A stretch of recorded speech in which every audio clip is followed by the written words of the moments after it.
श्री श्री राधा गोविंद की जय। श्री श्री गौरताय की जय। श्रील प्रभुपाद की जय।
ಶ್ರೀಮದ್ ಭಾಗವತಂ ಎರಡನೆಯ ಸ್ಕಂದ ಎರಡನೇ ಅಧ್ಯಾಯ ಶ್ಲೋಕ 13.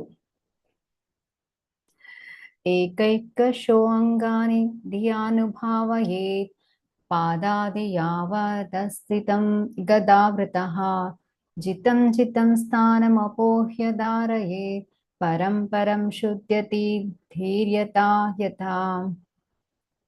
ಏಕಶಃ ಒಂದೊಂದಾಗಿ ಅಥವಾ ಒಂದರ ನಂತರ ಮತ್ತೊಂದು ಅಂಗಾನಿ ಅವಯವಗಳನ್ನು ಧಿಯ ಏಕಾಗ್ರತೆಯಿಂದ ಅನುಭಾವಯೇ ಧ್ಯಾನಿಸಬೇಕು. ಪಾದ ಆದಿ ಕಾಲುಗಳು ಮುಂತಾಗಿ ಯಾವತ್ ವರೆಗೆ ಹಸಿತಂ ನಗುವಿನ ಗದಾವೃತಃ ದೇವೋತ್ತಮ ಪುರುಷನ ಜಿತಂ ಚಿತಂ ಮನಸ್ಸನ್ನು ಕ್ರಮೇಣ ನಿಯಂತ್ರಿಸಿ ಸ್ಥಾನಂ ಸ್ಥಳವನ್ನು ಅಪೋಹ್ಯ ಬಿಟ್ಟು ಧಾರೆಯೇ ಧ್ಯಾನಿಸಬೇಕು. ಪರಂಪರಂ ಉನ್ನತವಾದುದನ್ನು ಶುದ್ಧತಿ ಸ್ವಚ್ಛವಾಗುತ್ತದೆ. ದೀಹಿ ಬುದ್ಧಿಯು ಯಥಾ ಯಥಾ ಹೇಗೆ.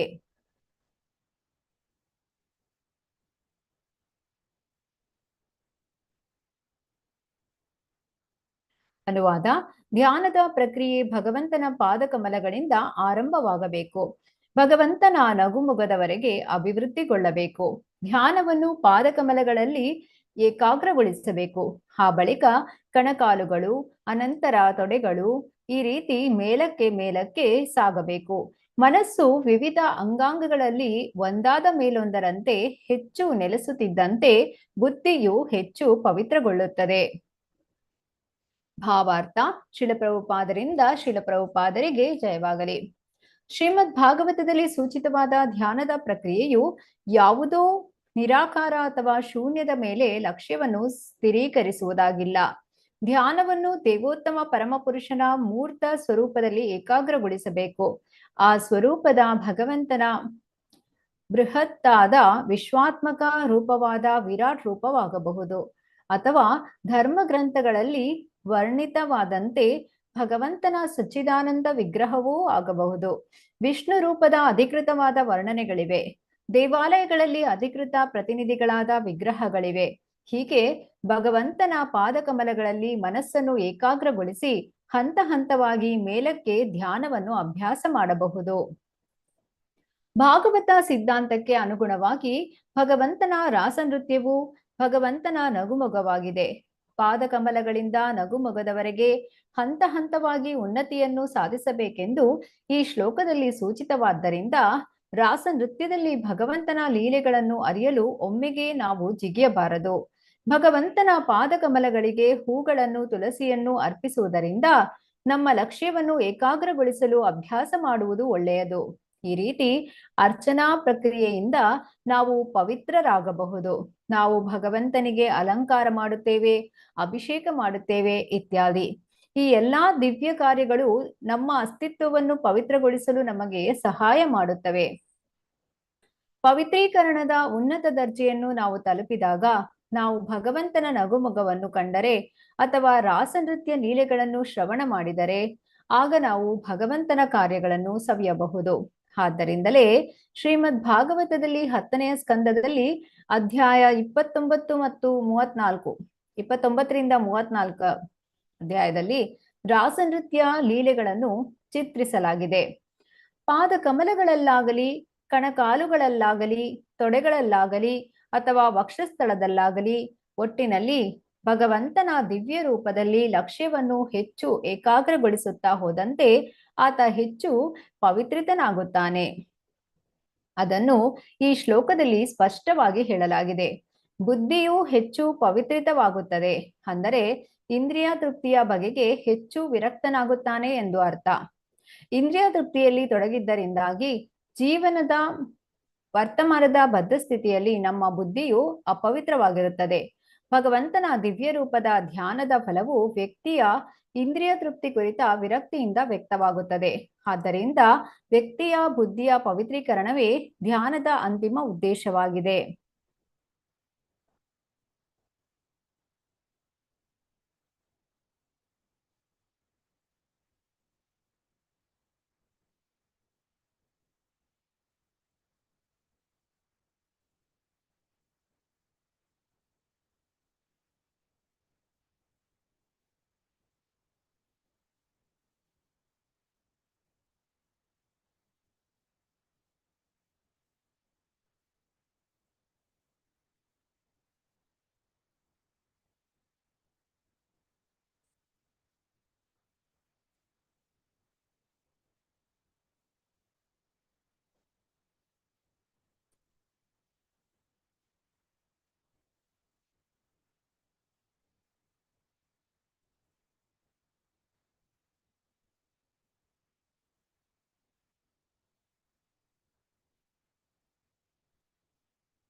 ಇಂದ್ರಿಯ ದೃಷ್ಟಿಯಲ್ಲಿ ಅತಿಯಾಗಿ ಲೀನರಾದವರಿಗೆ ಅರ್ಚನೆಯಲ್ಲಿ ಪಾಲ್ಗೊಳ್ಳಲು ಇಲ್ಲವೇ ರಾಧಾಕೃಷ್ಣನ ಅಥವಾ ವಿಷ್ಣು ವಿಗ್ರಹಗಳ ದಿವ್ಯ ರೂಪವನ್ನು ಸ್ಪರ್ಶಿಸಲು ಅನುಮತಿ ನೀಡಲಾಗದು. ಮುಂದಿನ ಶ್ಲೋಕದಲ್ಲಿ ಸೂಚಿತವಾದಂತೆ ಅವರು ಭಗವಂತನ ಬೃಹತ್ತಾದ ವಿರಾಟ್ ರೂಪವನ್ನು ಧ್ಯಾನ ಮಾಡುವುದು ಒಳ್ಳೆಯದು. ನಿರಾಕಾರವಾದಿಗಳು ಮತ್ತು ಶೂನ್ಯವಾದಿಗಳು ಅದಕ್ಕಾಗಿ ಭಗವಂತನ ವಿಶ್ವರೂಪವನ್ನು ಧ್ಯಾನ ಮಾಡುವಂತೆ ಸಲಹೆ ನೀಡಲಾಗಿದೆ. ಭಕ್ತರಿಗೆ ದೇವಸ್ಥಾನದಲ್ಲಿ ವಿಗ್ರಹಾರಾಧನೆಯ ಮೂಲಕ ಧ್ಯಾನ ಮಾಡುವಂತೆ ಸಲಹೆ ನೀಡಲಾಗಿದೆ. ನಿರಾಕಾರವಾದಿಗಳು ಮತ್ತು ಶೂನ್ಯವಾದಿಗಳು ತಮ್ಮ ಆಧ್ಯಾತ್ಮಿಕ ಕಾರ್ಯಗಳಲ್ಲಿ ತಕ್ಕಷ್ಟು ಪವಿತ್ರರಾಗಿರುವುದಿಲ್ಲ, ಆದ್ದರಿಂದ ಅವರಿಗೆ ಅರ್ಚನೆ ತಕ್ಕುದಲ್ಲ.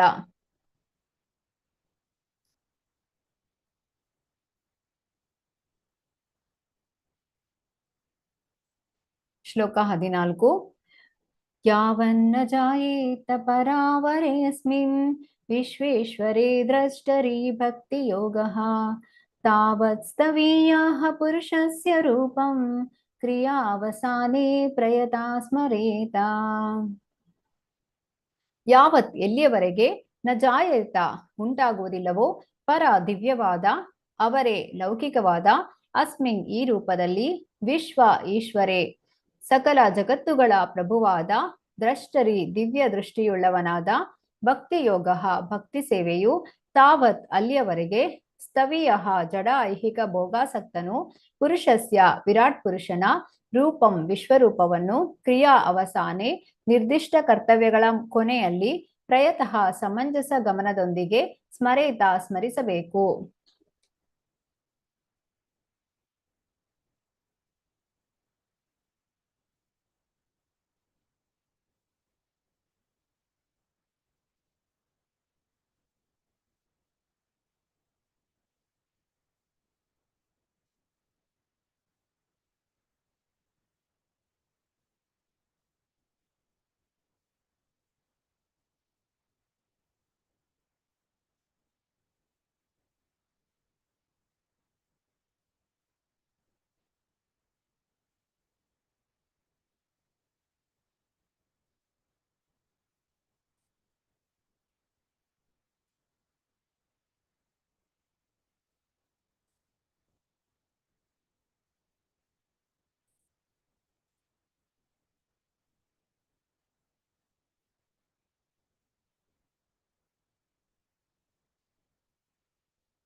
ಅನುವಾದ: ಐಹಿಕವಾದಿಯು ಅಲೌಕಿಕ ಮತ್ತು ಲೌಕಿಕ ಜಗತ್ತುಗಳೆರಡರ ದ್ರಷ್ಟಾರನಾದ ಸರ್ವಶ್ರೇಷ್ಠ ಭಗವಂತನಿಗೆ ಪ್ರೇಮಮಯ ಸೇವೆ ಸಲ್ಲಿಸುವ ಪ್ರಜ್ಞೆಯನ್ನು ಬೆಳೆಸಿಕೊಳ್ಳದಿದ್ದ ಪಕ್ಷದಲ್ಲಿ ಆತ ತನ್ನ ವಿಹಿತ ಕರ್ತವ್ಯಗಳ ಕೊನೆಯಲ್ಲಿ ಭಗವಂತನ ವಿಶ್ವರೂಪವನ್ನು ಧ್ಯಾನ ಮಾಡಬೇಕು, ಇಲ್ಲವೇ ಅದರ ಸ್ಮರಣೆ ಮಾಡಬೇಕು.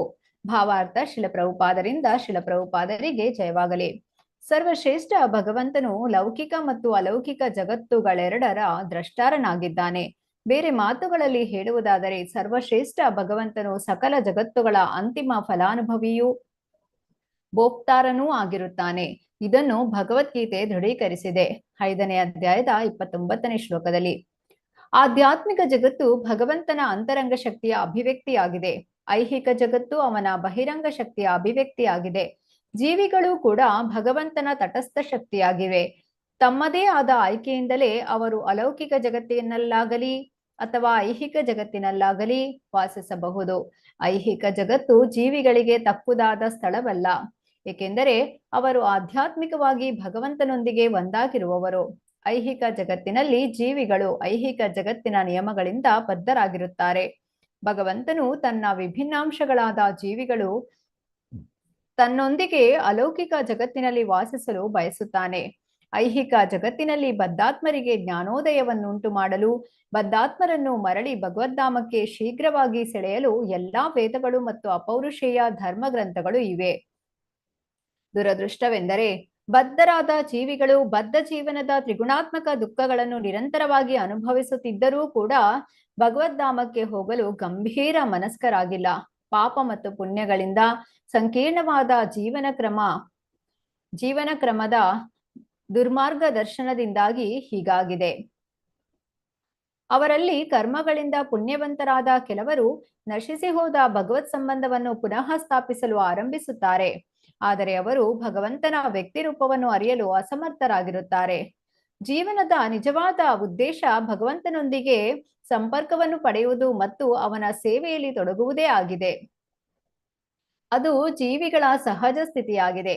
ಆದರೆ ಭಗವಂತನಿಗೆ ಯಾವುದೇ ಪ್ರೇಮಮಯ ಸೇವೆಯನ್ನು ಸಲ್ಲಿಸಲು ಅಸಮರ್ಥರಾದವರಿಗೆ ಹಾಗೂ ನಿರಾಕಾರವಾದಿಗಳಿಗೆ ಭಗವಂತನ ನಿರಾಕಾರ ಸ್ವರೂಪವಾದ ವಿರಾಟ್ ರೂಪವನ್ನು ಅಥವಾ ವಿಶ್ವರೂಪವನ್ನು ಧ್ಯಾನ ಮಾಡುವಂತೆ ಸಲಹೆ ಮಾಡಲಾಗಿದೆ. ಜೀವನದಲ್ಲಿ ನಿಜವಾದ ಸುಖವನ್ನು ಪಡೆಯಲು ಮತ್ತು ತನ್ನ ಸಹಜ ಅನಿರ್ಬಂಧಿತ ಸ್ಥಿತಿಯನ್ನು ಮರಳಿ ಪಡೆಯಲು ಬಯಸಿದ್ದೇ ಆದರೆ ವ್ಯಕ್ತಿಯು ವಿಸ್ತೃತವಾದ ತನ್ನ ಭಗವತ್ ಸಂಬಂಧವನ್ನು ಪುನಃ ಸ್ಥಾಪಿಸಲು ಒಂದಿಲ್ಲೊಂದು ದಾರಿಯಿಂದ ಪ್ರಯತ್ನಿಸಲೇಬೇಕು. ಅಲ್ಪಮತಿಗಳಾದ ಆರಂಭಿಕರಿಗೆ ವಿರಾಟ್ ರೂಪ ಅಥವಾ ಭಗವಂತನ ವಿಶ್ವರೂಪವಾದ ನಿರಾಕಾರ ಸ್ವರೂಪದ ಧ್ಯಾನವು ಹಂತ ಹಂತವಾಗಿ ವೈಯಕ್ತಿಕ ಸಂಪರ್ಕಕ್ಕೇರಲು ಅರ್ಹತೆಯನ್ನೊದಗಿಸುವುದು. ವಿವಿಧ ಲೋಕಗಳು, ಸಮುದ್ರಗಳು, ಪರ್ವತಗಳು, ನದಿಗಳು, ಪಕ್ಷಿಗಳು, ಪ್ರಾಣಿಗಳು, ಮನುಷ್ಯರು, ದೇವತೆಗಳು ಮತ್ತು ನಾವು ಕಲ್ಪಿಸಬಹುದಾದದೆಲ್ಲವೂ ಭಗವಂತನ ವಿರಾಟ್ ರೂಪದ ವಿಭಿನ್ನ ಭಾಗಗಳು ಮತ್ತು ಅಂಗಾಂಗಗಳು ಮಾತ್ರವೇ ಆಗಿವೆ. ಇದನ್ನು ಅರಿಯಲು ಹಿಂದಿನ ಅಧ್ಯಾಯದಲ್ಲಿ ನಿರ್ದಿಷ್ಟವಾಗಿ ವಿವರಿಸಲಾದ ವಿರಾಟ್ ರೂಪವನ್ನು ಧ್ಯಾನ ಮಾಡಲು ಇಲ್ಲಿ ಸಲಹೆ ನೀಡಲಾಗಿದೆ. ಈ ಬಗೆಯ ಚಿಂತನೆ ಕೂಡ ಪರಾತ್ಪರ ಸತ್ಯದ ಒಂದು ರೀತಿಯ ಧ್ಯಾನವಾಗಿದೆ. ಅಂತಹ ಧ್ಯಾನ ಆರಂಭವಾಗುತ್ತಿದ್ದಂತೆಯೇ ತನ್ನ ದೈವೀ ಗುಣಗಳು ಅಭಿವೃದ್ಧಿಗೊಳ್ಳುವವು. ಆಗ ಇಡೀ ಜಗತ್ತಿನ ಎಲ್ಲಾ ಜನರಿಗೆ ಆನಂದ ಮತ್ತು ಶಾಂತಿಪೂರ್ಣ ನಿವಾಸವಾಗಿ ತೋರುತ್ತದೆ. ಸಾಕಾರವಾಗಲಿ ನಿರಾಕಾರವಾಗಲಿ ದೇವರನ್ನು ಕುರಿತ ಅಂತಹ ಧ್ಯಾನವಿಲ್ಲದಿದ್ದರೆ ತನ್ನ ಸಹಜ ಸ್ವರೂಪದ ಸಂಬಂಧದಲ್ಲಿ ಮನುಷ್ಯ ಜೀವಿಯ ಎಲ್ಲಾ ಸದ್ಗುಣಗಳು ತಪ್ಪು ಕಲ್ಪನೆಗಳಿಂದ ಆವೃತವಾಗುತ್ತವೆ. ಅಂತಹ ಅಭಿವರ್ಧಿತ ಜ್ಞಾನವಿಲ್ಲದೆ ಮನುಷ್ಯ ಜೀವಿಗೆ ಇಡೀ ಜಗತ್ತು ನರಕವಾಗುತ್ತದೆ. ಶ್ಲೋಕ 15. ಸ್ಥಿರಂ ಸುಖಂ ಚಾಸನಮಾಸ್ಥಿತೋ ಯತಿ ಯದಾ ಜಿಹಾಸುರಿ ಮಮಂಗಲೋಕಂ ಕಾಲೇ ಚ ದೇಶೇ ಚ ಮನೋ ನ ಸಜ್ಜಯೇತ್ ಪ್ರಾಣಾನ್ಯಚ್ಚೇನ್ಮಾನಸಾ ಜಿತಾಸುಹು.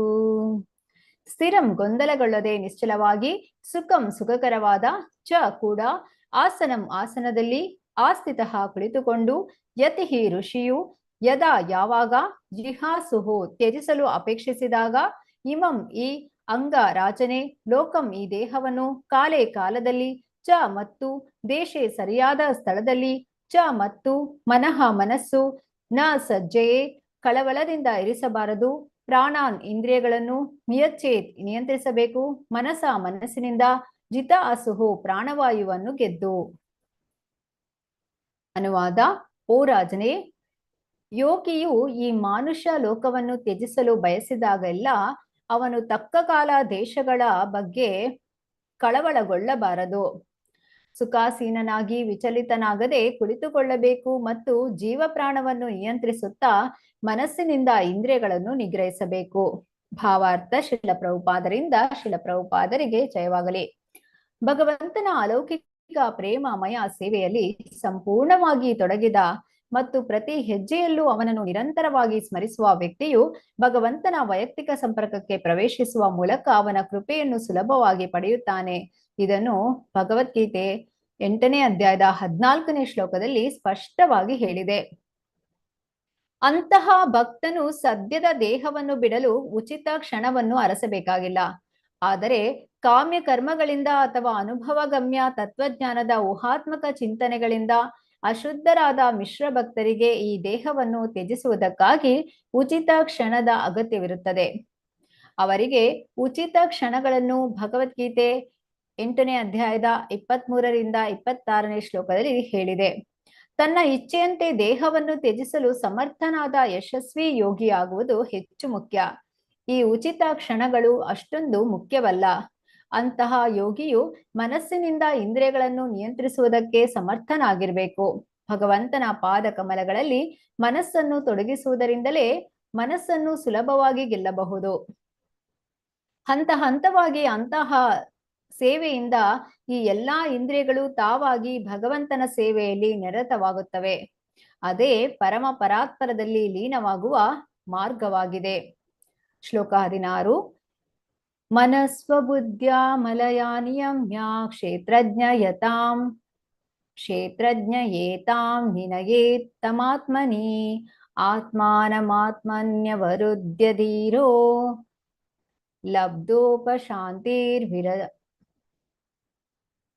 ಲಬ್ಧೋಪಶಾಂತಿರ್ವಿರಮೇತ ಕೃತ್ಯಾತ್. ಮನಸ್ಸನ್ನು ಸ್ವಬುದ್ಧಿಯ ತನ್ನ ಬುದ್ಧಿಯಿಂದ, ಅಮಲಯ ನಿರ್ಮಲವಾದ, ನಿಯಮ್ಯ ನಿಗ್ರಹಿಸಿ, ಕ್ಷೇತ್ರಜ್ಞೆ ಜೀವನಲ್ಲಿ, ಏತಾಂ ಅವೆಲ್ಲವನ್ನು, ನಿನಯೇತ್ ಲೀನ ಮಾಡಬೇಕು, ತಮ್ ಆತ್ಮನಿ ಸ್ವಯಂ, ಆತ್ಮಾನಂ ಜೀವಾತ್ಮನನ್ನು, ಆತ್ಮನಿ ಪರಮಾತ್ಮನಲ್ಲಿ, ಅವರುದ್ಯ ಬಂಧಿಸಿ, ಧೀರಃ ಪೂರ್ಣ ತೃಪ್ತನು, ಲಬ್ಧ ಉಪಶಾಂತಿ ಪೂರ್ಣಾನಂದವನ್ನು ಪಡೆದ, ವಿರಮೇತ ಬಿಡುಗಡೆ ಪಡೆಯುತ್ತಾನೆ, ಕೃತ್ಯಾತ್ ಇತರ ಕಾರ್ಯಗಳಿಂದ.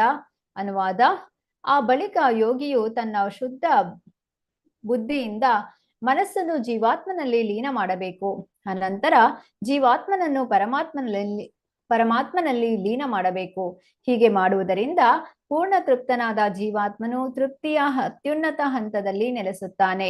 ತನ್ಮೂಲಕ ಅವನು ಇತರ ಎಲ್ಲಾ ಕ್ರಿಯೆಗಳಿಂದ ಬಿಡುಗಡೆ ಪಡೆಯುತ್ತಾನೆ. ಭಾವಾರ್ಥ: ಶ್ರೀಲ ಪ್ರಭುಪಾದರಿಂದ ಶ್ರೀಲ ಪ್ರಭುಪಾದರಿಗೆ ಜಯವಾಗಲಿ. ಆಲೋಚನೆ, ಭಾವನೆ ಮತ್ತು ಸಂಕಲ್ಪ ಇವು ಮನಸ್ಸಿನ ಕ್ರಿಯೆಗಳಾಗಿವೆ. ಮನಸ್ಸು ಐಹಿಕವಾದ ಅಥವಾ ಐಹಿಕ ಸಂಪರ್ಕದಲ್ಲಿ ಮಗ್ನವಾದಾಗ ಅಣ್ವಸ್ತ್ರದ ಸಂಶೋಧನೆಯಲ್ಲಿ ಪರಿಣಮಿಸುವ ವಿನಾಶಕಾರಿ ಜ್ಞಾನದ ಐಹಿಕ ಅಭಿವೃದ್ಧಿಯಲ್ಲಿ ಕ್ರಿಯಾಶೀಲವಾಗುತ್ತದೆ. ಆದರೆ ಮನಸ್ಸು ಆಧ್ಯಾತ್ಮಿಕ ಒತ್ತಾಸೆ ಪಡೆದು ಕ್ರಿಯಾಶೀಲವಾದಾಗ ಅದರ ರೀತಿಯೇ ಬೇರೆ. ಆಗ ಅದು ಪೂರ್ಣ ಆನಂದಮಯವೂ ಶಾಶ್ವತವೂ ಆದ ಜೀವನವನ್ನು ಪಡೆಯಲು ಭಗವದ್ಧಾಮಕ್ಕೆ ಮರಳಿ ಹೋಗುವಲ್ಲಿ ಅದ್ಭುತವಾಗಿ ಕೆಲಸ ಮಾಡುತ್ತದೆ. ಆದ್ದರಿಂದ ಉತ್ತಮವಾದ ಮತ್ತು ಶುದ್ಧವಾದ ಬುದ್ಧಿಯಿಂದ ಮನಸ್ಸನ್ನು ಪಳಗಿಸಬೇಕು. ಪರಿಪೂರ್ಣ ಬುದ್ಧಿ ಎಂದರೆ ಭಗವಂತನಿಗೆ ಸೇವೆ ಸಲ್ಲಿಸುವುದು. ಜೀವಿಯು ಎಲ್ಲಾ ಸನ್ನಿವೇಶಗಳಲ್ಲಿ ಆ ಸನ್ನಿವೇಶಗಳ ಸೇವಕನಾಗಿರುತ್ತಾನೆ. ಇದನ್ನು ಅರಿಯಲು ಪ್ರತಿಯೊಬ್ಬನೂ ತಕ್ಕಷ್ಟು ಬುದ್ಧಿಯುಳ್ಳವನಾಗಬೇಕು. ಪ್ರತಿಯೊಬ್ಬ ಜೀವಿಯು ಎಲ್ಲಾ ಐಹಿಕ ಪರಿಣಾಮಗಳಾದ ಆಸೆ, ಕೋಪ, ಕಾಮ, ಭ್ರಾಂತಿ, ಉನ್ಮಾದ ಮತ್ತು ಮಾತ್ಸರ್ಯಗಳು ವಿಧಿಸುವ ಆದೇಶಗಳ ಸೇವೆಗೈಯುತ್ತಿರುತ್ತಾನೆ.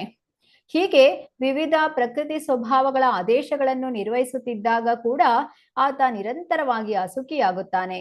ಇದನ್ನು ಭಾವಿಸಿದಾಗ ಮತ್ತು ಸಮರ್ಪಕ ಮೂಲಗಳಿಂದ ಇದನ್ನು ಪರಿಶೀಲಿಸಲು ತನ್ನ ಬುದ್ಧಿಯನ್ನು ಬಳಸಿದಾಗ ಆತ ಭಗವಂತನ ಅಲೌಕಿಕ ಪ್ರೇಮ ಸೇವೆಯ ತಿಳುವಳಿಕೆಯನ್ನು ಪಡೆಯುತ್ತಾನೆ.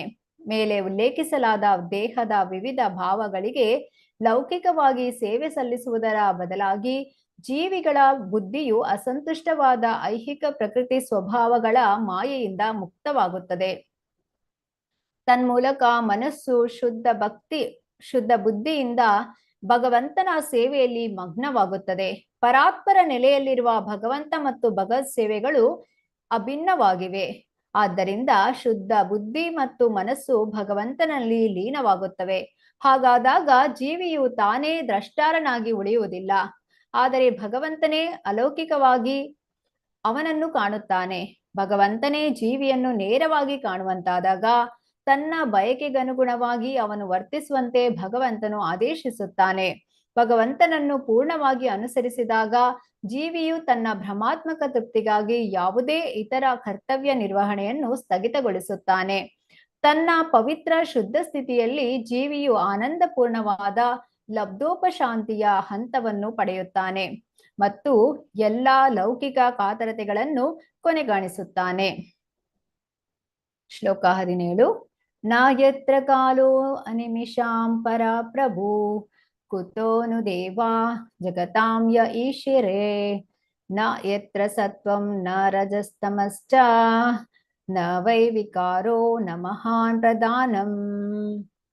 ನ ಇಲ್ಲ, ಯತ್ರ ಎಲ್ಲಿ, ಕಾಲಹ ನಾಶಕಾರಿ ಸಮಯವು, ಅನಿಮಿಷಾಂ ಸ್ವರ್ಗೀಯ ದೇವತೆಗಳ, ಪರಹ ಶ್ರೇಷ್ಠ, ಪ್ರಭು ನಿಯಂತ್ರಕನು, ಕುತಃ ಅಲ್ಲಿ ಇದ್ದಾನೆ, ನು ನಿಶ್ಚಿತವಾಗಿ, ದೇವಾಹ ದೇವತೆಗಳು, ಜಗತಾಂ ಲೌಕಿಕ ಜೀವಿಗಳನ್ನು, ಏ ಆ, ಈಶಿರೆ ಆಳುವರು, ನ ಇಲ್ಲ, ಯತ್ರ ಅದರಲ್ಲಿ, ಸತ್ವಂ ಲೌಕಿಕ ಸತ್ವಗುಣವು, ನ ಇಲ್ಲ, ರಜ ರಜೋಗುಣವು, ತಮಃ ತಮೋಗುಣವು, ಚ ಕೂಡ, ನ ಇಲ್ಲ, ವೈ ಖಂಡಿತವಾಗಿ, ವಿಕಾರಃ ಪರಿವರ್ತನೆಯು, ನ ಇಲ್ಲ, ಮಹಾನ್ ಭೌತಿಕ ಕಾರಣ ಸಮುದ್ರವಾದ, ಪ್ರಧಾನಂ ಭೌತಿಕ ಪ್ರಕೃತಿಯು. ಅನುವಾದ. ಲಬ್ಧೋಪಶಾಂತಿಯ ಆ ಅಲೌಕಿಕ ಸ್ಥಿತಿಯಲ್ಲಿ ಪ್ರಾಪಂಚಿಕ ಜೀವಿಗಳನ್ನು ಆಳುವ ಸ್ವರ್ಗೀಯ ದೇವತೆಗಳನ್ನು ಕೂಡ ನಿಗ್ರಹಿಸುವ ವಿನಾಶಕಾರಿ ಕಾಲದ ಪರಮಾಧಿಕಾರ ಇರುವುದಿಲ್ಲ. ಅಂದ ಮೇಲೆ ದೇವತೆಗಳ ಬಗ್ಗೆ ಹೇಳಬೇಕಾದ್ದೇನಿದೆ? ಅಲ್ಲಿ ಐಹಿಕ ಸತ್ವಗುಣವಾಗಲಿ, ರಜೋಗುಣವಾಗಲಿ, ತಮೋಗುಣವಾಗಲಿ, ಅಹಂಕಾರವಾಗಲಿ, ಐಹಿಕ ಕಾರಣ ಸಾಗರವಾಗಲಿ, ಐಹಿಕ ನಿಸರ್ಗವಾಗಲಿ ಯಾವುದೂ ಇರುವುದಿಲ್ಲ. ಭಾವಾರ್ಥ. ಶಿಲಪ್ರಭುಪಾದರಿಂದ ಶಿಲಪ್ರಭುಪಾದರಿಗೆ ಜಯವಾಗಲಿ. ಭೂತ, ವರ್ತಮಾನ ಮತ್ತು ಭವಿಷ್ಯತ್ತುಗಳ ಅಭಿವ್ಯಕ್ತಿಯಿಂದ ಸ್ವರ್ಗೀಯ ದೇವತೆಗಳನ್ನು ಕೂಡ ನಿಗ್ರಹಿಸುವ ವಿನಾಶಕಾರಿ ಕಾಲವು ಅಲೌಕಿಕ ನೆಲೆಯಲ್ಲಿ ಕ್ರಿಯಾಶೀಲವಾಗುವುದಿಲ್ಲ. ಕಾಲದ ಪ್ರಭಾವವು ಜನನ, ಮರಣ, ಮುಪ್ಪು ಮತ್ತು ರೋಗಗಳ ಕುರುಹುಗಳಿಂದ ಪ್ರದರ್ಶಿತವಾಗುತ್ತದೆ. ಐಹಿಕ ಸ್ಥಿತಿಯ ಈ 4 ತತ್ವಗಳು ಎಲ್ಲೆಡೆ ಐಹಿಕ ವಿಶ್ವದ ಯಾವುದೇ ಭಾಗದಲ್ಲಿಯೂ ಇವೆ. ಯಾವ ನಿವಾಸಿಗಳ ಜೀವಿತಾವಧಿಯು ದಂತಕತೆ ಎಂಬಂತೆ ತೋರುತ್ತದೆಯೋ ಅಂತಹ ಬ್ರಹ್ಮಲೋಕದಲ್ಲಿ ಕೂಡ ಇವೆ. ದುಸ್ತರವಾದ ಕಾಲ ಬ್ರಹ್ಮದೇವನಿಗೂ ಮೃತ್ಯುವನ್ನುಂಟು ಮಾಡುತ್ತದೆ. ಅಂದ ಮೇಲೆ ಇಂದ್ರ, ಚಂದ್ರ, ಸೂರ್ಯ, ವಾಯು, ವರುಣರಂತಹ ಇತರ ದೇವತೆಗಳ ಬಗ್ಗೆ ಹೇಳಬೇಕಾದ್ದೇನಿದೆ? ಪ್ರಾಪಂಚಿಕ ಜೀವಿಗಳ ಮೇಲೆ ವಿವಿಧ ದೇವತೆಗಳು ನಿರ್ದೇಶಿಸುವ ಗ್ರಹಗತಿಯ ಪ್ರಭಾವ ಕೂಡ ಅಲೌಕಿಕ ನೆಲೆಯಲ್ಲಿ ಸ್ಪಷ್ಟವಾಗಿ ಇಲ್ಲವಾಗುತ್ತವೆ. ಐಹಿಕ ಜೀವನದಲ್ಲಿ ಜೀವಿಗಳು ಪೈಶಾಚಿಕ ಪ್ರಭಾವದ ಭಯಕ್ಕೆ ಒಳಗಾಗಿರುತ್ತಾರೆ. ಆದರೆ ಭಕ್ತನಿಗೆ ಅಲೌಕಿಕ ನೆಲೆಯಲ್ಲಿ ಅಂತಹ ಭಯವೇ ಇಲ್ಲ. ಜೀವಿಗಳು ಲೋಕದ ತ್ರಿಗುಣಗಳ ಪ್ರಭಾವಕ್ಕೊಳಗಾಗಿ ತಮ್ಮ ದೇಹಗಳನ್ನು ವಿವಿಧ ಆಕಾರ ಮತ್ತು ರೂಪಗಳಿಗೆ ಬದಲಾಯಿಸುತ್ತವೆ. ಆದರೆ ಅಲೌಕಿಕ ಸ್ಥಿತಿಯಲ್ಲಿ ಭಕ್ತನು ಗುಣಾತೀತನಾಗಿದ್ದಾನೆ. ಅಂದರೆ ಸತ್ವ, ರಜಸ್ ಮತ್ತು ತಮಸ್ ಎಂಬ ಐಹಿಕ ಗುಣಗಳನ್ನು ಮೀರಿದವನಾಗಿದ್ದಾನೆ. ಹೀಗಾಗಿ ನಾನು ನೋಡಿದ್ದೆಲ್ಲದರ ಒಡೆಯ ನಾನೇ ಆಗಿದ್ದೇನೆ ಎಂಬ ಅಹಂಕಾರ ಅಲ್ಲಿ ತಲೆದೋರುವುದಿಲ್ಲ. ಐಹಿಕ ಜಗತ್ತಿನಲ್ಲಿ ಅದನ್ನು ಆಳಲು ಪ್ರಯತ್ನಿಸುವ ಜೀವಿಯ ಅಹಂಕಾರ ಒಂದು ರೀತಿಯಲ್ಲಿ ಉರಿಯುವ ಬೆಂಕಿಯಲ್ಲಿ ಪತಂಗವು ಬಿದ್ದ ರೀತಿಯಲ್ಲಿದೆ. ಪತಂಗವು ಬೆಂಕಿಯ ಹೊಳಪಿನ ಚೆಲುವಿನಿಂದ ಆಕರ್ಷಿತವಾಗಿರುತ್ತದೆ. ಅದು ಆ ಚೆಲುವನ್ನು ಅನುಭೋಗಿಸಲು ಬಂದಾಗ ಉರಿಯುವ ಬೆಂಕಿ ಅದನ್ನು ಕಬಳಿಸುತ್ತದೆ. ಅಲೌಕಿಕ ಸ್ಥಿತಿಯಲ್ಲಿ ಜೀವಿಯು ತನ್ನ ಪ್ರಜ್ಞೆಯಲ್ಲಿ ಶುದ್ಧನಾಗಿರುತ್ತಾನೆ. ಹಾಗಾಗಿ ಐಹಿಕ ನಿಸರ್ಗವನ್ನು ಆಳುವ ಅಹಂಕಾರ ಅವನಿಗಿರುವುದಿಲ್ಲ.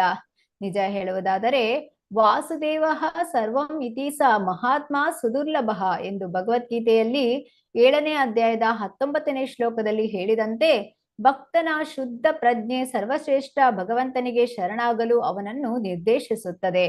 ಇವೆಲ್ಲದರಿಂದ ಸೂಚಿತವಾಗುವುದೇನೆಂದರೆ ಅಲೌಕಿಕ ಸ್ಥಿತಿಯಲ್ಲಿ ಐಹಿಕ ದೃಷ್ಟಿಯೂ ಇಲ್ಲ, ಐಹಿಕ ನಿಸರ್ಗಕ್ಕಾಗಿ ಕಾರಣ ಸಾಗರವೂ ಇಲ್ಲ. ಮೇಲೆ ಹೇಳಿದ ವ್ಯವಹಾರ ಸ್ಥಿತಿಯು ಅಲೌಕಿಕ ನೆಲೆಯಲ್ಲಿ ವಾಸ್ತವವಾಗಿದೆ, ಅಲ್ಲದೆ ಅದು ಅಲೌಕಿಕವಾದಿಯ ಶುದ್ಧ ಪ್ರಜ್ಞೆಯು ಅಭಿವೃದ್ಧಿಗೊಂಡಾಗ ಅದರ ಜ್ಞಾನದಲ್ಲಿ ವಾಸ್ತವಿಕವಾಗಿ ಪ್ರಕಾಶಗೊಳ್ಳುತ್ತದೆ. ಅಂತಹ ಅಲೌಕಿಕವಾದಿಗಳಲ್ಲಿ ನಿರಾಕಾರವಾದಿಗಳು ಮತ್ತು ಭಕ್ತರು ಎಂದು ಎರಡು ಬಗೆಯವರಿದ್ದಾರೆ. ಬ್ರಹ್ಮಜ್ಯೋತಿ ಅಥವಾ ಆಧ್ಯಾತ್ಮಿಕ ಆಕಾಶವು ನಿರಾಕಾರವಾದಿಗಳ ಅಂತಿಮ ಗುರಿ ಅಥವಾ ಗಮ್ಯಸ್ಥಾನವಾಗಿದೆ. ಭಕ್ತರಿಗೆ ಮಾತ್ರ ವೈಕುಂಠ ಲೋಕವೇ ಅಂತಿಮ ಗುರಿಯಾಗಿದೆ.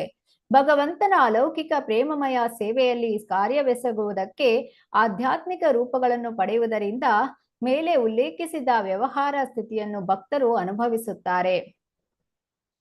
ಆದರೆ ನಿರಾಕಾರವಾದಿಗಳು ಭಗವಂತನ ಸಂಘವನ್ನು ನಿರ್ಲಕ್ಷಿಸುವುದರಿಂದಾಗಿ ಆಧ್ಯಾತ್ಮಿಕ ಕಾರ್ಯವೆಸಗುವುದಕ್ಕೆ ಆಧ್ಯಾತ್ಮಿಕ ದೇಹವನ್ನು ಬೆಳೆಸಿಕೊಳ್ಳುವುದಿಲ್ಲ.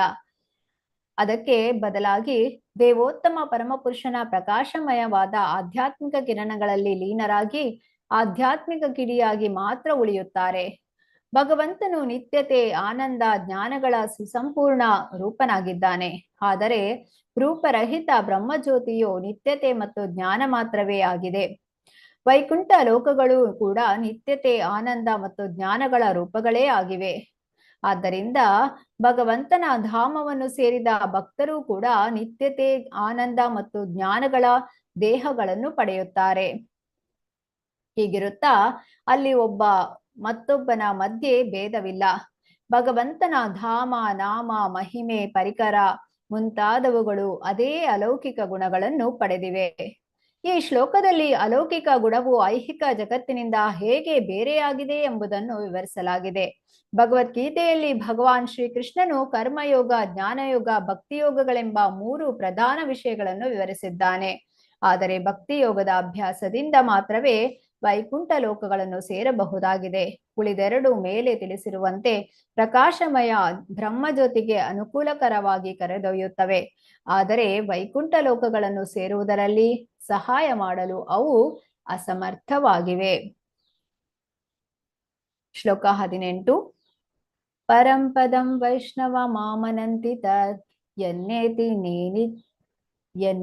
ನೇತಿತ್ಯ ದತು ಸೃಕ್ಷವಃ ವಿಸೃಜ್ಯ ದೌರಾತ್ಮ್ಯಮನನ್ಯ ಸೌಹೃದ ಹೃದೋಪಗುಹ್ಯಾರ್ಹ ಪದಂ ಪದೇ ಪದೇ.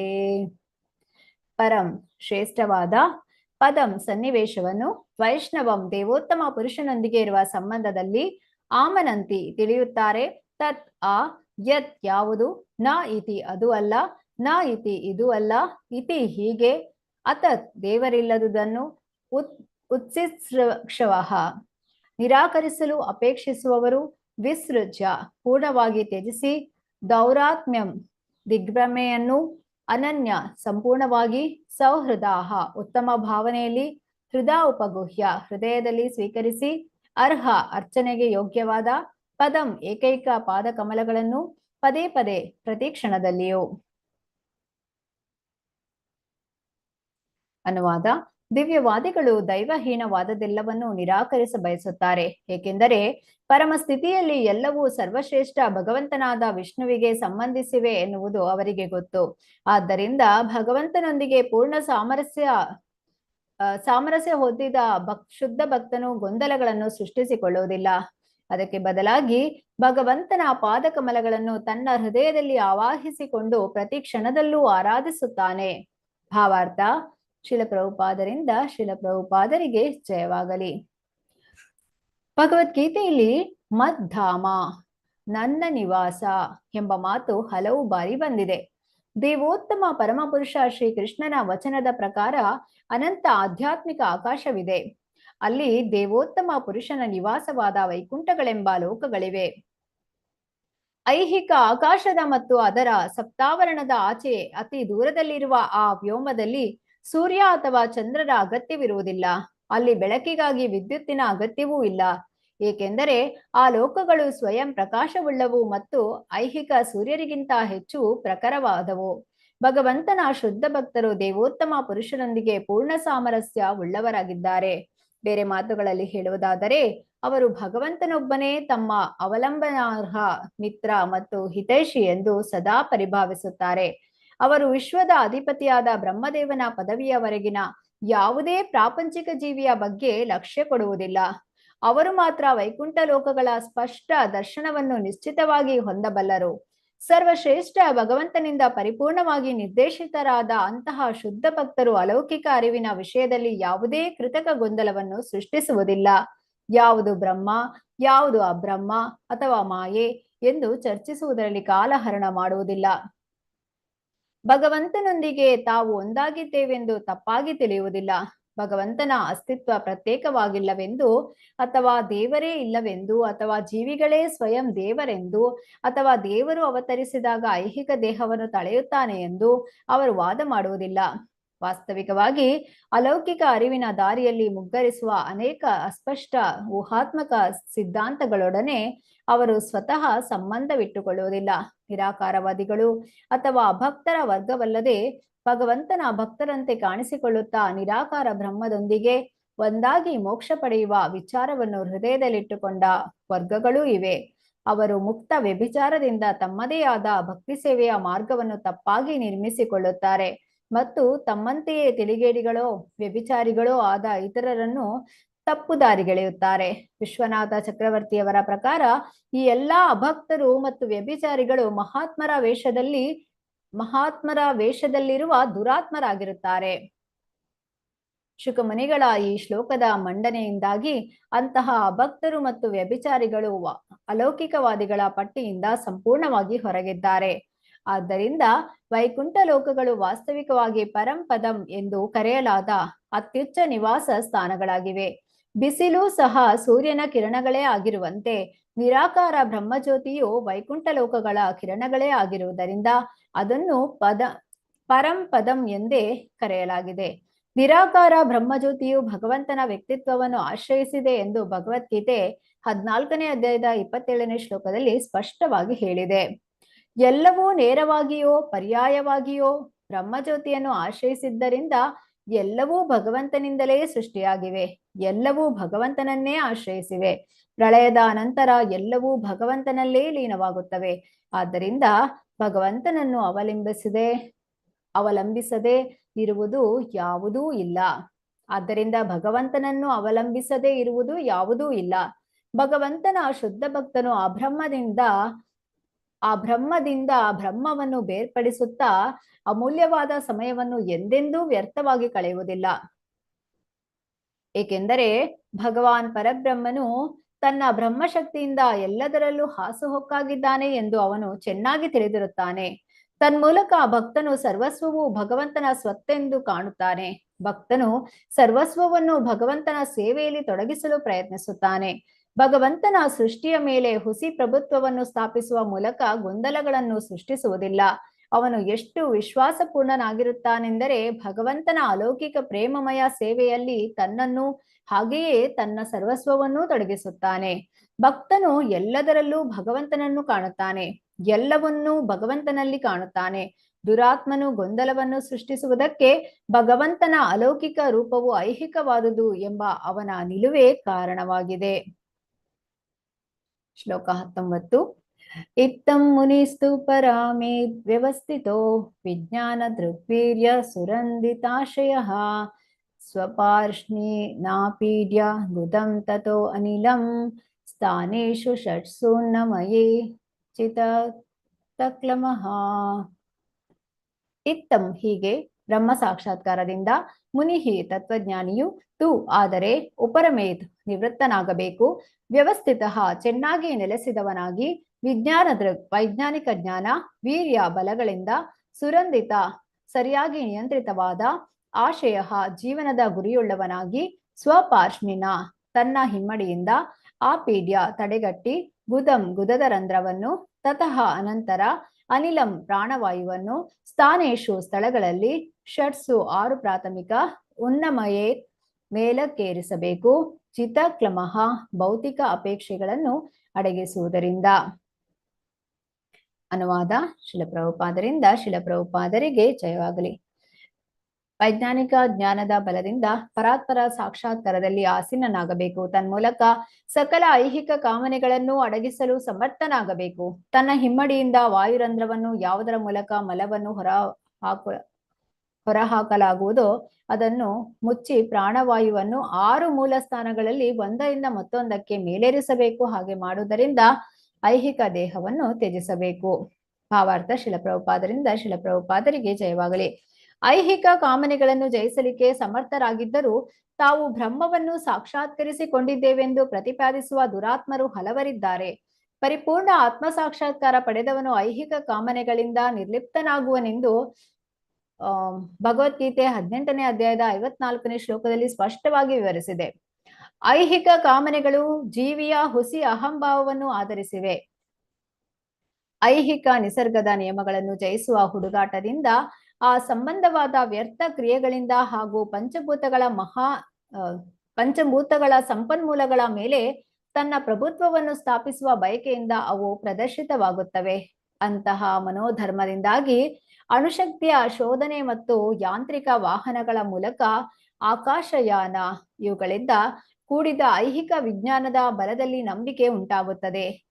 ಐಹಿಕ ವಿಜ್ಞಾನದಲ್ಲಿ ಸಾಧಿಸಿದ ಅಂತಹ ಅಲ್ಪ ಅಭಿವೃದ್ಧಿಯಿಂದ ಅಹಂಕಾರಿಯು ಸರ್ವಶ್ರೇಷ್ಠ ಭಗವಂತನ ಶಕ್ತಿಯ ಎದುರು ಸೆಡ್ಡು ಹೊಡೆಯಲು ಪ್ರಯತ್ನಿಸುತ್ತಾನೆ. ಭಗವಂತನು ಎಲ್ಲಾ ಮನುಜರ ಅಲ್ಪ ಪ್ರಯತ್ನಗಳನ್ನು ಕ್ಷಣಾರ್ಧದಲ್ಲಿ ಮುಗಿಸಬಲ್ಲವನಾಗಿದ್ದಾನೆ. ಪರಬ್ರಹ್ಮವು ಅಥವಾ ದೇವೋತ್ತಮ ಪುರುಷನು ಸರ್ವಶಕ್ತನಾದ ವಾಸುದೇವನೇ ಆಗಿದ್ದಾನೆ ಎಂದು ಮತ್ತು ತಾನು ಆತ್ಮಸಾಕ್ಷಾತ್ಕಾರವಾದ ಜೀವಿಯು ಪರಬ್ರಹ್ಮದ ವಿಭಿನ್ನಾಂಶ ಆಗಿದ್ದೇನೆ ಎಂದು ಸುಸ್ಥಿತಾತ್ಮನು ಅಥವಾ ಬ್ರಹ್ಮ ಸಾಕ್ಷಾತ್ಕಾರ ಪಡೆದ ಆತ್ಮನು ಪೂರ್ಣವಾಗಿ ತಿಳಿದಿರುತ್ತಾನೆ.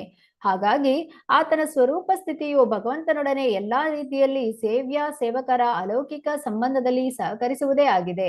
ಹಾಗೆ ಆತ್ಮ ಸಾಕ್ಷಾತ್ಕಾರ ಪಡೆದ ವ್ಯಕ್ತಿಯು ಐಹಿಕ ನಿಸರ್ಗದ ಮೇಲೆ ಪ್ರಭುತ್ವವನ್ನು ಸ್ಥಾಪಿಸುವ ತನ್ನ ವ್ಯರ್ಥ ಕಾರ್ಯಗಳನ್ನು ನಿಲ್ಲಿಸುತ್ತಾನೆ. ವೈಜ್ಞಾನಿಕವಾಗಿ ಉತ್ತಮ ತಿಳುವಳಿಕೆಯುಳ್ಳವನಾಗಿ ಆತನು ವಿಶ್ವಾಸಪೂರ್ಣ ಭಗವದ್ಭಕ್ತಿಯಲ್ಲಿ ತನ್ನನ್ನು ಪೂರ್ಣವಾಗಿ ತೊಡಗಿಸಿಕೊಳ್ತಾನೆ. ಯೋಗ ಪದ್ಧತಿಯ ವಿಧಿವತ್ತಾದ ಮಾರ್ಗದಿಂದ ಪ್ರಾಣವಾಯುವನ್ನು ನಿಯಮನ ಮಾಡಲು ಸಾಧ್ಯಂತವಾಗಿ ಅಭ್ಯಾಸ ಮಾಡಿದ ಪರಿಣತ ಯೋಗಿಯು ದೇಹವನ್ನು ಹೇಗೆ ತ್ಯಜಿಸಬೇಕೆಂಬ ಬಗ್ಗೆ ಈ ಕೆಳಗಿನಂತೆ ಸಲಹೆ ಕೊಡಲಾಗಿದೆ. ಅವನು ಪಾದದ ಹಿಮ್ಮಡಿಯಿಂದ ಶೌಚರಂಧ್ರವನ್ನು ಬಿಗಿಯಾಗಿ ಮುಚ್ಚಬೇಕು. ಆ ಬಳಿಕ ಪ್ರಾಣವಾಯುವನ್ನು ಉನ್ಮುಖವಾಗಿ 6 ಸ್ಥಾನಗಳಲ್ಲಿ ಮೇಲಕ್ಕೆ ಏರಿಸಬೇಕು. ನಾಭಿ, ಹೃದಯ, ಉರಸ್ಸು, ತಾಲು, ಭ್ರೂ ಮತ್ತು ಮಸ್ತಿಷ್ಕ ಇವು ಆ 6 ಸ್ಥಾನಗಳು. ವಿಧಿವತ್ತಾದ ಯೌಗಿಕ ಪ್ರಕ್ರಿಯೆಯಿಂದ ಪ್ರಾಣವಾಯುವಿನ ನಿಯಮನ ಗೈಯುವುದು ಯಾಂತ್ರಿಕವಾದದ್ದಾಗಿದೆ ಮತ್ತು ಯೋಗಾಭ್ಯಾಸವು ಆಧ್ಯಾತ್ಮಿಕ ಪರಿಪೂರ್ಣತೆಗಾಗಿ ಮಾಡುವ ಬಹುಮಟ್ಟಿನ ದೈಹಿಕ ಪ್ರಯತ್ನವಾಗಿದೆ. ಹಳೆಯ ಕಾಲದಲ್ಲಿ ಅಂತಹ ಅಭ್ಯಾಸವು ಅಲೌಕಿಕವಾದಿಗಳಿಗೆ ಅತ್ಯಂತ ಸರ್ವಸಾಧಾರಣವಾಗಿತ್ತು. ಆ ದಿನಗಳ ಜೀವನ ವಿಧಾನ ಮತ್ತು ಸ್ವಭಾವವು ಅದಕ್ಕೆ ಅನುಕೂಲಕರವಾಗಿತ್ತು. ಆದರೆ ಈ ಆಧುನಿಕ ದಿನಗಳಲ್ಲಿ ಕಲಿಯುಗದ ಪ್ರಭಾವವು ನಮ್ಮನ್ನು ತುಂಬಾ ಕ್ಷೋಭೆಗೊಳಿಸುತ್ತಿದೆ. ಕಾರ್ಯತಃ ಪ್ರತಿಯೊಬ್ಬನೂ ಈ ದೈಹಿಕ ವ್ಯಾಯಾಮದ ಕಲೆಯ ಬಗ್ಗೆ ಏನೂ ತಿಳಿದಿರುವುದಿಲ್ಲ. ಈ ದಿನಗಳಲ್ಲಿ ಭಗವಂತನ ಪವಿತ್ರ ನಾಮದ ಸಂಕೀರ್ತನದಿಂದ ಮನಸ್ಸಿನ ಏಕಾಗ್ರತೆಯನ್ನು ಹೆಚ್ಚು ಸುಲಭವಾಗಿ ಪಡೆಯಲಾಗಿದೆ. ಅದರ ಫಲಿತಾಂಶವು ಪ್ರಾಣವಾಯುವಿನ ಅಂತರ್ವ್ಯಾಯಾಮದಿಂದ ಸಾಧಿಸಿದ್ದಕ್ಕಿಂತ ಹೆಚ್ಚು ಪರಿಣಾಮಕಾರಿಯಾಗಿದೆ. ಶ್ಲೋಕ 20. ನಾಭ್ಯಂ ಸ್ಥಿತಂ ಹೃದಯದಿರೋಪ್ಯ ತಸ್ಮಾತ್ ದುದಾನಗತ್ಯೋರಸೀತಂ ನಯೇನ್ಮುನಿ ತತೋ ಅನುಸಂಧಾಯ ಧಿಯಾ ಮನಸ್ವಿ ಸ್ವತಾಲು ಮೂಲಂ ಶನಕೈರ್ನಯೇತ. ನಾಭ್ಯಾಂ ನಾಭಿಯಲ್ಲಿ, ಸ್ಥಿತಂ ನೆಲೆಸಿದ, ಹೃದಯದಲ್ಲಿ, ಅಧಿರೋಪ್ಯ ಇಟ್ಟು, ತಸ್ಮಾತ್ ಅಲ್ಲಿಂದ, ಉದಾನ ಮೇಲ್ಮುಖವಾದ, ಗತ್ಯ ಗತಿಯಿಂದ, ಉರಸಿ ಎದೆಯಲ್ಲಿ, ತಂ ಅದನ್ನು, ನಯೇತ್ ಎಳೆಯಬೇಕು, ಮುನಿಹಿ ಧ್ಯಾನ ಮಾಡುವ ಭಕ್ತನು, ತತಃ ಅನಂತರ, ಅನುಸಂಧಾಯ ಹುಡುಕಲು, ಧಿಯಾ ಬುದ್ಧಿಶಕ್ತಿಯಿಂದ, ಮನಸ್ವಿ ಧ್ಯಾನಿಯು, ಸ್ವತಾಲು ಮೂಲಂ ಅಂಗುಳದ ತಳಕ್ಕೆ, ಶನಕೈ ಮೆಲ್ಲಗೆ, ನಯೇತ ಒಯ್ಯಬೇಕು. ಅನುವಾದ: ಧ್ಯಾನಸ್ಥನಾದ ಭಕ್ತನು ನಿಧಾನವಾಗಿ ಪ್ರಾಣವಾಯುವನ್ನು ನಾಭಿಯಿಂದ ಹೃದಯಕ್ಕೆ, ಅಲ್ಲಿಂದ ಉರಸ್ಸಿಗೆ, ಅಲ್ಲಿಂದ ತಾಲು ಮೂಲಕ್ಕೆ ಮೇಲ್ಮುಖವಾಗಿ ತಳ್ಳಬೇಕು. ಆತನು ಬುದ್ಧಿಯಿಂದ ಸರಿಯಾದ ಸ್ಥಳಗಳನ್ನು ಕಂಡುಕೊಳ್ಳಬೇಕು. ಭಾವಾರ್ಥ. ಶಿಲಪ್ರಭುಪಾದರಿಂದ ಶಿಲಪ್ರಭುಪಾದರಿಗೆ ಜಯವಾಗಲಿ. ಪ್ರಾಣವಾಯುವಿನ ಸಂಚಾರದ 6 ಚಕ್ರಗಳಿವೆ. ಪ್ರಾಜ್ಞನಾದ ಭಕ್ತಿ ಯೋಗಿಯು ಬುದ್ಧಿಯಿಂದ ಧ್ಯಾನಸ್ಥ ಭಾವದಲ್ಲಿ ಈ ಸ್ಥಳಗಳನ್ನು ಕಂಡುಕೊಳ್ಳಬೇಕು. ಇವುಗಳಲ್ಲಿ ಮೇಲೆ ಉಲ್ಲೇಖಿತವಾದುದು ಪ್ರಾಣವಾಯುವಿನ ಮೂಲ ಸ್ಥಳವಾದ ಸ್ವಾಧಿಷ್ಠಾನ ಚಕ್ರವಾಗಿದೆ. ಅದರ ಮೇಲೆ ಉದರ ಮತ್ತು ನಾಭಿಯ ಅಡಿಯಲ್ಲೇ ಇರುವುದು ಮಣಿಪೂರಕ ಚಕ್ರ. ಮೇಲಿನ ತಾಣವನ್ನು ಮುಂದೆ ಹೃದಯದಲ್ಲಿ ಕಂಡುಕೊಂಡಾಗ ಆತ ಅನಾಹತ ಚಕ್ರವನ್ನು ತಲುಪುತ್ತಾನೆ. ಅಲ್ಲಿಂದ ಮುಂದೆ ಮೇಲಕ್ಕೆ ತಾಲು ಮೂಲದಲ್ಲಿ ಪ್ರಾಣವಾಯು ನಿಹಿತವಾದಾಗ ಆತನು ವಿಶುದ್ಧಿ ಚಕ್ರವನ್ನು ತಲುಪುತ್ತಾನೆ. ಶ್ಲೋಕ 21. ತಸ್ಮಾದ್ಭ್ರುವೋರಾಂತರ ಮುನ್ನಯೇತ ನಿರುದ್ಧ ಸಪ್ತಾಯತನೋ ಅನಪೇಕ್ಷಃ ಸ್ಥಿತ್ವಾ ಮುಹೂರ್ತಾರ್ಧ ಕುಂಠದೃಷ್ಟಿರ್ ನಿರ್ಭಿದ್ಯ ಮೂಢನ್ ವಿಸೃಜೇತ್ ಪರಂ ಗತಃ. ತಸ್ಮಾದ್ ಅಲ್ಲಿಂದ, ಭ್ರುವ ಹುಬ್ಬುಗಳ, ಅಂತರಂ ನಡುವಿನಲ್ಲಿ, ಉನ್ನಯೇತ ತರಬೇಕು, ನಿರುದ್ಧ ತಡೆಹಿಡಿದ, ಸಪ್ತ 7, ಆಯತನಃ ಪ್ರಾಣವಾಯುವಿನ ದ್ವಾರಗಳುಳ್ಳವನಾಗಿ, ಅನಪೇಕ್ಷಃ ಸಕಲ ಐಹಿಕ ಭೋಗಗಳಿಂದ ಸ್ವತಂತ್ರನಾಗಿ, ಸ್ಥಿತ್ವ ಇರುತ್ತಾ, ಮುಹೂರ್ತ ಕ್ಷಣಕಾಲದ, ಅರ್ಧಂ ಅರ್ಧ, ಅಕುಂಠ ಭಗವದ್ಧಾಮಕ್ಕೆ ಮರಳುವ, ದೃಷ್ಟಿ ಅಂತಹ ಗುರಿಯನ್ನು ಇರಿಸಿಕೊಂಡವನು, ನಿರ್ಭಿದ್ಯ ಭೇದಿಸಿ, ಮೂರ್ಧ ನೆತ್ತಿಯನ್ನು, ವಿಸೃಜೇತ್ ದೇಹತ್ಯಾಗ ಮಾಡಬೇಕು, ಪರಂ ಪರಮಪ್ರಭುವನ್ನು, ಗತಃ ಹೊಂದಿದವನಾಗಿ. ಅನುವಾದ. ಆ ಬಳಿಕ ಭಕ್ತಿಯೋಗಿಯು ಪ್ರಾಣವಾಯುವನ್ನು ಭ್ರೂಗಳ ಮಧ್ಯಕ್ಕೆ ತಳ್ಳಬೇಕು. ಆ ಬಳಿಕ ಪ್ರಾಣವಾಯುವಿನ ಸಪ್ತದ್ವಾರಗಳನ್ನು ಮುಚ್ಚಿ ಭಗವದ್ಧಾಮಕ್ಕೆ ಹಿಂದಿರುಗುವ ತನ್ನ ಗುರಿಯನ್ನು ಪಾಲಿಸಬೇಕು. ಆತನು ಐಹಿಕ ಅನುಭೋಗದ ಎಲ್ಲಾ ಕಾಮನೆಗಳಿಂದ ಸಂಪೂರ್ಣವಾಗಿ ಮುಕ್ತನಾದರೆ ಆಗ ಮಸ್ತಿಷ್ಕ ರಂಧ್ರವನ್ನು ತಲುಪಿ ಪರಮವನ್ನೈದು ತನ್ನ ಐಹಿಕ ಸಂಪರ್ಕವನ್ನು ತ್ಯಜಿಸಬೇಕು. ಭಾವಾರ್ಥ. ಶಿಲಪ್ರಭುಪಾದರಿಂದ ಶಿಲಪ್ರಭುಪಾದರಿಗೆ ಜಯವಾಗಲಿ.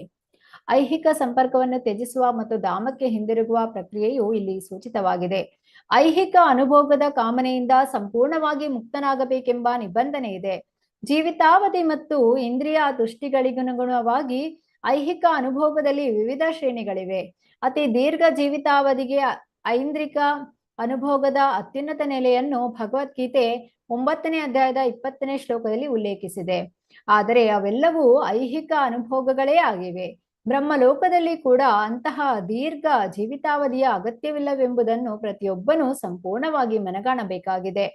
ಆತ ಭಗವದ್ಧಾಮಕ್ಕೆ ಮರಳಲೇಬೇಕು ಮತ್ತು ಯಾವುದೇ ಪ್ರಮಾಣದ ಐಹಿಕ ಸೌಕರ್ಯಗಳಿಂದ ಆಕರ್ಷಿತನಾಗಲೇಬಾರದು.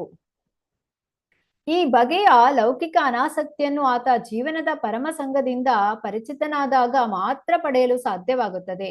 ಪರಂ ದೃಷ್ಟ್ವಾ ನಿವರ್ತತೆ ಎಂದು ಭಗವದ್ಗೀತೆ 2ನೇ ಅಧ್ಯಾಯದ 59ನೇ ಶ್ಲೋಕದಲ್ಲಿ ಹೇಳಿದೆ. ಆಧ್ಯಾತ್ಮಿಕ ಜೀವನದ ಸ್ವಭಾವದ ಪೂರ್ಣ ಅರಿವಿಲ್ಲದೆ ಯಾರೂ ಐಹಿಕ ಆಕರ್ಷಣೆಯಿಂದ ಮುಕ್ತರಾಗಲಾರರು. ಆಧ್ಯಾತ್ಮಿಕ ಜೀವನವು ವೈವಿಧ್ಯ ಶೂನ್ಯವಾಗಿದೆ ಎಂಬ ನಿರಾಕಾರವಾದಿಗಳ ಪ್ರಚಾರವು ಐಹಿಕ ಅನುಭೋಗಗಳಿಂದ ಹೆಚ್ಚು ಹೆಚ್ಚು ಆಕರ್ಷಿತರಾಗುವಂತೆ ಜೀವಿಗಳನ್ನು ತಪ್ಪುದಾರಿಗೆ ಎಳೆಯುವ ಅಪಾಯಕಾರಿ ಪ್ರಚಾರವಾಗಿದೆ. ಹಾಗಾಗಿ ಜ್ಞಾನದ ಅಲ್ಪ ಬಂಡವಾಳವುಳ್ಳ ವ್ಯಕ್ತಿಗಳು ಪರಮನ ಯಾವುದೇ ಕಲ್ಪನೆಯನ್ನು ಹೊಂದಿರಲಾರರು. ತಮ್ಮನ್ನು ಬ್ರಹ್ಮ ಸಾಕ್ಷಾತ್ಕಾರ ಪಡೆದವರೆಂದು ಹೊಗಳಿಕೊಳ್ಳಬಹುದಾಗಿದ್ದರೂ ಅವರು ಐಹಿಕ ಅನುಭೋಗಗಳ ವೈವಿಧ್ಯಕ್ಕೆ ಅಂಟಿಕೊಳ್ಳಲು ಪ್ರಯತ್ನಿಸುತ್ತಾರೆ. ಈ ಶ್ಲೋಕದಲ್ಲಿ ಉಲ್ಲೇಖಿಸಿದಂತೆ ಅಂತಹ ಮಂದಮತಿಗಳಾದ ವ್ಯಕ್ತಿಗಳು ಪರಮನ ಬಗ್ಗೆ ಯಾವುದೇ ಕಲ್ಪನೆಯನ್ನು ಹೊಂದಿರಲಾರರು. ಆದ್ದರಿಂದ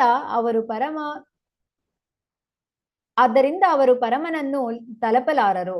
ವೈಕುಂಠ ಲೋಕಗಳೆಂದು ಕರೆಯಲಾದ ಅಮಿತವಾದ ಆಧ್ಯಾತ್ಮಿಕ ಲೋಕಗಳಲ್ಲಿ ದೇವೋತ್ತಮ ಪುರುಷನ ಮತ್ತು ಅವನ ದಿವ್ಯ ಸಂಘದ ಆಧ್ಯಾತ್ಮಿಕ ಜಗತ್ತಿನ ಪೂರ್ಣ ಜ್ಞಾನವನ್ನು ಭಕ್ತರು ಹೊಂದಿದ್ದಾರೆ.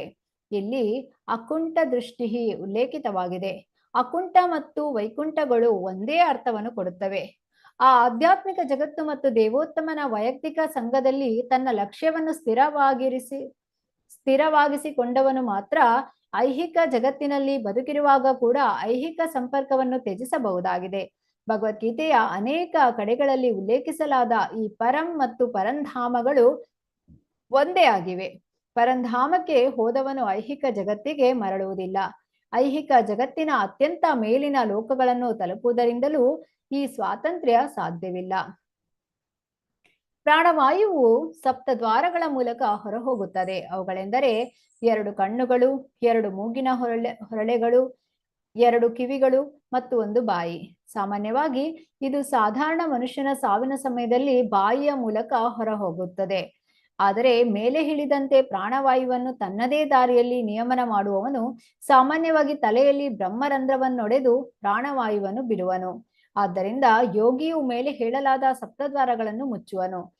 ಅದರಿಂದ ಪ್ರಾಣವಾಯುವು ಸಹಜವಾಗಿಯೇ ಮಸ್ತಿಷ್ಕ ರಂಧ್ರವನ್ನು ಸ್ಫೋಟಿಸಿಕೊಂಡು ಹೊರಹೋಗುತ್ತದೆ. ಇದು ಮಹಾಭಕ್ತನು ಐಹಿಕ ಸಂಪರ್ಕವನ್ನು ತ್ಯಜಿಸುವುದರ ನಿಶ್ಚಿತ ಸಂಕೇತವಾಗಿದೆ. ಶ್ಲೋಕ 22. ಯದಿ ಪ್ರಯಾಸ್ಯನ್ ನೃಪ ಪಾರಮೇಷ್ಟ್ಯಂ ವೈಹಾಯಸಾನಾಮುತ ಯದ್ವಿಹಾರಂ ಅಷ್ಟಾಧಿಪತ್ಯಂ ಗುಣಸನ್ನಿವಾಯೇ ಸಹೈವ ಗಚ್ಚೇನ್ಮನಸೇಂದ್ರಿಯೈಶ್ಚ. ಯದಿ ಹಾಗಿದ್ದರೂ ಪ್ರಯಾಸ್ಯನ್ ಅಪೇಕ್ಷೆ ಪಟ್ಟಲ್ಲಿ ನೃಪ ರಾಜನೇ ಪಾರಮೇಷ್ಟ್ಯಂ ಭೌತಿಕ ಜಗತ್ತನ್ನು ಆಳುವ ಲೋಕವನ್ನು ವೈಹಾಯಸಾನಾಂ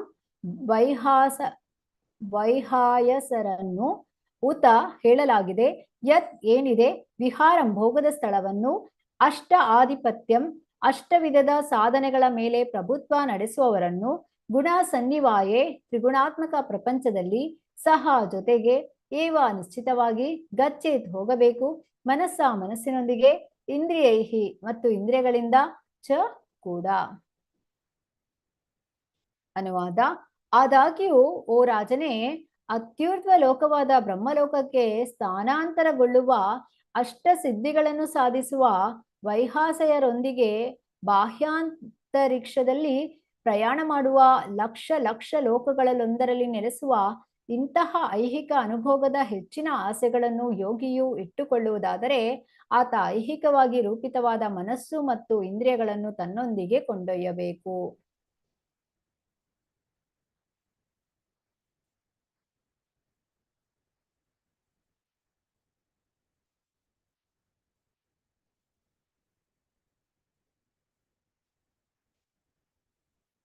ಭಾವಾರ್ಥ. ಶಿಲಪ್ರಭುಪಾದರಿಂದ ಶಿಲಪ್ರಭುಪಾದರಿಗೆ ಜಯವಾಗಲಿ.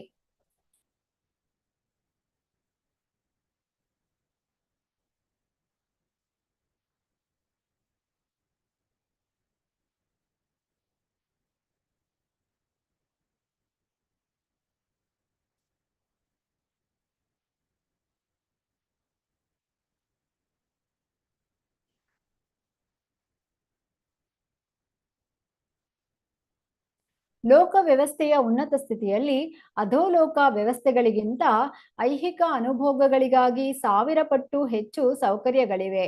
ಅತ್ಯುರ್ಧ್ವ ಲೋಕ ವ್ಯವಸ್ಥೆಗಳಲ್ಲಿ ಬ್ರಹ್ಮಲೋಕ ಮತ್ತು ಧ್ರುವ ನಕ್ಷತ್ರಗಳಂತಹ ಲೋಕಗಳೂ ಸೇರುತ್ತವೆ. ಅವೆಲ್ಲವೂ ಮಹಾಲೋಕದ ಆಚೆಗೆ ನೆಲೆಗೊಂಡಿವೆ. ಆ ಲೋಕಗಳ ನಿವಾಸಿಗಳಿಗೆ ಯೌಗಿಕ ಪರಿಪೂರ್ಣತೆಯ ಅಷ್ಟಸಿದ್ಧಿಗಳು ದತ್ತವಾಗಿವೆ.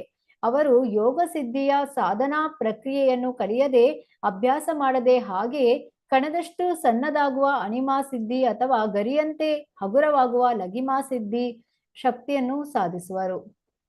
ಅವರು ಅತ್ಯಂತ ಭಾರವಾದದಕ್ಕಿಂತ ಹೆಚ್ಚು ಭಾರವಾಗಲು ಮಹಿಮಾ ಸಿದ್ಧಿ, ಯಾವುದಾದರೂ ಅದ್ಭುತವನ್ನು ಸೃಷ್ಟಿಸಲು ಅಥವಾ ತನ್ನಿಚ್ಛೆಯಂತೆ ಯಾವುದನ್ನಾದರೂ ನಾಶ ಮಾಡುವುದಕ್ಕೆ ಮುಕ್ತವಾಗಿ ವರ್ತಿಸಲು ಈಶಿತ್ವ ಸಿದ್ಧಿ, ಐಹಿಕ ಅಂಶಗಳನ್ನು ನಿಯಮನ ಮಾಡಲು ವಶಿತ್ವ ಸಿದ್ಧಿ, ಯಾವುದೇ ಕಾಮನೆಯಲ್ಲೂ ಎಂದೂ ಆಶಾಭಂಗವಾಗದಂತಹ ಶಕ್ತಿ ಪಡೆಯಲು ಪ್ರಾಕಾಮ್ಯ ಸಿದ್ಧಿ, ತನ್ನ ಲಹರಿಯಿಂದ ಬಯಸಬಹುದಾದ ಆಕಾರ ಅಥವಾ ರೂಪವನ್ನು ತಳೆಯಲು ಕಾಮವಸಾಯಿತ ಸಿದ್ಧಿ, ಎಲ್ಲಿಂದಲೂ ಮತ್ತು ಯಾವುದರಿಂದಲೂ ಸುತರಾಂ ಏನನ್ನು ಪಡೆಯಬೇಕಾಗಿಲ್ಲ ಪ್ರಾಪ್ತಿ ಸಿದ್ಧಿ, ಈ ಎಲ್ಲಾ ಸಿದ್ಧಿ ಲಾಭಗಳು ಆ ಊರ್ಧ್ವ ಲೋಕಗಳ ನಿವಾಸಿಗಳಿಗೆ ನಿಸರ್ಗ ದತ್ತ ಕೊಡುಗೆಯಷ್ಟೇ ಸಾಮಾನ್ಯವಾಗಿರುತ್ತವೆ.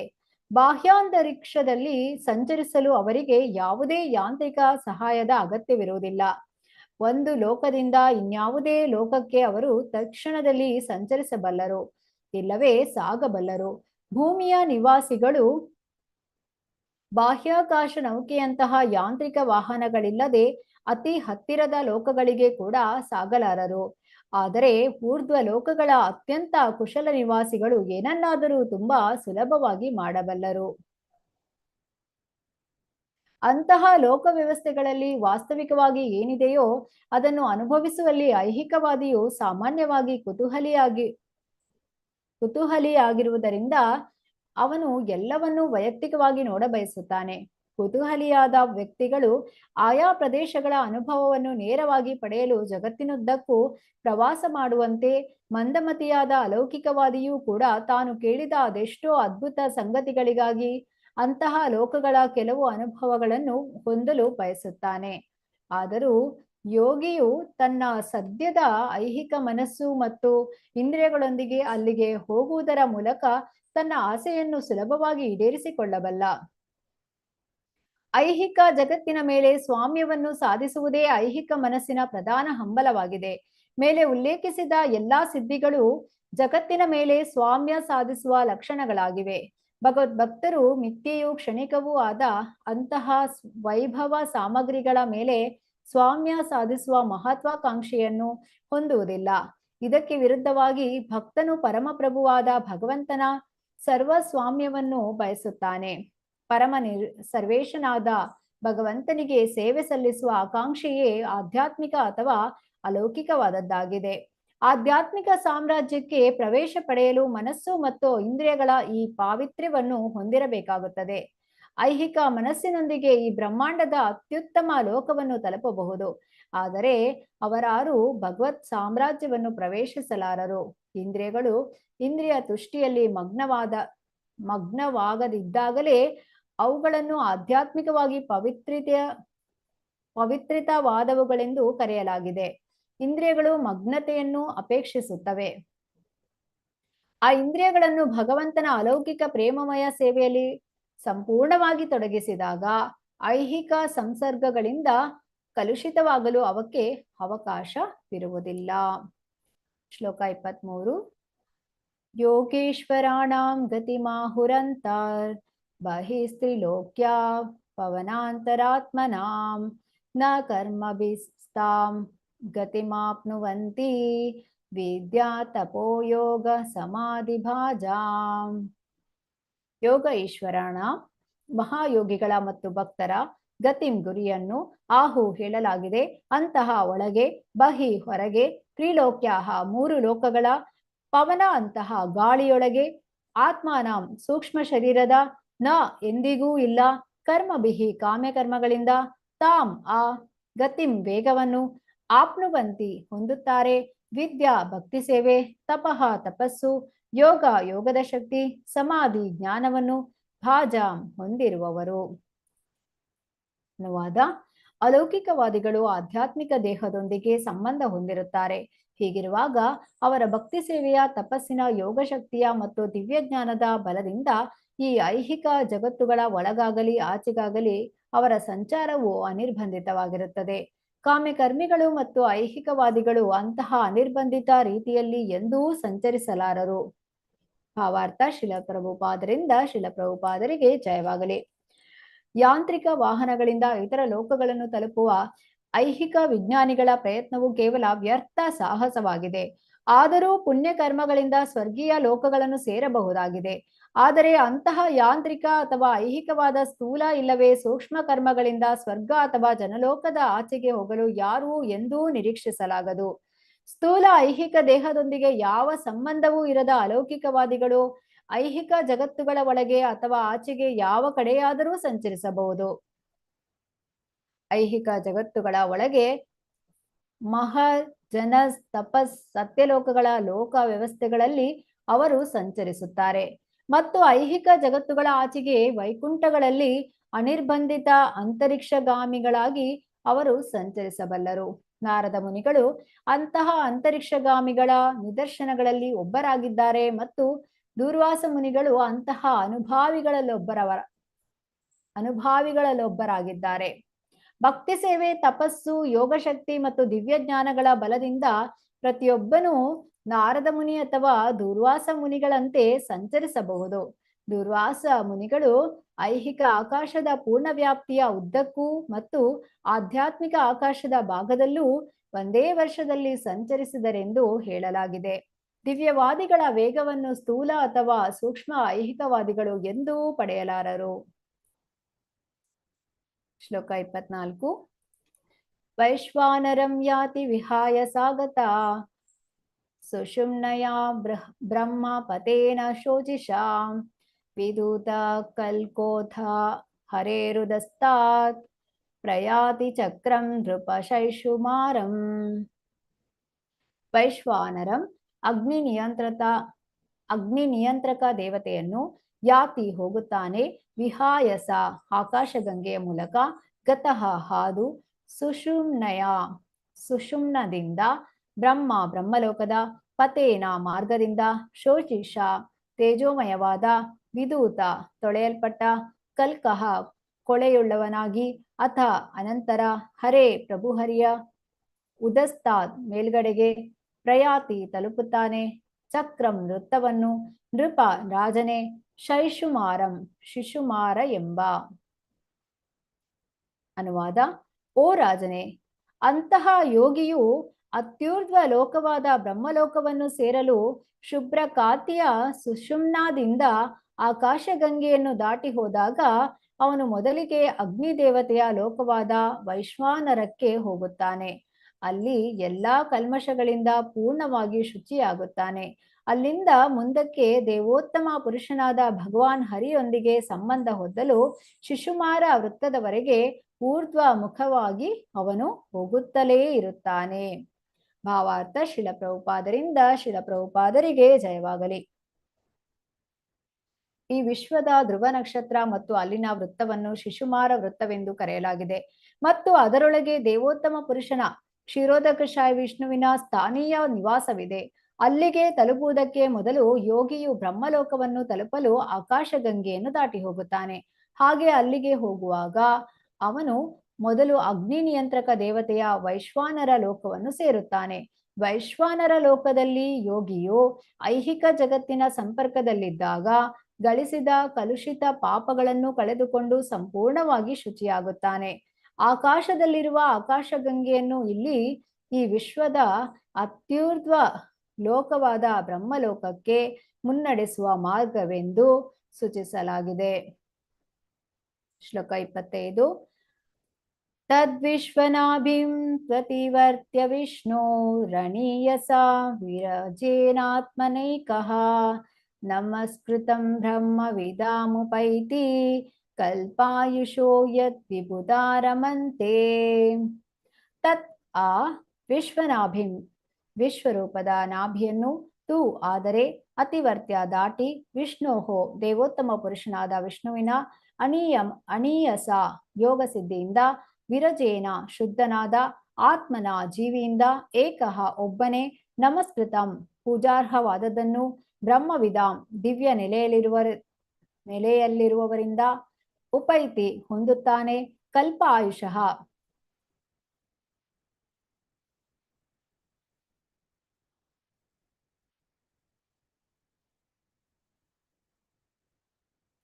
430 ಕೋಟಿ ಸೌರ ವರ್ಷಗಳ ಅವಧಿಯವರೆಗೆ, ಯತ್ ಅಲ್ಲಿ, ವಿಬುಧಾಹ ಆತ್ಮ ಸಾಕ್ಷಾತ್ಕಾರಗೊಂಡ ಜೀವಿಗಳು, ರಮಂತೆ ಸುಖಿಸುತ್ತಾರೆ.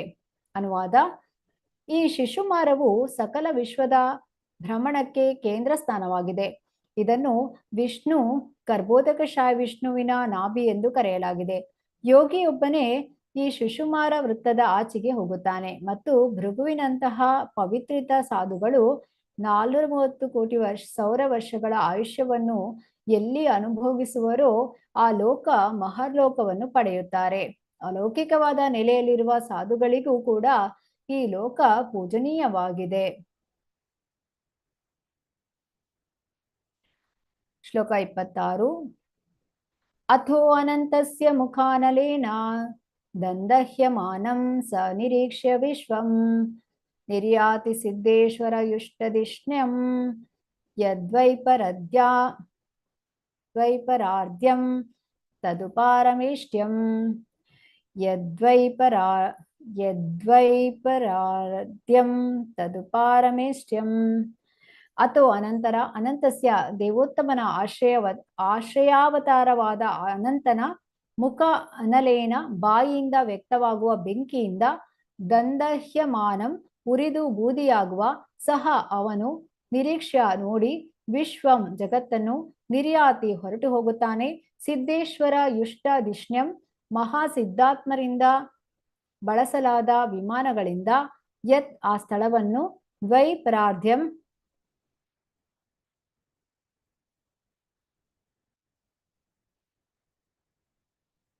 ಸೌರ ವರ್ಷಗಳು ತತ್ ಆ ಉತ್ಕರ್ಷಗೊಂಡ ಪಾರಮೇಷ್ಟ್ಯಂ ಬ್ರಹ್ಮನ ನಿವಾಸವಾದ ಸತ್ಯಲೋಕವನ್ನು.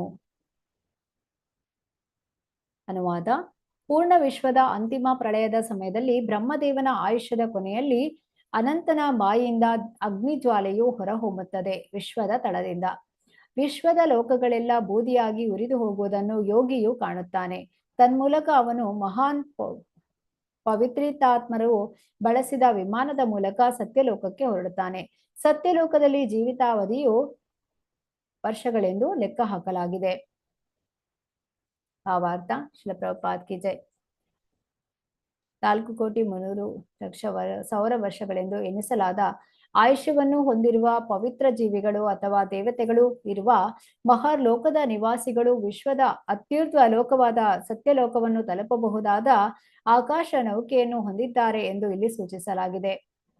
ಬೇರೆ ಮಾತುಗಳಲ್ಲಿ ಹೇಳುವುದಾದರೆ ಆಧುನಿಕ ವಿಮಾನಗಳು ಮತ್ತು ರಾಕೆಟ್ಟುಗಳು ಕಾಲ್ಪನಿಕ ವೇಗದಿಂದ ಕೂಡ ತಲುಪಲಾರದ ನಮ್ಮಿಂದ ಅತಿ ದೂರದಲ್ಲಿರುವ ಲೋಕಗಳ ಬಗ್ಗೆ ಅನೇಕ ಸುಳಿವುಗಳನ್ನು ಶ್ರೀಮದ್ ಭಾಗವತವು ನಮಗೆ ಒದಗಿಸುತ್ತದೆ. ಶ್ರೀಮದ್ ಭಾಗವತದ ಹೇಳಿಕೆಗಳನ್ನು ಶ್ರೀಧರ ಸ್ವಾಮಿ, ರಾಮಾನುಜಾಚಾರ್ಯ ಮತ್ತು ವಲ್ಲಭಾಚಾರ್ಯರಂತಹ ಶ್ರೇಷ್ಠ ಆಚಾರ್ಯರುಗಳು ಒಪ್ಪಿಕೊಂಡಿದ್ದಾರೆ. ಶ್ರೀ ಚೈತನ್ಯ ಮಹಾಪ್ರಭು ಅವರು ವಿಶೇಷವಾಗಿ ಶ್ರೀಮದ್ ಭಾಗವತನ್ನು ನಿರ್ಮಲ ವೈದಿಕ ಪ್ರಮಾಣವೆಂದೇ ಒಪ್ಪಿಕೊಳ್ಳುತ್ತಾರೆ. ಹೀಗಿರುವಾಗ ಸಕಲ ವೈದಿಕ ಸಾಹಿತ್ಯಗಳ ಸಂಗ್ರಹಕಾರರಾದ ತನ್ನ ಶ್ರೇಷ್ಠ ತಂದೆಯಾದ ಶ್ರೀ ವ್ಯಾಸ ಮಹರ್ಷಿಗಳ ಹೆಜ್ಜೆಗಳನ್ನು ಅನುಸರಿಸುವ ಆತ್ಮ ಸಾಕ್ಷಾತ್ಕಾರ ಸಂಪನ್ನರಾದ ಶ್ರೀ ಶುಕ ಮಹರ್ಷಿಗಳು ಪ್ರವಚಿಸಿದ ಮೇಲೆ ಶ್ರೀಮದ್ ಭಾಗವತದ ಹೇಳಿಕೆಗಳನ್ನು ಯಾವ ವಿವೇಕಿಯೂ ನಿರ್ಲಕ್ಷಿಸಲಾರ. ಭಗವಂತನ ಈ ಸೃಷ್ಟಿಯಲ್ಲಿ ಪ್ರತಿ ಹಗಲು ರಾತ್ರಿ ನಾವು ನಮ್ಮ ಕಣ್ಣಿಂದಲೇ ಕಾಣಬಹುದಾದ ಅದೆಷ್ಟೋ ಅದ್ಭುತ ಸಂಗತಿಗಳಿವೆ. ಆದರೆ ನಾವು ಆಧುನಿಕ ಐಹಿಕ ವಿಜ್ಞಾನದಿಂದ ಸಜ್ಜಾಗಿ ಅವುಗಳನ್ನು ತಲುಪಲು ಸಾಧ್ಯವಿಲ್ಲದವರಾಗಿದ್ದೇವೆ. ಆದ್ದರಿಂದ ನಾವು ವೈಜ್ಞಾನಿಕ ನಿಯಮ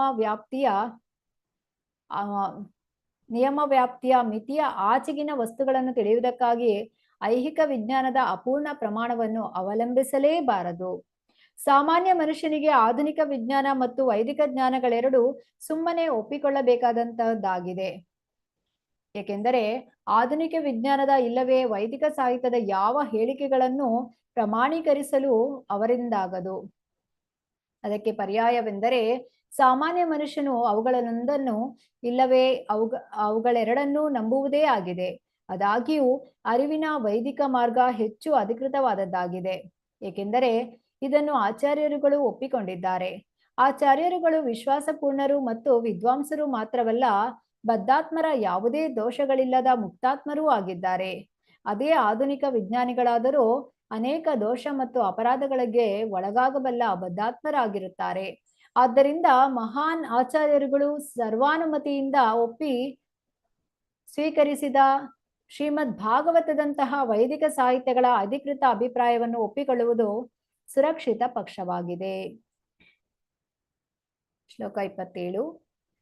ನಾಯತ್ರ ಶೋಕೋ ನ ಜರಾ ನ ಮೃತ್ಯುರ್ ನಾತಿರ್ನ ಚೋದ್ವೇಗ ಋತೆ ಕುತಶ್ಚಿತ್ ಯಚ್ಚಿತ್ತತೋ ಅದ ಕೃಪಯಾ ನಿಧನ್ವಿದಾಂ ದುರಂತ ದುಃಖ ಪ್ರಭವಾನುದರ್ಶನಾತ್.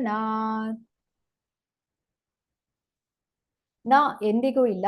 ಯತ್ರ ಅಲ್ಲಿ ಶೋಕಃ ದುಃಖವು ನ ಇಲ್ಲ.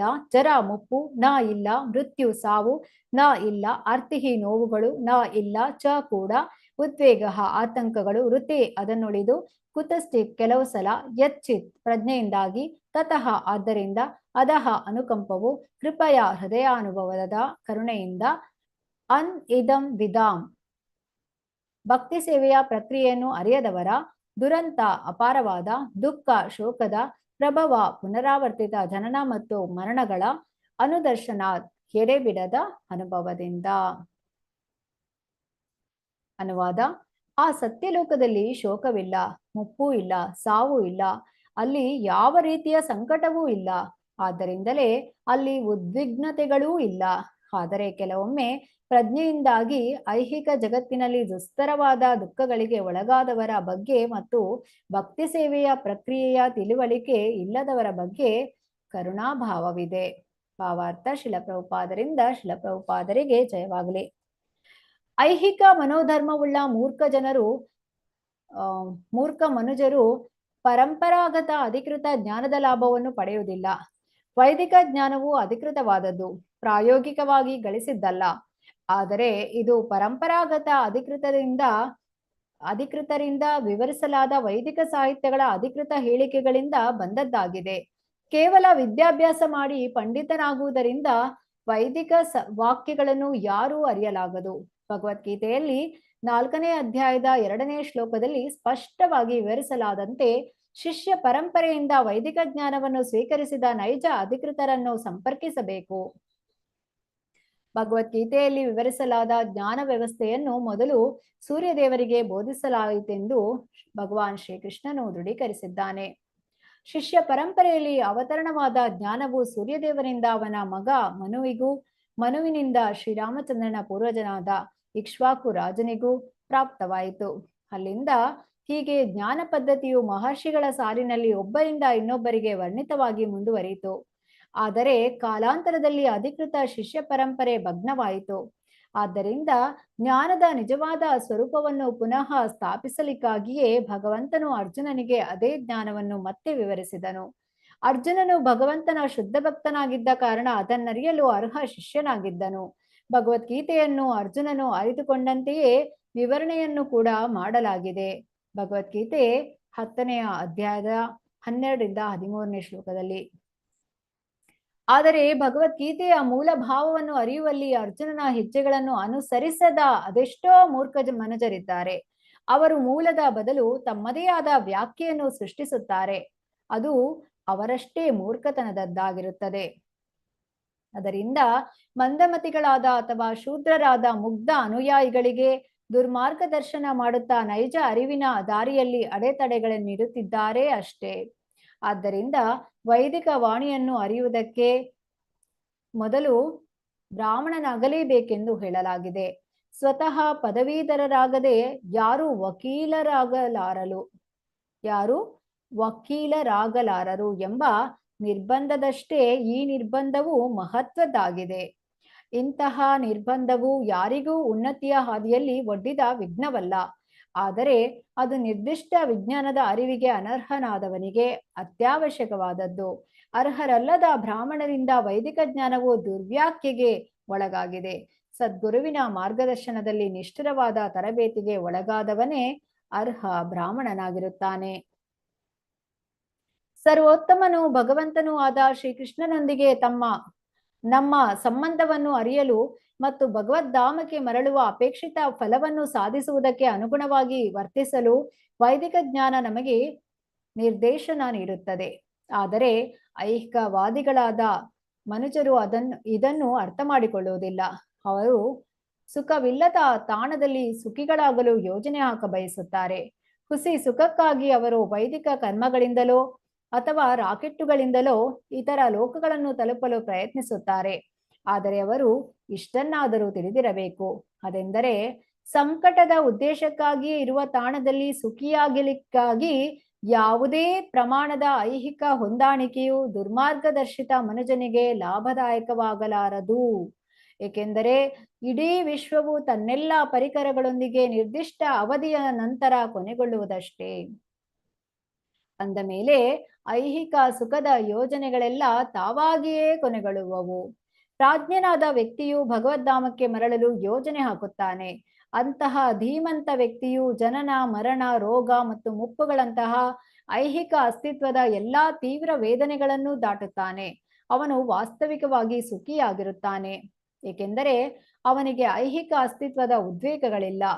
ಆದರೆ ಕರುಣಾಮಯಿಯು ಸಹಾನುಭೂತಿ ತೋರುವವನೂ ಆಗಿ ಅವನು ಯಾತನೆ ಪಡುತ್ತಿರುವ ಐಹಿಕವಾದಿಗಳಾದ ಮನುಜರ ಬಗ್ಗೆ ಅಸಂತೋಷವನ್ನು ಅನುಭವಿಸುತ್ತಾನೆ. ಭಗವದ್ಧಾಮಕ್ಕೆ ಮರಳಿ ಹೋಗುವ ಅವಶ್ಯಕತೆಯನ್ನು ಅವರಿಗೆ ಕಲಿಸಿಕೊಡಲು ಐಹಿಕವಾದಿಗಳಾದ ಮನುಜರ ಎದುರಿಗೆ ಅವರು ಆಗಾಗ ಬರುತ್ತಾರೆ. ಭಗವದ್ಧಾಮಕ್ಕೆ ಮರಳಿ ಹೋಗುವ ಈ ಸತ್ಯವನ್ನು ಎಲ್ಲ ಪರಂಪರಾಗತ ಆಚಾರ್ಯರುಗಳು ಉಪದೇಶಿಸುತ್ತಾರೆ. ಅಲ್ಲದೆ ಸುಖವು ಕೇವಲ ಮಿಥ್ಯೆಯಾಗಿರುವ ತಾಣದಲ್ಲಿ ಸುಖಕ್ಕಾಗಿ ಹುಸಿ ಯೋಜನೆಗಳನ್ನು ಹಾಕದಿರುವಂತೆ ಮನುಜರನ್ನು ಎಚ್ಚರಿಸುತ್ತಾರೆ. ಶ್ಲೋಕ 28.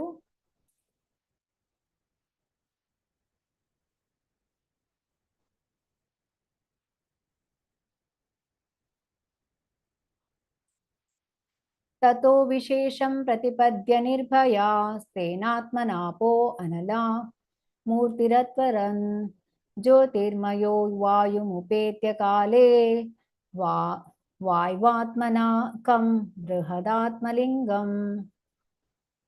ತತಃ ಅನಂತರ ವಿಶೇಷಂ ನಿರ್ದಿಷ್ಟವಾಗಿ ಪ್ರತಿಪದ್ಯ ಪಡೆದು ನಿರ್ಭಯ ಸಂಶಯ ರಹಿತರಾಗಿ ತೇನ ಅದರಿಂದ ಆತ್ಮನ ಶುದ್ಧಾತ್ಮನಿಂದ ಆಪಹ ನೀರು ಅನಲ ಅಗ್ನಿ ಮೂರ್ತಿ ರೂಪಗಳು ಅತ್ವರನ್ ಮೀರಿ ಜ್ಯೋತಿಮಯ ಪ್ರಕಾಶ ಪೂರ್ಣವಾದ ವಾಯುಂ ವಾತಾವರಣವನ್ನು ಉಪೇತ್ಯ ಅಲ್ಲಿಗೆ ತಲುಪಿ ಕಾಲೇ ಸಕಾಲದಲ್ಲಿ ವಾಯು ಗಾಳಿ ಆತ್ಮನ ತನ್ನಿಂದ ಖಂ ಆಕಾಶವನ್ನು ಬೃಹತ್ ಮಹತ್ತರವಾದ ಆತ್ಮಲಿಂಗಂ ಆತ್ಮನ ನೈಜ ರೂಪವನ್ನು. ಅನುವಾದ: ಸತ್ಯಲೋಕವನ್ನು ತಲುಪಿದ ಬಳಿಕ ಭಕ್ತನು ಆ ಸ್ಥೂಲ ದೇಹವನ್ನು ಹೋಲುವ ಸೂಕ್ಷ್ಮ ದೇಹದೊಂದಿಗೆ ನಿರ್ಭಯವಾಗಿ ಸಂಯೋಜಿತನಾಗಲು ಬೇಕಾದ ಅರ್ಹತೆ ಪಡೆಯುತ್ತಾನೆ ಮತ್ತು ಅವನು ಆಕಾಶದ ಅಸ್ತಿತ್ವದ ಸ್ಥಿತಿಯನ್ನು ತಲುಪುವವರೆಗೂ ಒಂದಾದ ಮೇಲೆ ಇನ್ನೊಂದರಂತೆ ಕ್ರಮವಾಗಿ ಪಾರ್ಥಿವದಿಂದ ಜಲ, ಅಗ್ನಿ, ಜ್ಯೋತಿ ಮತ್ತು ವಾಯುಗಳ ಅಸ್ತಿತ್ವದ ಸ್ಥಿತಿಯನ್ನು ಹೊಂದುತ್ತಾ ಹೋಗುತ್ತಾನೆ. ಭಾವಾರ್ಥ: ಶಿಲಪ್ರಭುಪಾದರಿಂದ ಶಿಲಪ್ರಭುಪಾದರಿಗೆ ಜಯವಾಗಲಿ. ಆಧ್ಯಾತ್ಮಿಕ ಪರಿಪೂರ್ಣತೆ ಮತ್ತು ಅಭ್ಯಾಸದ ಪ್ರಭಾವದಿಂದ ಬ್ರಹ್ಮಲೋಕ ಅಥವಾ ಸತ್ಯಲೋಕಗಳನ್ನು ತಲುಪಬಲ್ಲವರೆಲ್ಲ 3 ಬೇರೆ ಬೇರೆ ರೀತಿಯ ಪರಿಪೂರ್ಣತೆಗೆ ಅರ್ಹರಾಗುತ್ತಾರೆ.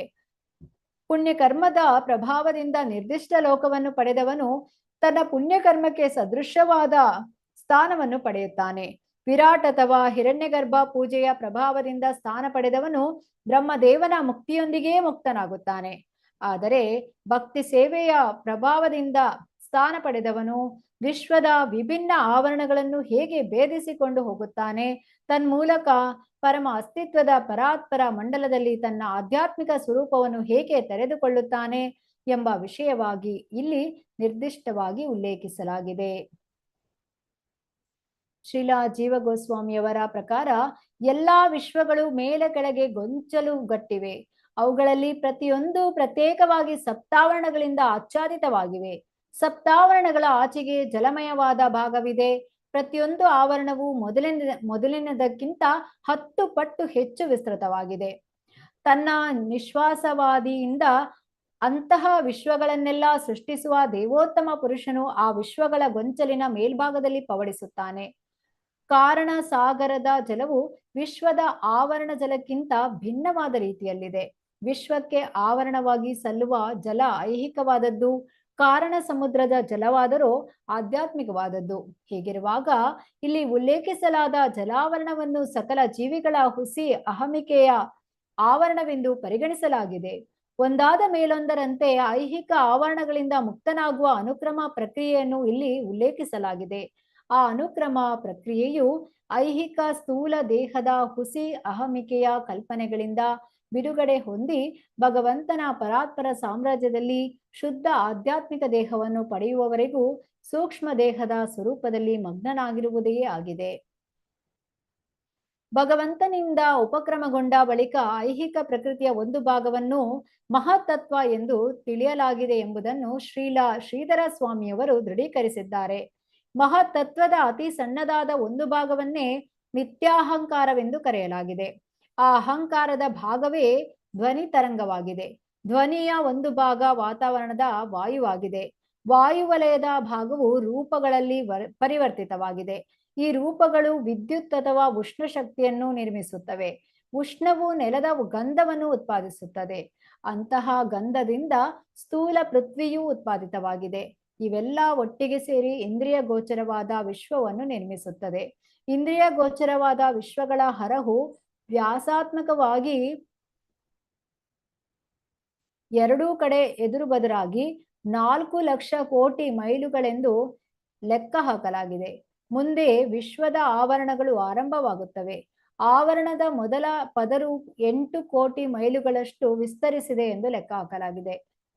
ಅನಲ, ಜ್ಯೋತಿ, ವಾಯು ಮತ್ತು ಆಕಾಶ ಕ್ರಮವಾಗಿ ಒಂದಾದ ಮೇಲೊಂದರಂತೆ ವಿಶ್ವದ ಮುಂದಿನ ಆವರಣಗಳಾಗಿವೆ. ಪ್ರತಿಯೊಂದು ಮೊದಲಿನದಕ್ಕಿಂತ ಮುಂದಿನದು 10 ಪಟ್ಟು ವಿಸ್ತಾರವಾಗಿದೆ. ಭಗವಂತನ ನಿರ್ಭೀತನಾದ ಭಕ್ತನು ಅವುಗಳಲ್ಲಿ ಪ್ರತಿಯೊಂದನ್ನು ಭೇದಿಸಿಕೊಂಡು ಹೋಗುತ್ತಾನೆ ಮತ್ತು ಎಲ್ಲವೂ ಆಧ್ಯಾತ್ಮಿಕವಾಗಿ ಅನನ್ಯವಾಗಿರುವ ಪರಾತ್ಪರ ಮಂಡಲವನ್ನು ಅಂತಿಮವಾಗಿ ತಲುಪುತ್ತಾನೆ. ಆಮೇಲೆ ಭಕ್ತನು ವೈಕುಂಠ ಲೋಕವನ್ನು ಪ್ರವೇಶಿಸುತ್ತಾನೆ. ಭಗವಂತನ ಪ್ರೇಮಮಯ ಅಲೌಕಿಕ ಸೇವೆಯಲ್ಲಿ ತೊಡಗುತ್ತಾನೆ. ಅದು ಭಕ್ತಿ ಜೀವನದ ಅತ್ಯುನ್ನತ ಪರಿಪೂರ್ಣತೆಯಾಗಿದೆ. ಇದರಾಚೆಗೆ ಪರಿಪೂರ್ಣ ಯೋಗಿಯು ಬಯಸಬೇಕಾದದ್ದು ಇಲ್ಲವೇ ಸಾಧಿಸಬೇಕಾದದ್ದು ಯಾವುದೂ ಇಲ್ಲ. ಶ್ಲೋಕ 29. ಘ್ರಾಣೇನ ಗಂಧಂ ರಸನೇನ ವೈರಸಂ ರೂಪಂ ತು ದೃಷ್ಟ್ಯಾ ಶ್ವಸನಂ ತ್ವಚೈವ ಶ್ರೋತ್ರೇಣ ಚೋಪೇತ್ಯ ನಭೋ ಗುಣತ್ವಂ ಪ್ರಾಣೇನ ಚಾಕೂತಿ ಮುಪೈತಿ ಯೋಗಿ. ಘ್ರಾಣೇಂದ್ರಿಯದಿಂದ ಗಂಧಂ ಸುವಾಸನೆಯನ್ನು, ರಸನೇನ ನಾಲಗೆಯಿಂದ, ವೈ ಸರಿಯಾಗಿ, ರಸವನ್ನು, ರೂಪಂ ಆಕಾರಗಳನ್ನು, ಚ ಕೂಡ ದೃಷ್ಟಿಯಿಂದ, ಶ್ವಸನಂ ಸ್ಪರ್ಶವನ್ನು, ತ್ವಚ ಚರ್ಮದಿಂದ, ಏವ ಅದಿರುವಂತೆ, ಶ್ರೋತ್ರೇಣ ಕಿವಿಗಳಿಂದ, ಚ ಸಹ ಉಪೇತ್ಯ ಸಿದ್ಧಿಸಿಕೊಂಡು, ನವಃ ಗುಣತ್ವಂ ಆಕಾಶದ ಗುರುತಿಸುವಿಕೆಯನ್ನು, ಪ್ರಾಣೇನ ಇಂದ್ರಿಯಾಂಗಗಳಿಂದ, ಚ ಕೂಡ ಆಕೂತಿಂ ಲೌಕಿಕ ಚಟುವಟಿಕೆಗಳನ್ನು, ಉಪೈತಿ ಹೊಂದುತ್ತಾನೆ ಯೋಗಿ ಭಕ್ತನು. ಅನುವಾದ: ಘ್ರಾಣೇಂದ್ರಿಯದಿಂದ ಗಂಧವನ್ನು, ರಸನೇಂದ್ರಿಯದಿಂದ ರಸವನ್ನು, ದೃಷ್ಟಿಯಿಂದ ದೃಶ್ಯವನ್ನು, ಚರ್ಮೇಂದ್ರಿಯದಿಂದ ಸ್ಪರ್ಶವನ್ನು, ಶ್ರೋತ್ರೇಂದ್ರಿಯದಿಂದ ನಭೋಗುಣವಾದ ಶಬ್ದ ತರಂಗವನ್ನು ಮತ್ತು ಐಹಿಕ ಕ್ರಿಯೆಗಳಿಂದ ಜ್ಞಾನೇಂದ್ರಿಯಗಳನ್ನು, ಹೀಗೆ ವಿಭಿನ್ನ ಇಂದ್ರಿಯಗಳ ವಿಷಯಗಳನ್ನು ಭಕ್ತನು ದಾಟುತ್ತಾನೆ. ಭಾವಾರ್ಥ: ಶಿಲಪ್ರಭುಪಾದರಿಂದ ಶಿಲಪ್ರಭುಪಾದರಿಗೆ ಜಯವಾಗಲಿ. ವಿಶ್ವಗಳ ಮೂಲಭೂತ ಆವರಣಗಳನ್ನು ಹೋಲುವ ಸೂಕ್ಷ್ಮ ಆವರಣಗಳು ಆಕಾಶದ ಆಚೆಗೆ ಇವೆ. ಸ್ಥೂಲ ಆವರಣಗಳು ಸೂಕ್ಷ್ಮ ಕಾರಣಗಳ ಆಂಶಿಕ ಸಾಧನಗಳ ಬೆಳವಣಿಗೆಯೇ ಆಗಿವೆ.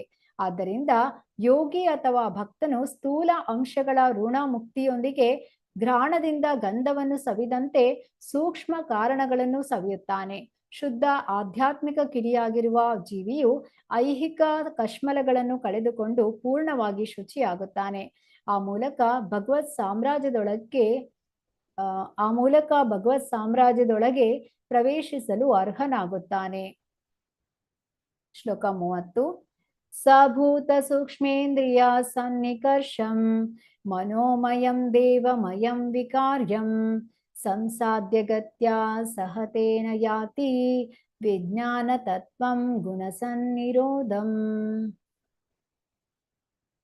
ಸಹ ಅವನು ಭಕ್ತನು ಭೂತ ಜಡ ಸೂಕ್ಷ್ಮವಾದ ಇಂದ್ರಿಯಗಳ ಸನ್ನಿಕರ್ಷಂ ನಿಷ್ಪರಿಣಾಮಗೊಳಿಸುವ ಬಿಂದುವಿನ ಮನಃಮಯಂ ಮನೋವೇದಿಕೆಯನ್ನು, ದೇವಮಯಂ ಸತ್ವಗುಣದಲ್ಲಿ, ವಿಕಾರ್ಯಂ ಅಹಂಕಾರವನ್ನು, ಸಂಸಾದ್ಯ ಮೀರಿ, ಗತ್ಯ ಬೆಳವಣಿಗೆಯಿಂದ, ಸಹ ಜೊತೆಗೂಡಿ, ತೇನ ಅವನಿಂದ, ಯಾತಿ ಹೋಗುತ್ತಾನೆ, ವಿಜ್ಞಾನ ನಿರ್ದಿಷ್ಟ ಜ್ಞಾನ, ತತ್ವಂ ಸತ್ಯವನ್ನು, ಗುಣ ಪ್ರಕೃತಿ ಗುಣಗಳು, ಸನ್ನಿರೋಧಂ ಸಂಪೂರ್ಣವಾಗಿ ತಡೆದಿಟ್ಟ.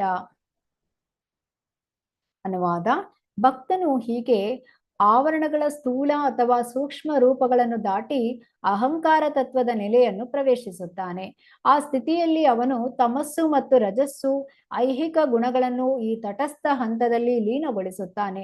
ತನ್ಮೂಲಕ ಸತ್ವಗುಣದಲ್ಲಿ ಅಹಂಕಾರ ತತ್ವವನ್ನು ತಲುಪುತ್ತಾನೆ. ಇದಾದ ಬಳಿಕ ಅಹಂಕಾರ ತತ್ವವೆಲ್ಲವೂ ಮಹತ್ತತ್ವದಲ್ಲಿ ಲೀನವಾಗುತ್ತದೆ. ಆಗ ಆತನು ಶುದ್ಧ ಆತ್ಮ ಸಾಕ್ಷಾತ್ಕಾರದ ಹಂತಕ್ಕೆ ಬರುತ್ತಾನೆ. ಭಾವಾರ್ಥ: ಶಿಲ ಪ್ರಭುಪಾದರಿಂದ ಶಿಲ ಪ್ರಭುಪಾದರಿಗೆ ಜಯವಾಗಲಿ. ಶುದ್ಧ ಆತ್ಮ ಸಾಕ್ಷಾತ್ಕಾರವು ನಾವು ಅನೇಕ ಬಾರಿ ಚರ್ಚಿಸಿದಂತೆ ತನ್ನನ್ನು ಭಗವಂತನ ಶಾಶ್ವತ ದಾಸನಾಗಿಸಿಕೊಳ್ಳುವ ಶುದ್ಧ ಪ್ರಜ್ಞೆಯೇ ಆಗಿದೆ. ತನ್ಮೂಲಕ ಭಗವಂತನಿಗೆ ಅಲೌಕಿಕ ಪ್ರೇಮಮಯ ಸೇವೆ ಸಲ್ಲಿಸುವ ತನ್ನ ಮೂಲ ಸ್ಥಿತಿಯನ್ನು ಪುನಃ ಸ್ಥಾಪಿಸಿಕೊಳ್ಳುತ್ತಾನೆ. ಇದನ್ನು ಈ ಮುಂದಿನ ಶ್ಲೋಕದಲ್ಲಿ ಸ್ಪಷ್ಟವಾಗಿ ವಿವರಿಸಲಾಗಿದೆ. ಐಹಿಕ ಇಂದ್ರಿಯಗಳು ಪವಿತ್ರವಾದಾಗ ಮತ್ತು ಇಂದ್ರಿಯಗಳ ಮೂಲದ ಶುದ್ಧ ಸ್ಥಿತಿ ಪುನರುಜ್ಜೀವಿತವಾದಾಗ ಭಗವಂತನಿಂದ ಅಥವಾ ಇನ್ನಾವುದಾದರೂ ದಾರಿಯಿಂದ ಫಲ ಪಡೆಯುವ ಯಾವುದೇ ಆಸೆ ಇಲ್ಲದೆ ಭಗವಂತನಿಗೆ ಅಲೌಕಿಕ ಪ್ರೇಮ ಸೇವೆಯನ್ನು ಸಲ್ಲಿಸುವ ಸ್ಥಿತಿಯನ್ನು ಪಡೆಯಬಹುದಾಗಿದೆ. ಇಂದ್ರಿಯಗಳ ಪವಿತ್ರೀಕರಣದ ಪ್ರಕ್ರಿಯೆ ಯೌಗಿಕ ಮಾರ್ಗದಿಂದಾಗುತ್ತದೆ. ಸ್ಥೂಲ ಇಂದ್ರಿಯಗಳು ತಮೋಗುಣದಲ್ಲಿ ಲೀನವಾಗುತ್ತವೆ, ಸೂಕ್ಷ್ಮ ಇಂದ್ರಿಯಗಳು ರಜೋಗುಣದಲ್ಲಿ ಲೀನವಾಗುತ್ತವೆ ಎಂದು ಇಲ್ಲಿ ಸೂಚಿಸಲಾಗಿದೆ. ಮನಸ್ಸು ಸತ್ವಗುಣದಿಂದ ನಿರ್ಮಿತವಾಗಿದೆ, ಆದ್ದರಿಂದ ಅದನ್ನು ದೇವಮಯ ಎಂದು ಕರೆದಿದೆ. ಭಗವಂತನ ಶಾಶ್ವತ ದಾಸನಾಗಿರುವ ದೃಢ ನಿಶ್ಚಯದಲ್ಲಿ ಸ್ಥಿರನಾದಾಗಲೇ ಮನಸ್ಸಿನ ಪರಿಪೂರ್ಣ ಪವಿತ್ರೀಕರಣವು ಸಾಧ್ಯವಾಗುತ್ತದೆ. ಆದ್ದರಿಂದ ಸಾಮಾನ್ಯ ಸತ್ವಗುಣವನ್ನು ಪಡೆಯುವುದು ಕೂಡ ಐಹಿಕ ಗುಣವೇ ಆಗಿದೆ. ಐಹಿಕ ಸತ್ವಗುಣದ ಈ ಸ್ಥಿತಿಯನ್ನು ದಾಟಿ ಪವಿತ್ರೀಕೃತ ಸತ್ವಗುಣದ ಅಥವಾ ವಸುದೇವ ಸತ್ವದ ನೆಲೆಯನ್ನು ತಲುಪಬೇಕು. ಈ ವಸುದೇವ ಸತ್ವವು ಭಗವತ್ ಸಾಮ್ರಾಜ್ಯವನ್ನು ಪ್ರವೇಶಿಸಲು ಸಹಾಯ ಮಾಡುತ್ತದೆ. ಈ ಸಂಬಂಧದಲ್ಲಿ ನಾವು ನೆನಪಿಡಬಹುದಾದೆಂದರೆ ಮೇಲೆ ಉಲ್ಲೇಖಿಸಿದ ರೀತಿಯಲ್ಲಿ ಭಕ್ತರ ಅನುಕ್ರಮವಾದ ವಿಮುಕ್ತಿಯು ಅಧಿಕೃತವಾದದ್ದಾದರೂ ಕೂಡ ಈ ವರ್ತಮಾನದ ಯುಗದಲ್ಲಿ ಅದು ಸಾಧ್ಯವಿಲ್ಲ. ಏಕೆಂದರೆ ಈಗ ಜನರಿಗೆ ಯೋಗ ಪದ್ಧತಿಯ ಪ್ರಾಥಮಿಕ ತಿಳುವಳಿಕೆ ಇಲ್ಲ. ವೃತ್ತಿನಿರತ ಮುಂದಾಳುಗಳ ಹುಸಿ ಯೋಗ ಪದ್ಧತಿಯು ಮನಃಶಾಸ್ತ್ರೀಯವಾಗಿ ಲಾಭದಾಯಕವಾಗಬಹುದು, ಆದರೆ ಅಂತಹ ಸಣ್ಣ ಪುಟ್ಟ ಯಶಸ್ಸುಗಳು ಇಲ್ಲಿ ಉಲ್ಲೇಖಿಸಲಾದ ಆಧ್ಯಾತ್ಮಿಕವಾದ ವಿಮುಕ್ತಿಯನ್ನು ಪಡೆಯುವುದರಲ್ಲಿ ಸಹಾಯ ಮಾಡಲಾರವು. 5000 ವರ್ಷಗಳ ಹಿಂದೆ ಮನುಷ್ಯ ಸಮಾಜದ ಸಾಮಾಜಿಕ ಸ್ಥಿತಿಯು ಪೂರ್ಣವಾಗಿ ವೇದೋಕ್ತ ಕ್ರಮದಲ್ಲಿತ್ತು. ಆಗ ಇಲ್ಲಿ ಉಲ್ಲೇಖಿಸಲಾದ ಯೋಗ ಪ್ರಕ್ರಿಯೆಯು ಪ್ರತಿಯೊಬ್ಬನಿಗೂ ಸಾಮಾನ್ಯವಾದ ಚಟುವಟಿಕೆಯಾಗಿತ್ತು. ಪ್ರತಿಯೊಬ್ಬರೂ, ವಿಶೇಷವಾಗಿ ಬ್ರಾಹ್ಮಣ ಮತ್ತು ಕ್ಷತ್ರಿಯರು, ಬ್ರಹ್ಮಚರ್ಯ ಆಶ್ರಮದಲ್ಲಿ ಮನೆಯಿಂದ ಬಹುದೂರದಲ್ಲಿ ಸದ್ಗುರುವಿನ ನಿರ್ದೇಶನದಲ್ಲಿ ಈ ಅಲೌಕಿಕ ಕಲೆಯಲ್ಲಿ ತರಬೇತಿ ಪಡೆಯುತ್ತಿದ್ದರು. ಹೀಗಿರುವಾಗ ಆಧುನಿಕ ಮಾನವನು ಇದನ್ನು ಪರಿಪೂರ್ಣವಾಗಿ ತಿಳಿದುಕೊಳ್ಳಲು ಅಸಮರ್ಥನಾಗಿರುತ್ತಾನೆ. ಆದ್ದರಿಂದ ಶ್ರೀ ಚೈತನ್ಯ ಮಹಾಪ್ರಭುಗಳು ವರ್ತಮಾನ ಯುಗದ ಭಾವಿ ಭಕ್ತರಿಗೆ ಈ ಮುಂದಿನ ನಿರ್ದಿಷ್ಟ ರೀತಿಯಲ್ಲಿ ಇದನ್ನು ಹೆಚ್ಚು ಸುಲಭ ಮಾಡಿಕೊಟ್ಟಿದ್ದಾರೆ. ಅಂತಿಮವಾಗಿ ಫಲದಲ್ಲಿ ವ್ಯತ್ಯಾಸವೇನೂ ಇಲ್ಲ. ಪ್ರಥಮ ಮತ್ತು ಅತಿ ಪ್ರಧಾನ ಅಂಶವೆಂದರೆ ಪ್ರತಿಯೊಬ್ಬನು ಭಕ್ತಿ ಯೋಗದ ಶ್ರೇಷ್ಠ ಮಹತ್ವವನ್ನು ಅರಿಯಬೇಕು. ವಿಭಿನ್ನ ಜೀವನ ವಿಧಾನದಲ್ಲಿ ಜೀವಿಗಳು ತಮ್ಮ ಕಾಮ್ಯಕ್ರಿಯೆ ಮತ್ತು ಪ್ರತಿಕ್ರಿಯೆಗಳಿಗೆ ಅನುಗುಣವಾಗಿ ನಾನಾ ರೂಪದ ಪಂಜರವಾಸಕ್ಕೆ ಒಳಗಾಗುತ್ತಾರೆ. ಆದರೆ ನಾನಾ ಕ್ರಿಯೆಗಳ ನಿರ್ವಹಣೆಯಲ್ಲಿ ಭಕ್ತಿ ಯೋಗದ ಯಾವುದೋ ಸಂಪನ್ಮೂಲವನ್ನು ಪಡೆದವನು ಆ ಸದ್ಗುರುವಿನಂತೆಯೇ ಭಗವಂತನ ಕಾರಣರಹಿತ ಕರುಣೆಯ ಮೂಲಕ ಭಗವತ್ ಸೇವೆಯ ಮಹತ್ವವನ್ನು ಅರಿಯಬಲ್ಲ. ಪ್ರಾಮಾಣಿಕನಾದವನಿಗೆ ಭಗವಂತನು ತನ್ನ ಪ್ರತಿನಿಧಿಯಾದ ಸದ್ಗುರುವಿನ ಸಂಪರ್ಕ ದೊರೆಯುವಂತೆ ಮಾಡಿ ಸಹಾಯ ಮಾಡುತ್ತಾನೆ. ಅಂತಹ ಸದ್ಗುರುವಿನ ಉಪದೇಶದಿಂದ ಭಕ್ತಿಯೋಗದ ಬೀಜವನ್ನು ಅವನು ಪಡೆಯುತ್ತಾನೆ. ಶ್ರೀ ಚೈತನ್ಯ ಮಹಾಪ್ರಭು ಅವರು ಹೀಗೆ ಸಲಹೆ ಮಾಡುತ್ತಾರೆ: ಭಕ್ತನು ತನ್ನ ಹೃದಯದಲ್ಲಿ ಭಕ್ತಿಯೋಗದ ಬೀಜವನ್ನು ಬಿತ್ತಬೇಕು. ಭಗವಂತನ ಪವಿತ್ರನಾಮ, ಮಹಿಮೆ ಮುಂತಾದವುಗಳ ಶ್ರವಣ ಸಂಕೀರ್ತನಗಳ ನೀರುಣಿಸಿ ಅದನ್ನು ಬೆಳೆಸಬೇಕು. ಭಗವಂತನ ಪವಿತ್ರನಾಮದ ನಿರಪರಾಧ ಸಂಕೀರ್ತನ ಮತ್ತು ಶ್ರವಣಗಳ ಸರಳ ಪ್ರಕ್ರಿಯೆಯು ಹಂತ ಹಂತವಾಗಿ ವಿಮೋಚನೆಯ ಸ್ಥಿತಿಗೆ ಅತಿ ಶೀಘ್ರವಾಗಿ ಏರಿಸುತ್ತದೆ. ಭಗವಂತನ ಪವಿತ್ರನಾಮದ ಸಂಕೀರ್ತನೆಯಲ್ಲಿ 3 ಹಂತಗಳಿವೆ. ಪವಿತ್ರನಾಮದ ಸಂಕೀರ್ತನೆಗೈಯುವ ಮೊದಲ ಹಂತವು ಅಪರಾಧದ ಹಂತವಾಗಿದೆ. ಎರಡನೆಯದು ಪವಿತ್ರನಾಮ ಸಂಕೀರ್ತನೆಯ ನಾಮಾಭಾಸದ ಸ್ಥಿತಿ. ಭಗವಂತನ ಪವಿತ್ರ ನಾಮದ ಅಪರಾಧರಹಿತ ಸಂಕೀರ್ತನವೇ ಮೂರನೆಯ ಸ್ಥಿತಿಯಾಗಿದೆ. ಅಪರಾಧ ಮತ್ತು ನಿರಪರಾಧ ಸ್ಥಿತಿಗಳ ನಡುವೆ ನಾಮಾಭಾಸ ಸ್ಥಿತಿಯಾದ ಎರಡನೆಯ ಸ್ಥಿತಿಯಲ್ಲೇ ವಿಮೋಚನೆಯ ಸ್ಥಿತಿ ತಾನಾಗಿ ಪ್ರಾಪ್ತವಾಗುತ್ತದೆ. ಅಪರಾಧರಹಿತ ಸ್ಥಿತಿಯಲ್ಲಿ ಆತ ಶಾರೀರಿಕವಾಗಿ ತೋರಿಕೆಗೆ ಈ ಐಹಿಕ ಜಗತ್ತಿನೊಳಗೆ ಇದ್ದರೂ ಕೂಡ ವಾಸ್ತವಿಕವಾಗಿ ಭಗವತ್ ಸಾಮ್ರಾಜ್ಯವನ್ನು ಪ್ರವೇಶಿಸುತ್ತಾನೆ. ಅಪರಾಧರಹಿತ ಸ್ಥಿತಿಯನ್ನು ಪಡೆಯಲು ಈ ಮುಂದಿನ ರೀತಿಯಲ್ಲಿ ಎಚ್ಚರ ವಹಿಸಿರಬೇಕಾಗುತ್ತದೆ. ನಾವು ಶ್ರವಣ ಮತ್ತು ಸಂಕೀರ್ತನೆಗಳ ಮಾತನಾಡಿದಾಗಲೆಲ್ಲ ಅದರ ಅರ್ಥವೇನೆಂದರೆ ರಾಮ ಕೃಷ್ಣ ಎಂದು ಭಗವಂತನ ಪವಿತ್ರ ನಾಮಗಳ ಅಥವಾ ಹರೇ ಕೃಷ್ಣ ಕೃಷ್ಣ ಕೃಷ್ಣ ಹರೇ ಹರೇ ಹರೇ ರಾಮ ರಾಮ ರಾಮ ಹರೇ ಹರೇ ಎಂದು ಸುವ್ಯವಸ್ಥಿತವಾಗಿ 16 ನಾಮಗಳ ಸಂಕೀರ್ತನ ಮತ್ತು ಶ್ರವಣಗಳನ್ನು ಮಾಡಬೇಕೆಂಬುದೊಂದೇ ಅಲ್ಲ, ಭಕ್ತರ ಸಂಘದಲ್ಲಿ ಭಗವದ್ಗೀತೆ ಮತ್ತು ಶ್ರೀಮದ್ ಭಾಗವತಗಳ ಪಠನ ಶ್ರವಣಗಳನ್ನು ಮಾಡಬೇಕೆಂಬುದೇ ಆಗಿದೆ. ಭಕ್ತಿ ಯೋಗದ ಪ್ರಾಥಮಿಕ ಅಭ್ಯಾಸವು ಆಗಲೇ ಹೃದಯದಲ್ಲಿ ಬಿತ್ತಿದ ಬೀಜ ಮೊಳೆಯಲು ಕಾರಣವಾಗುತ್ತದೆ. ಮೇಲೆ ಉಲ್ಲೇಖಿಸಿದಂತೆ ನಿರತವಾಗಿ ನೀರುಣಿಸುವ ಪ್ರಕ್ರಿಯೆಯಿಂದ ಭಕ್ತಿ ಯೋಗದ ಬಳ್ಳಿ ಹಬ್ಬತೊಡಗುತ್ತದೆ. ಸುವ್ಯವಸ್ಥಿತವಾದ ಆರೈಕೆಯಿಂದ ವಿಶ್ವದ ಆವರಣಗಳನ್ನು ಭೇದಿಸಿಕೊಂಡು ಹೋಗುವಷ್ಟು ಉದ್ದಕ್ಕೆ ಆ ಬಳ್ಳಿ ಬೆಳೆಯುವುದು. ಹಿಂದಿನ ಶ್ಲೋಕಗಳಲ್ಲಿ ನಾವು ಕೇಳಿದಂತೆ ಅದು ಜ್ಯೋತಿರ್ಮಯ ಆಕಾಶವನ್ನು ಬ್ರಹ್ಮಜ್ಯೋತಿಯನ್ನು ತಲುಪುತ್ತದೆ. ಮುಂದೆ ಮುಂದೆ ಹೋಗಿ ಆಧ್ಯಾತ್ಮಿಕ ಆಕಾಶವನ್ನು ತಲುಪುತ್ತದೆ. ಅಲ್ಲಿ ವೈಕುಂಠ ಲೋಕಗಳೆಂದು ಕರೆಯಲಾದ ಅಸಂಖ್ಯ ಆಧ್ಯಾತ್ಮಿಕ ಆ ಲೋಕಗಳಿವೆ. ಅವೆಲ್ಲವುಗಳಿಗಿಂತ ಮೇಲಿರುವುದು ಕೃಷ್ಣಲೋಕ ಅಥವಾ ಗೋಲೋಕ ವೃಂದಾವನ.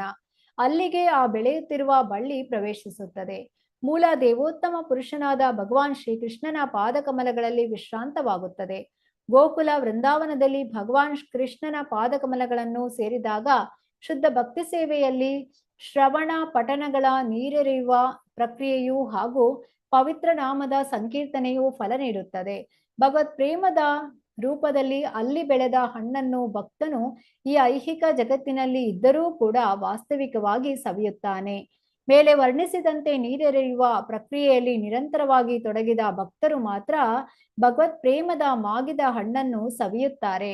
ಆದರೆ ಕ್ರಿಯಾನಿರತನಾದ ಭಕ್ತನು ಸದಾ ಜಾಗರೂಕನಾಗಿರಲೇಬೇಕು. ಅದರಿಂದ ಅಷ್ಟೊಂದು ಬೆಳೆದ ಬಳ್ಳಿ ಕತ್ತರಿಸಿ ತುಂಡಾಗುವುದಿಲ್ಲ.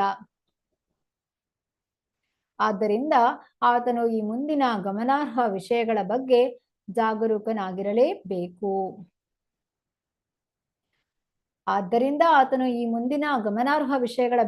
ಜಾಗರೂಕನಾಗಿರಲೇಬೇಕು.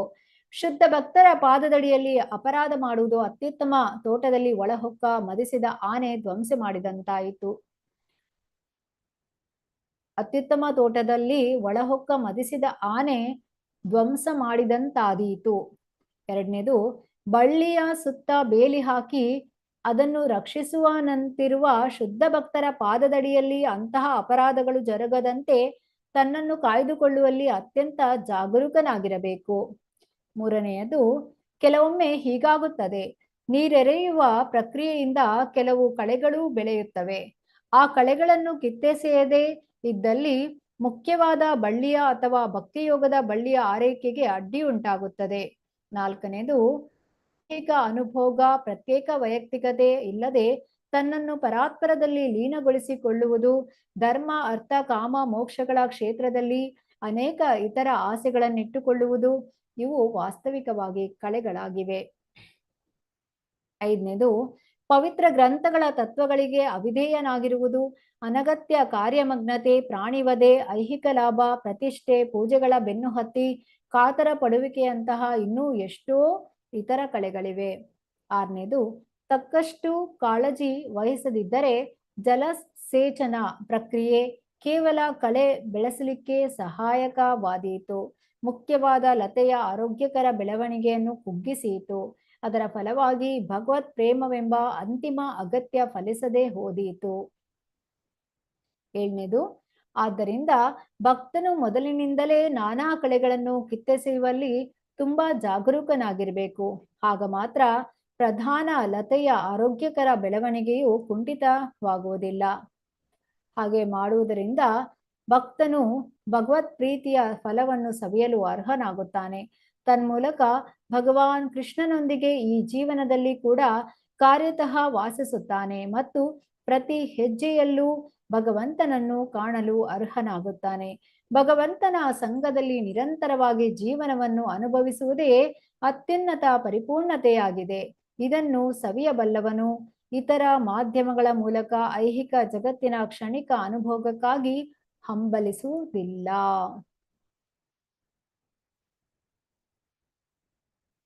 ಶ್ಲೋಕ 31.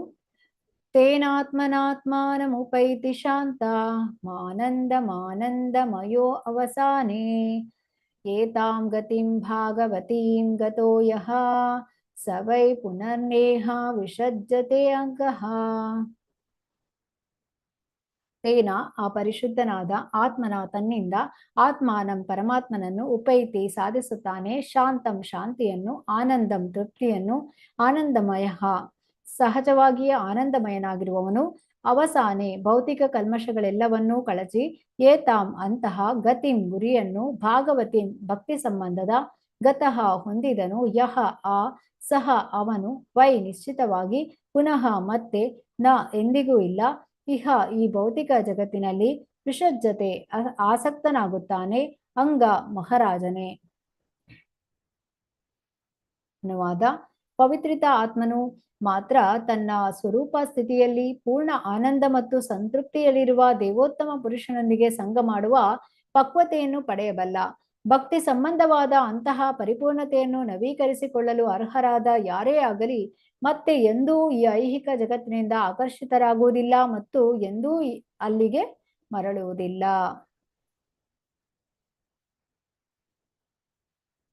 ಭಾವಾರ್ಥ: ಶಿಲಪ್ರಭುಪಾದರಿಂದ ಶಿಲಪ್ರಭುಪಾದರಿಗೆ ಜಯವಾಗಲಿ.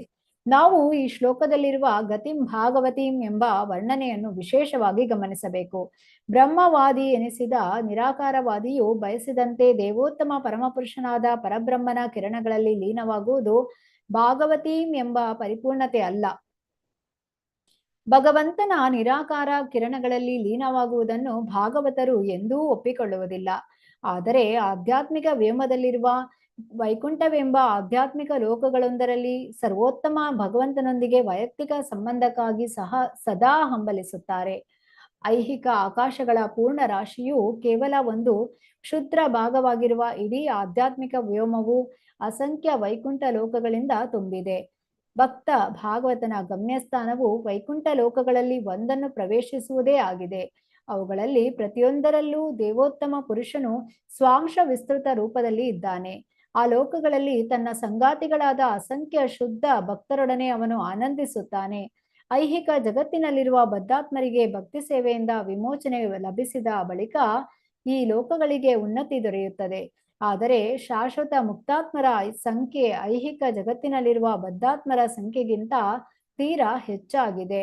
ವೈಕುಂಠ ಲೋಕಗಳಲ್ಲಿರುವ ಶಾಶ್ವತ ಮುಕ್ತಾತ್ಮರು ಈ ದುಃಖಮಯ ಐಹಿಕ ಜಗತ್ತನ್ನು ಸಂದರ್ಶಿಸುವಲ್ಲಿ ಸ್ವಲ್ಪವೂ ಲಕ್ಷ್ಯ ಕೊಡುವುದಿಲ್ಲ.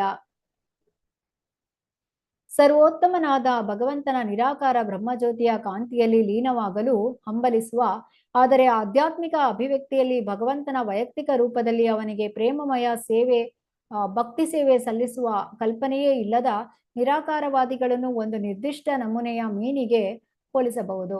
ಅದು ನದಿ ತೊರೆಗಳಲ್ಲಿ ಹುಟ್ಟಿ ಮಹಾಸಾಗರಕ್ಕೆ ವಲಸೆ ಹೋಗುತ್ತದೆ. ಅವು ಅನಿರ್ದಿಷ್ಟ ಕಾಲ ಸಾಗರದಲ್ಲಿ ನೆಲೆಸಲಾರವು. ಇಂದ್ರಿಯ ತುಷ್ಟಿಯ ಒತ್ತಾಸೆ ಅವುಗಳನ್ನು ನದಿ ತೊರೆಗಳಲ್ಲಿ ಮೊಟ್ಟೆ ಇಡಲು ಮರಳಿ ಕರೆತರುತ್ತದೆ.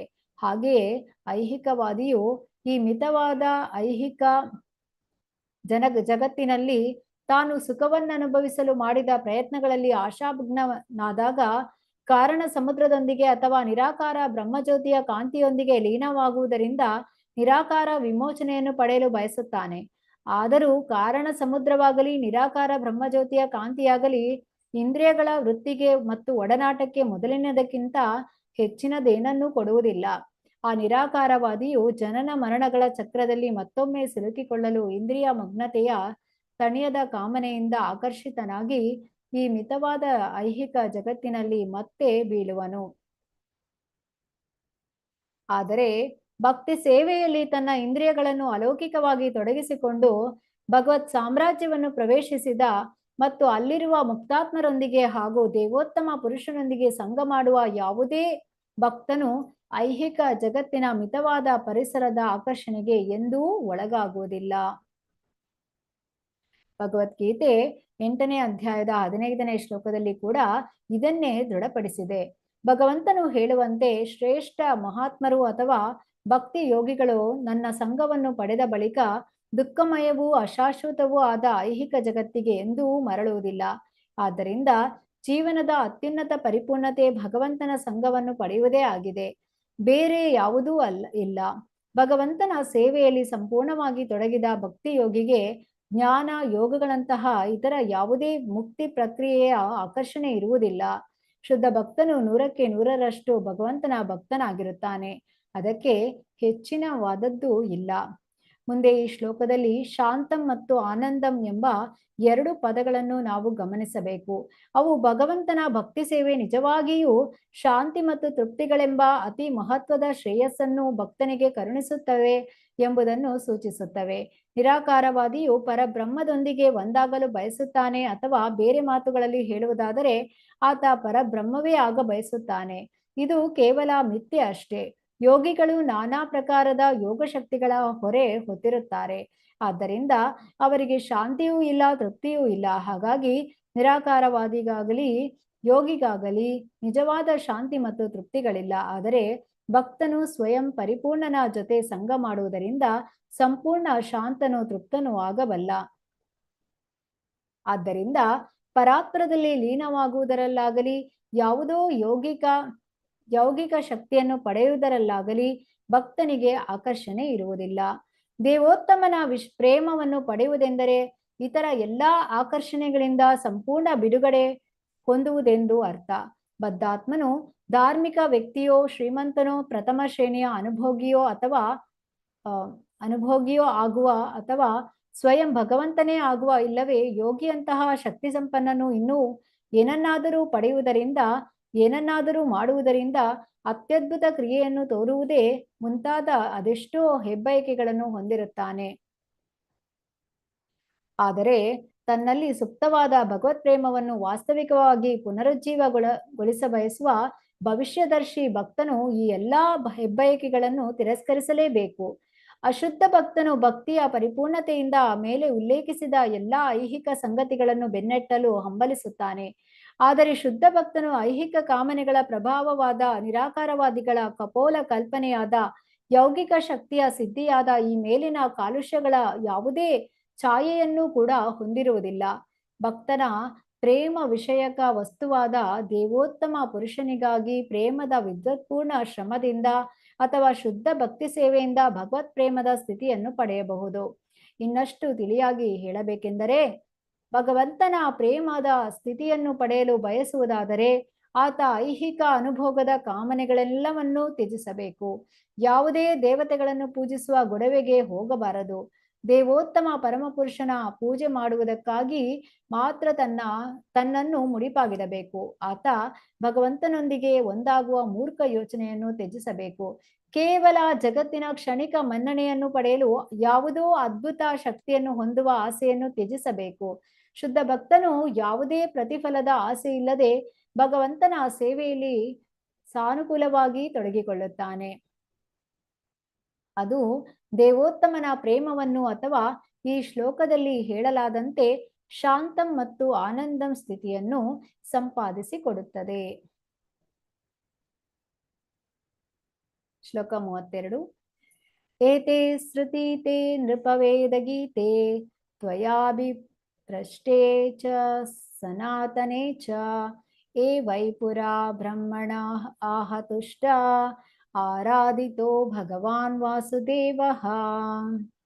ಏತೆ ವರ್ಣಿಸಿದ ಈ ಎಲ್ಲ ಶ್ರುತಿ ದಾರಿಯು ತೇ ನಿನಗೆ ನೃಪ ಮಹಾರಾಜ ಪರೀಕ್ಷಿತನೇ ವೇದಗೀತೆ ವೇದಗಳ ಅಭಿಪ್ರಾಯಕ್ಕೆ ಅನುಗುಣವಾಗಿದೆ.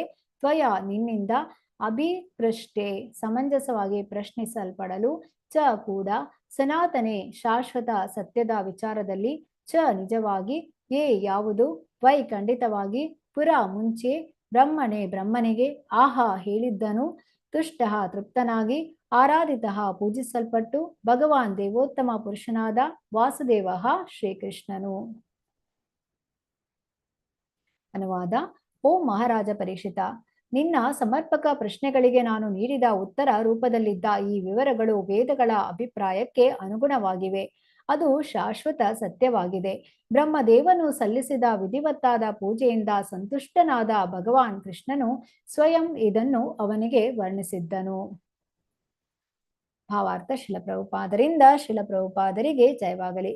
ಆಧ್ಯಾತ್ಮಿಕ ವ್ಯೋಮವನ್ನು ತಲುಪುವ ಹಾಗೂ ತನ್ಮೂಲಕ ಎಲ್ಲ ಐಹಿಕ ಬಂಧನದಿಂದ ವಿಮೋಚನೆ ಪ್ರಾಪ್ತಿಯ ಎರಡು ವಿಭಿನ್ನ ದಾರಿಗಳು, ಅಂದರೆ ಭಗವತ್ ಸಾಮ್ರಾಜ್ಯವನ್ನು ತಲುಪುವ ನೇರ ಪ್ರಕ್ರಿಯೆ ಮತ್ತು ವಿಶ್ವದ ಇತರ ಉನ್ನತ ಲೋಕಗಳ ಮೂಲಕ ತಲುಪುವ ಹಂತ ಹಂತವಾದ ಪ್ರಕ್ರಿಯೆ, ಇವು ನಿಖರವಾಗಿ ವೇದಗಳ ಅಭಿಪ್ರಾಯಕ್ಕನುಗುಣವಾಗಿ ನಿರೂಪಿತವಾಗಿವೆ.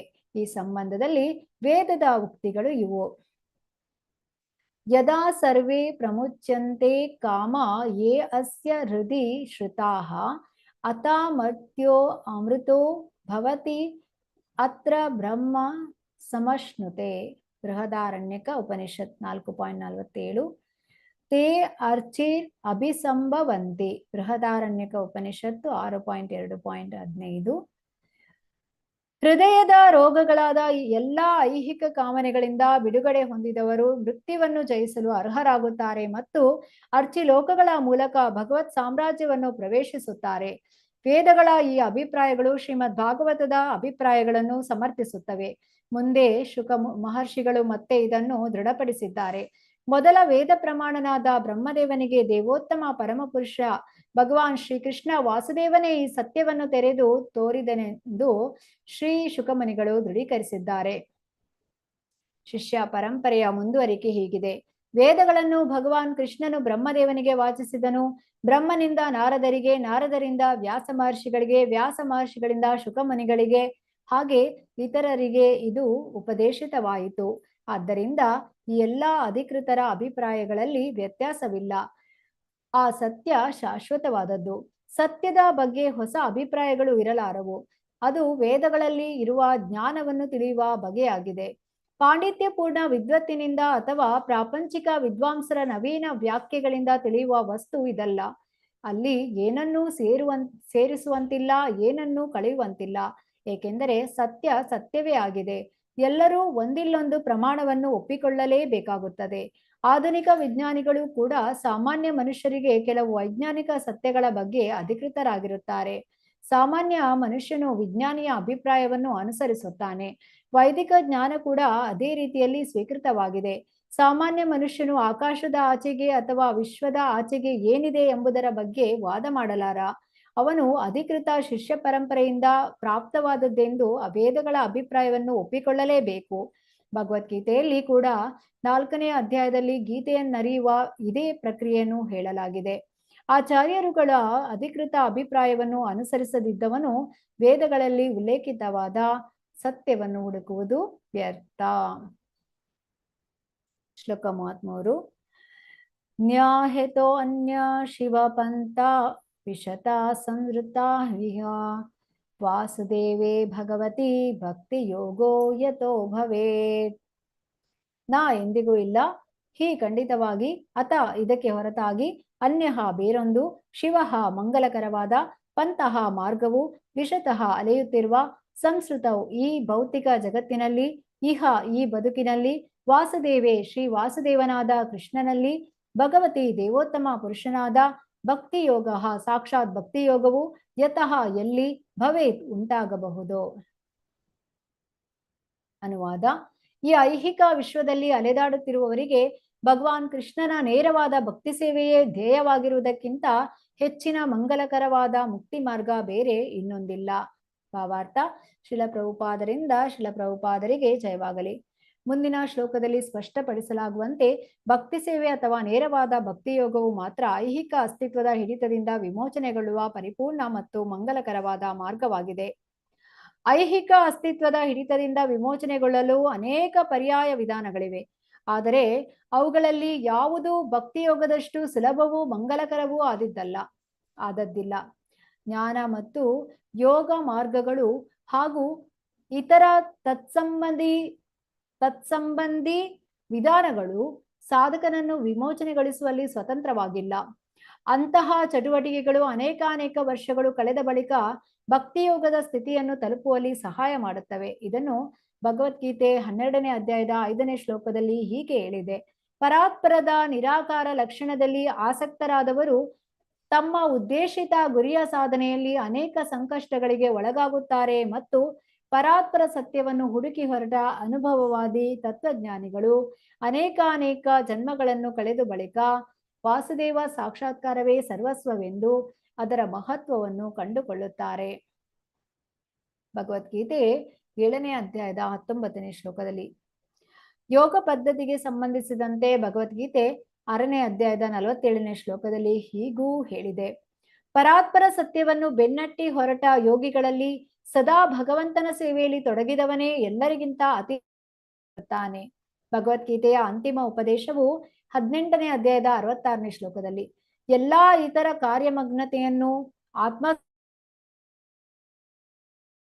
ವಿಮೋಚನೆಯ ವಿಭಿನ್ನ ಪ್ರಕ್ರಿಯೆಗಳನ್ನು ಬದಿಗೊತ್ತಿ ಭಗವಂತನಿಗೆ ಸಂಪೂರ್ಣ ಶರಣಾಗತಿಯನ್ನು ಸಲಹೆ ಮಾಡಿದೆ. ಎಲ್ಲಾ ವಿಧಾನದಿಂದಲೂ ಭಗವಂತನ ಅಲೌಕಿಕ ಪ್ರೇಮಮಯ ಸೇವೆಯನ್ನು ಒಪ್ಪಿಕೊಳ್ಳಲು ಪ್ರೇರೇಪಿಸುವುದೇ ಎಲ್ಲಾ ವೈದಿಕ ಸಾಹಿತ್ಯಗಳ ಸಾರಾರ್ಥವಾಗಿದೆ. ಶ್ರೀಮದ್ ಭಾಗವತದ ಮೊದಲ ಸ್ಕಂದ ಶ್ಲೋಕಗಳಲ್ಲಿ ಆಗಲೇ ವಿವರಿಸಿದಂತೆ ನೇರ ಭಕ್ತಿಯೋಗ ಅಥವಾ ಅಂತಿಮವಾಗಿ ಕಾಮ್ಯಕರ್ಮಗಳ ಛಾಯೆ ಕೂಡ ಇಲ್ಲದ ಭಕ್ತಿಯೋಗದಲ್ಲೇ ಪರ್ಯವಸನವಾಗುವ ಮಾರ್ಗಗಳು ಧರ್ಮದ ಅತ್ಯುನ್ನತ ರೂಪವನ್ನು ನಿರ್ಮಿಸುತ್ತವೆ. ಮಿಕ್ಕಿದೆಲ್ಲವೂ ಸಾಧಕನಿಗೆ ಕಾಲಹರಣ ಅಷ್ಟೇ.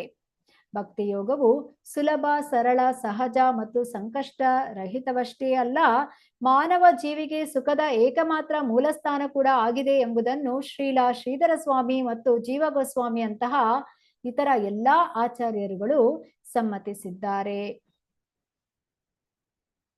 ಶ್ಲೋಕ 34. ಭಗವಾನ್ ಬ್ರಹ್ಮ ಕಾಸ್ನೇನ ತ್ರಿರನ್ವೀಕ್ಷ್ಯ ಮನೀಷಯಾ ತದದ್ಯವಸ್ಯ ಕೂಟಸ್ಥೋ ರತಿರಾತ್ಮನ್ ಯತೋ ಭವೇತ್. ಭಗವಾನ್ ಮಹಾವ್ಯಕ್ತಿ ಬ್ರಹ್ಮನು ಬ್ರಹ್ಮ ವೇದಗಳನ್ನು ಕಾಸ್ನೇನ ಸಾರಾಂಶದಿಂದ ತ್ರಿಹಿ 3 ಸಲ ಅನ್ವೀಕ್ಷ್ಯ ಪರಿಶೀಲನಾತ್ಮಕವಾಗಿ ಪರೀಕ್ಷಿಸಿ ಮನೀಷಯ ವಿದ್ವತ್ಪೂರ್ಣ ಗಮನದಿಂದ ತತ್ ಅದನ್ನು ಅಧ್ಯವಸ್ಯ ಗೊತ್ತು ಮಾಡಿದನು. ಕೂಟಸ್ಥಃ ಮನೋ ಏಕಾಗ್ರತೆಯಿಂದ ರತಿಹಿ ಆಸಕ್ತಿಯು ಆತ್ಮನಿ ದೇವೋತ್ತಮ ಪರಮಪುರುಷನಾದ ಶ್ರೀಕೃಷ್ಣನಲ್ಲಿ ಯತಃ ಯಾವುದರಿಂದ ಭವೇತ್ ಸಂಭವಿಸುವುದು. ಅನುವಾದ: ಶ್ರೇಷ್ಠ ವ್ಯಕ್ತಿತ್ವದ ಬ್ರಹ್ಮದೇವನು ತುಂಬಾ ಕಾಳಜಿಯಿಂದಲೂ ಮಾನಸಿಕ ಏಕಾಗ್ರತೆಯಿಂದಲೂ ವೇದಗಳನ್ನು 3 ಬಾರಿ ಅಧ್ಯಯನ ಮಾಡಿದನು. ಆ ಬಳಿಕ ಅನ್ವೇಷಣಾತ್ಮಕವಾಗಿ ಪರೀಕ್ಷಿಸಿ ದೇವೋತ್ತಮ ಪರಮಪುರುಷ ಶ್ರೀಕೃಷ್ಣನನ್ನು ಕುರಿತ ಆಕರ್ಷಣೆಯೇ ಧರ್ಮದ ಅತ್ಯುನ್ನತ ಪರಿಪೂರ್ಣತೆ ಎಂದು ಅವನು ಖಚಿತಪಡಿಸಿಕೊಂಡನು. ಭಾವಾರ್ಥ: ಶಿಲಪ್ರಭುಪಾದರಿಂದ ಶಿಲಪ್ರಭುಪಾದರಿಗೆ ಜಯವಾಗಲಿ. ಶ್ರೀ ಶುಕ ಮಹರ್ಷಿಗಳು ಅತ್ಯುನ್ನತ ವೈದಿಕ ಆಚಾರ್ಯನಾದ ದೇವೋತ್ತಮನ ಗುಣಾತ್ಮಕ ಅವತಾರವಾದ ಬ್ರಹ್ಮದೇವನನ್ನು ಆಧರಿಸಿ ಮಾತನಾಡುತ್ತಿದ್ದಾರೆ.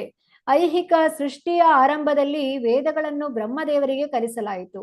ವೈದಿಕ ಉಪದೇಶವನ್ನು ದೇವೋತ್ತಮ ಪುರುಷನಿಂದ ನೇರವಾಗಿ ಕೇಳಿದ್ದಾದರೂ ವೇದಗಳ ಭಾವಿ ವಿದ್ಯಾರ್ಥಿಗಳ ಜಿಜ್ಞಾಸೆಯನ್ನು ತಣಿಸಲಿಕ್ಕಾಗಿ ಬ್ರಹ್ಮದೇವನು ವಿದ್ವಾಂಸನಂತೆ 3 ಬಾರಿ ವೇದಗಳನ್ನು ಅಧ್ಯಯನ ಮಾಡಿದನು.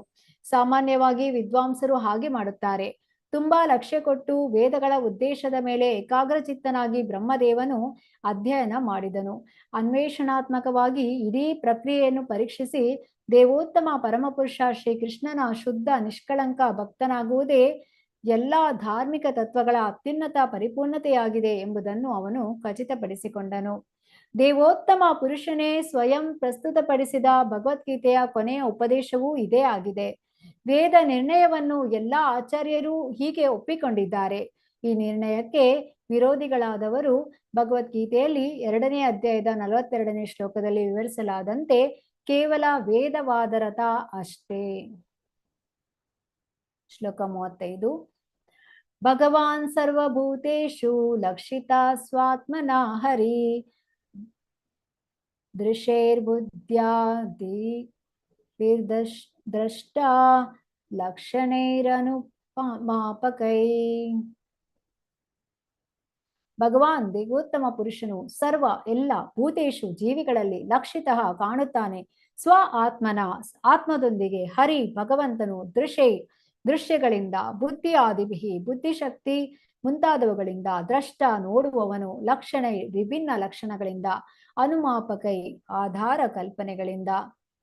ಅನುವಾದ: ದೇವೋತ್ತಮ ಪುರುಷ ಭಗವಾನ್ ಶ್ರೀ ಕೃಷ್ಣನು ವ್ಯಕ್ತಿಗತ ಆತ್ಮನೊಂದಿಗೆ ಪ್ರತಿಯೊಂದು ಜೀವಿಯಲ್ಲೂ ಇದ್ದಾನೆ. ಕಾಣುವ ಮತ್ತು ಬುದ್ಧಿಯಿಂದ ಸಹಾಯ ಪಡೆಯುವ ನಮ್ಮ ಕ್ರಿಯೆಗಳಲ್ಲಿ ಈ ವಾಸ್ತವವನ್ನು ಗ್ರಹಿಸಲಾಗಿದೆ ಮತ್ತು ಅನುಮಾಪನ ಮಾಡಲಾಗಿದೆ. ಭಾವಾರ್ಥ: ಶ್ರೀಲ ಪ್ರಭುಪಾದರಿಂದ ಶ್ರೀಲ ಪ್ರಭುಪಾದರಿಗೆ ಜಯವಾಗಲಿ. ಸಾಮಾನ್ಯ ಮನುಷ್ಯನ ಸರ್ವಸಾಧಾರಣವಾದ ಇದು. ಭಗವಂತನು ನಮ್ಮ ಕಣ್ಣಿಗೆ ಕಾಣದಿರುವುದರಿಂದ ಅವನಿಗೆ ಶರಣು ಹೋಗುವುದಾಗಲಿ ಇಲ್ಲವೇ ಅವನಿಗೆ ಅಲೌಕಿಕ ಪ್ರೇಮಮಯ ಸೇವೆಯನ್ನು ಸಲ್ಲಿಸುವುದಾಗಲಿ ಹೇಗೆ ಸಾಧ್ಯ? ಇಂತಹ ಸಾಮಾನ್ಯ ಮನುಷ್ಯರಿಗೆ ಶ್ರೀಲ ಶುಕ ಮಹರ್ಷಿಗಳು ಕಾರಣ ಮತ್ತು ಗ್ರಹಿಕೆಗಳಿಂದ ಸರ್ವೋತ್ತಮ ಭಗವಂತನನ್ನು ಅರಿಯುವುದು ಹೇಗೆ ಸಾಧ್ಯ ಎಂಬುದನ್ನು ಕುರಿತು ಪ್ರಾಯೋಗಿಕ ಸಲಹೆಯನ್ನು ಇಲ್ಲಿ ನೀಡಿದ್ದಾರೆ. ವಾಸ್ತವಿಕವಾಗಿ ಸದ್ಯದ ಐಹಿಕ ಇಂದ್ರಿಯಗಳಿಂದ ಭಗವಂತನನ್ನು ಅವಲೋಕಿಸಲಾಗದು. ಆದರೆ ಕಾರ್ಯತಃ ಸೇವಾ ಮನೋಧರ್ಮದಿಂದ ಭಗವಂತನ ಸಾನ್ನಿಧ್ಯ ಮನವರಿಕೆಯಾದಾಗ ಭಗವಂತನ ಕೃಪೆಯಿಂದ ದಿವ್ಯ ದರ್ಶನವಾಗುತ್ತದೆ. ಭಗವಂತನ ಅಂತಹ ಶುದ್ಧ ಭಕ್ತನು ಎಲ್ಲೆಡೆ ಸದಾ ಭಗವಂತನ ಸಾನ್ನಿಧ್ಯವನ್ನು ಅರಿಯುವನು. ಬುದ್ಧಿಯು ದೇವೋತ್ತಮ ಪುರುಷನ ಸ್ವಾಂಶ ಭಾಗವಾದ ಪರಮಾತ್ಮನ ರೂಪ ನಿರ್ದೇಶವಾಗಿದೆ ಎಂಬುದನ್ನು ಅವನು ಅರಿಯಬಹುದಾಗಿದೆ. ಪ್ರತಿಯೊಬ್ಬನ ಜೊತೆಯಲ್ಲಿ ಪರಮಾತ್ಮನ ಸಾನ್ನಿಧ್ಯವನ್ನು ಅರಿಯುವುದು ಸಾಮಾನ್ಯ ಮನುಷ್ಯನಿಗೂ ಕೂಡ ತುಂಬಾ ಕಷ್ಟವಾದದ್ದೇನಲ್ಲ. ಆ ಕಾರ್ಯವಿಧಾನ ಈ ಕೆಳಗಿನಂತಿದೆ. ಪ್ರತಿಯೊಬ್ಬನು ತನ್ನ ಲಕ್ಷಣವನ್ನು ಅರಿಯಬಹುದು ಮತ್ತು ತಾನು ಅಸ್ತಿತ್ವದಲ್ಲಿದ್ದೇನೆಂದು ವಿದ್ಯಾತ್ಮಕವಾಗಿ ತಿಳಿಯಬಹುದು. ಅವನು ಇದನ್ನು ಅತ್ಯಂತ ಅಕಸ್ಮಾತ್ತಾಗಿ ತಿಳಿಯಬೇಕಿಲ್ಲ. ಆದರೆ ಕೊಂಚ ಬುದ್ಧಿಯನ್ನು ಉಪಯೋಗಿಸಿ ತಾನು ದೇಹವಲ್ಲವೆಂಬುದನ್ನು ಅವನು ಅರಿಯಬಹುದು. ಕೈ, ಕಾಲು, ತಲೆ, ಕೂದಲು ಮತ್ತು ಅಂಗಗಳೆಲ್ಲವೂ ಅವನ ದೇಹದ ಅವಿಭಾಜ್ಯ ಅಂಶಗಳು. ಆದರೆ ಕೈ, ಕಾಲು, ತಲೆ ಮುಂತಾದವುಗಳೇ ತಾನು ಎಂದು ಗುರುತಿಸಿಕೊಳ್ಳಲು ಸಾಧ್ಯವಿಲ್ಲವಷ್ಟೇ. ಆದ್ದರಿಂದ ಕೇವಲ ಬುದ್ಧಿಯನ್ನು ಉಪಯೋಗಿಸುವುದರಿಂದ ತಾನು ಕಾಣುವ ಇತರ ವಸ್ತುಗಳಿಂದ ತನ್ನತನವನ್ನು ಬೇರ್ಪಡಿಸಿ ನೋಡಬಹುದಾಗಿದೆ. ಆದ್ದರಿಂದ ಸಹಜವಾದ ಸಾರ ಇಷ್ಟು: ಜೀವಿಯು ಮನುಷ್ಯನಾಗಲಿ ಪಶುವಾಗಲಿ ದ್ರಷ್ಟಾರನಾಗಿರುತ್ತಾನೆ. ತಾನಲ್ಲದೆ ತನ್ನ ಹತ್ತಿರದಲ್ಲಿ ಇತರ ವಸ್ತುಗಳೆಲ್ಲವನ್ನೂ ಕಾಣುತ್ತದೆ. ಹಾಗಾಗಿ ದ್ರಷ್ಟಾರ ಮತ್ತು ದೃಶ್ಯಗಳ ಮಧ್ಯೆ ಭೇದವಿದೆ. ಈಗ ತುಸು ಬುದ್ಧಿಯನ್ನು ಉಪಯೋಗಿಸೋಣ. ಸಾಮಾನ್ಯ ದೃಷ್ಟಿಯಿಂದ ತನ್ನ ಆಚೆಗಿನ ವಸ್ತುಗಳನ್ನು ಕಾಣುವ ಜೀವಿಯು ಸ್ವತಂತ್ರವಾಗಿ ಕಾಣುವ ಅಥವಾ ಸಂಚರಿಸುವ ಶಕ್ತಿಯನ್ನು ಹೊಂದಿಲ್ಲ ಎಂಬುದನ್ನು ನಾವು ಸುಲಭವಾಗಿ ಒಪ್ಪಿಕೊಳ್ಳಬಹುದು. ನಮ್ಮೆಲ್ಲ ಸಾಮಾನ್ಯ ಕ್ರಿಯೆಗಳು ಮತ್ತು ಕಾಣಿಕೆಗಳು ನಾನಾ ಸಂಯೋಜನೆಗಳಲ್ಲಿ ನಿಸರ್ಗ ಒದಗಿಸಿದ ನಾನಾ ರೂಪದ ಶಕ್ತಿಯನ್ನು ಅವಲಂಬಿಸಿವೆ. ನಮ್ಮ ಜ್ಞಾನದ ಮತ್ತು ಕ್ರಿಯೆಯ ಇಂದ್ರಿಯಗಳು ಇಂತಿವೆ. ನಮ್ಮ 5 ಜ್ಞಾನೇಂದ್ರಿಯಗಳು ಶ್ರೋತ್ರ, ತ್ವಕ್, ಚಕ್ಷು, ರಸನ, ಘ್ರಾಣ. ಹಾಗೆಯೇ ನಮ್ಮ 5 ಕರ್ಮೇಂದ್ರಿಯಗಳು ಪಾಣಿ, ಪಾದ, ವಾಕ್, ಪಾಯು, ಉಪಸ್ಥ. ಅಲ್ಲದೆ 3 ಸೂಕ್ಷ್ಮ ಇಂದ್ರಿಯಗಳಿವೆ: ಮನಸ್ಸು, ಬುದ್ಧಿ ಮತ್ತು ಅಹಂಕಾರ. ಒಟ್ಟು 13 ಇಂದ್ರಿಯಗಳು. ಈ ಜ್ಞಾನೇಂದ್ರಿಯ ಮತ್ತು ಕರ್ಮೇಂದ್ರಿಯಗಳನ್ನು ನೈಸರ್ಗಿಕ ಶಕ್ತಿಯ ಸ್ಥೂಲ ಅಥವಾ ಸೂಕ್ಷ್ಮ ರೂಪಗಳ ನಾನಾ ವ್ಯವಸ್ಥೆಗಳಿಂದ ನಮಗೆ ಒದಗಿಸಲಾಗಿದೆ. ನೈಸರ್ಗಿಕ ಶಕ್ತಿಯು ಧರಿಸುವ ರೂಪಗಳ ಅಕ್ಷಯ ಪರಿವರ್ತನೆಗಳ ಉತ್ಪನ್ನಗಳೇ ನಮ್ಮ ಗ್ರಹಿಕೆಯ ವಿಷಯಗಳಾಗಿವೆ ಎಂಬುದು ಸ್ಪಷ್ಟವಾಗುತ್ತದೆ. ಸಾಮಾನ್ಯ ಜೀವಿಯು ಗ್ರಹಿಕೆ ಮತ್ತು ಚಲನೆಗಳ ಸ್ವತಂತ್ರ ಶಕ್ತಿಯನ್ನು ಹೊಂದಿಲ್ಲ ಎಂಬುದನ್ನು ಇದು ಒಟ್ಟಭಿಪ್ರಾಯವಾಗಿ ಸಮರ್ಥಿಸುವುದರಿಂದ ಮತ್ತು ನಮ್ಮ ಅಸ್ತಿತ್ವವು ನಿಸರ್ಗದ ಶಕ್ತಿಯಿಂದ ಬದ್ಧವಾಗಿದ್ದೆಂದು ನಾವು ನಿಸ್ಸಂದೇಹವಾಗಿ ಭಾವಿಸುವುದರಿಂದ ನೋಡುವವನೇ ಚೈತನ್ಯನಾಗಿದ್ದಾನೆ ಮತ್ತು ಇಂದ್ರಿಯಗಳು ಗ್ರಹಿಕೆಯ ವಿಷಯಗಳು ಜಡವಾಗಿವೆ ಎಂಬ ನಿರ್ಣಯಕ್ಕೆ ನಾವು ಬರುತ್ತೇವೆ. ದ್ರಷ್ಟಾರನ ಆಧ್ಯಾತ್ಮಿಕ ಗುಣವು ಐಹಿಕವಾಗಿ ಬದ್ಧವಾದ ಅಸ್ತಿತ್ವದ ಪರಿಮಿತವಾದ ಸ್ಥಿತಿಯೊಂದಿಗೆ ನಮ್ಮ ಅತೃಪ್ತಿಯಲ್ಲಿ ವ್ಯಕ್ತವಾಗುತ್ತದೆ. ಚೈತನ್ಯ ಮತ್ತು ಜಡಗಳ ಮಧ್ಯೆ ಇರುವ ಭೇದವೂ ಇದೇ ಆಗಿದೆ. ಕೆಲವು ಇಂದ್ರಿಯಗಳ ಬೆಳವಣಿಗೆಯಂತೆ ಜಡವು ಕಾಣುವ ಮತ್ತು ಚಲಿಸುವ ಶಕ್ತಿಯನ್ನು ಬೆಳೆಸುತ್ತದೆ ಎಂದು ಕೆಲವು ಮಂದಮತಿಗಳು ವಾದ ಮಾಡುತ್ತಾರೆ. ಆದರೆ ಅಂತಹ ವಾದವನ್ನು ಒಪ್ಪಿಕೊಳ್ಳಲು ಸಾಧ್ಯವಿಲ್ಲ. ಏಕೆಂದರೆ ಜಡವು ಎಲ್ಲಾದರೂ ಜೀವಿಯನ್ನು ಉತ್ಪಾದಿಸಿರುವ ಬಗ್ಗೆ ಯಾವುದೇ ಪ್ರಾಯೋಗಿಕ ಸಾಕ್ಷ್ಯವಿಲ್ಲ. ಎಷ್ಟೇ ಮನೋಹರವಾಗಿದ್ದರೂ ಭವಿಷ್ಯವನ್ನು ನಂಬಲಾಗದು. ಭವಿಷ್ಯದಲ್ಲಿ ಜಡವು ಚೈತನ್ಯವಾಗಿ ಅಭಿವೃದ್ಧಿಗೊಳ್ಳುತ್ತದೆಂಬ ಹುಸಿ ಮಾತುಗಳು ವಾಸ್ತವಿಕವಾಗಿ ಮೂರ್ಖತನದ್ದಾಗಿವೆ.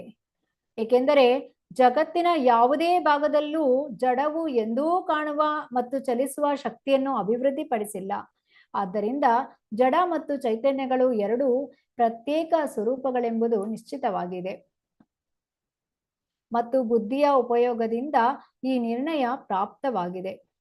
ಯಾವನೋ ಒಬ್ಬ ಬುದ್ಧಿಯನ್ನು ಉಪಯೋಗಿಸುವ ಇಲ್ಲವೇ ನಿರ್ದೇಶಿಸುವ ವ್ಯಕ್ತಿಯನ್ನು ಒಪ್ಪಿಕೊಳ್ಳದಿದ್ದಲ್ಲಿ ಬುದ್ಧಿಯು ಅಲ್ಪ ಉಪಯೋಗದಿಂದ ಕಂಡ ವಸ್ತುಗಳು ಜೀವಂತವಾಗಲಾರವು ಎಂಬ ಅಂಶಕ್ಕೆ ನಾವು ಈಗ ಬರುತ್ತೇವೆ. ಯಾವನೋ ಒಬ್ಬ ಉನ್ನತ ಅಧಿಕೃತನಂತೆ ಬುದ್ಧಿಯು ಒಂದು ನಿರ್ದೇಶನವನ್ನು ಕೊಡುತ್ತದೆ. ಬುದ್ಧಿಯನ್ನು ಉಪಯೋಗಿಸದೆ ಜೀವಿಯು ನೋಡಲಾರ, ಚಲಿಸಲಾರ, ತಿನ್ನಲಾರ ಅಥವಾ ಏನನ್ನೂ ಮಾಡಲಾರ. ಬುದ್ಧಿಯ ಲಾಭವನ್ನು ಪಡೆಯುವಲ್ಲಿ ಅಸಮರ್ಥನಾದವನು ಭ್ರಾಂತಚಿತ್ತನಾಗುತ್ತಾನೆ. ಆದ್ದರಿಂದ ಜೀವಿಯು ಬುದ್ಧಿಯನ್ನು ಇಲ್ಲವೇ ಶ್ರೇಷ್ಠ ಜೀವಿಯ ನಿರ್ದೇಶನವನ್ನು ಅವಲಂಬಿಸಿರುತ್ತಾನೆ. ಅಂತಹ ಬುದ್ಧಿಯು ಸರ್ವ ವ್ಯಾಪಕವಾಗಿದೆ. ಪ್ರತಿಯೊಂದು ಜೀವಿಯು ತನ್ನದೇ ಬುದ್ಧಿಯನ್ನು ಹೊಂದಿದೆ. ಈ ಬುದ್ಧಿಯು ಯಾವನೋ ಉನ್ನತ ಅಧಿಕೃತನ ನಿರ್ದೇಶನವಾದ್ದರಿಂದ ತನ್ನ ಮಗನಿಗೆ ನಿರ್ದೇಶನವನ್ನು ಕೊಡುವ ತಂದೆಯಂತೆಯೇ ಇರುತ್ತದೆ. ಪ್ರತಿಯೊಂದು ಜೀವಿಯ ಅಂತರಂಗದಲ್ಲಿ ನೆಲೆಸಿರುವ ಉನ್ನತ ಅಧಿಕೃತನೇ ಪರಮಾತ್ಮನಾಗಿದ್ದಾನೆ. ನಮ್ಮ ಶೋಧದ ಈ ಹಂತದಲ್ಲಿ ಕೆಳಗಿನ ಪ್ರಶ್ನೆಯನ್ನು ನಾವು ಪರಿಗಣಿಸಬಹುದು. ನಾನು ನೋಡುತ್ತೇನೆ ಅಥವಾ ನಾನು ಮಾಡುತ್ತೇನೆ ಎಂದೇ ಸಾಮಾನ್ಯವಾಗಿ ನಾವು ಭಾವಿಸಿ ಹೇಳುತ್ತಿದ್ದರೂ ನಮ್ಮ ಗ್ರಹಿಕೆ ಮತ್ತು ಕ್ರಿಯೆಗಳೆಲ್ಲ ಐಹಿಕ ನಿಸರ್ಗದ ವ್ಯವಸ್ಥೆಗಳಿಂದ ಬದ್ಧವಾಗಿವೆ ಎಂದು ನಾವು ಅರಿಯುತ್ತೇವೆ. ಆದ್ದರಿಂದ ನಮ್ಮ ಗ್ರಹಿಕೆ ಮತ್ತು ಕ್ರಿಯೆಗಳ ಐಹಿಕ ಇಂದ್ರಿಯಗಳು ಚಲಿಸುತ್ತಿರುತ್ತವೆ ಎಂದು ನಾವು ಹೇಳಬಹುದು. ಏಕೆಂದರೆ ನಾವು ಆತ್ಮವನ್ನು ಐಹಿಕ ದೇಹದೊಂದಿಗೆ ಗುರುತಿಸುತ್ತಿದ್ದೇವೆ. ಪರಮಾತ್ಮನ ಅತ್ಯುನ್ನತ ತತ್ವವು ನಮ್ಮ ಕಾಮನೆಗಳಿಗನುಗುಣವಾಗಿ ನಮ್ಮನ್ನು ನಿರ್ದೇಶಿಸುತ್ತಿದೆ ಮತ್ತು ಬುದ್ಧಿಯನ್ನು ಪೂರೈಸುತ್ತಿದೆ. ಬುದ್ಧಿಯ ರೂಪದಲ್ಲಿ ಪರಮಾತ್ಮನ ಮಾರ್ಗದರ್ಶನದ ಲಾಭವನ್ನು ಪಡೆಯುವುದರಿಂದ ನಾನು ಈ ದೇಹವಲ್ಲ ಎಂಬ ನಮ್ಮ ತೀರ್ಮಾನವನ್ನು ಅಧ್ಯಯನ ಮಾಡುವಲ್ಲಿ ಮುಂದುವರಿಯಬಹುದು. ಇಲ್ಲವೇ ಅಭ್ಯಾಸದಲ್ಲಿ ತೊಡಗಬಹುದು ಅಥವಾ ನಾನೇ ಭೋಕ್ತಾರ ಮತ್ತು ಕರ್ತಾರರೆಂದು ಭಾವಿಸುತ್ತಾ ಹುಸಿ ಐಹಿಕ ಸ್ವರೂಪದಲ್ಲಿ ಉಳಿಯುವುದನ್ನು ನಾವು ಆರಿಸಿಕೊಳ್ಳಬಹುದು. ನಮ್ಮ ಕಾಮನೆಗಳು ಐಹಿಕ ಭ್ರಾಂತಿಯ ಅಜ್ಞಾನದೆಡೆಗೆ ಇಲ್ಲವೇ ಆಧ್ಯಾತ್ಮಿಕ ಕಲ್ಪನೆಯ ನಿಜದೆಡೆಗೆ ಪ್ರೇರಿತವಾಗಬಹುದು. ನಮ್ಮ ಸ್ವಾತಂತ್ರ್ಯ ಅವೆರಡನ್ನೂ ಒಳಗೊಳ್ಳುತ್ತದೆ.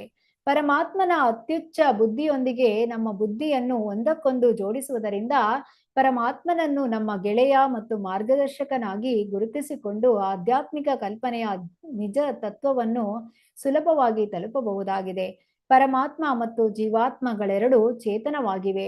ಆದ್ದರಿಂದ ಪರಮಾತ್ಮ ಮತ್ತು ಜೀವಾತ್ಮಗಳೆರಡು ಗುಣಾತ್ಮಕವಾಗಿ ಒಂದೇ ಆಗಿವೆ ಮತ್ತು ಜಡದಿಂದ ಭಿನ್ನವಾಗಿವೆ. ಆದರೆ ಪರಮಾತ್ಮ ಮತ್ತು ಜೀವಾತ್ಮಗಳು ಒಂದೇ ಮಟ್ಟದಲ್ಲಿ ಇರಲಾರವು.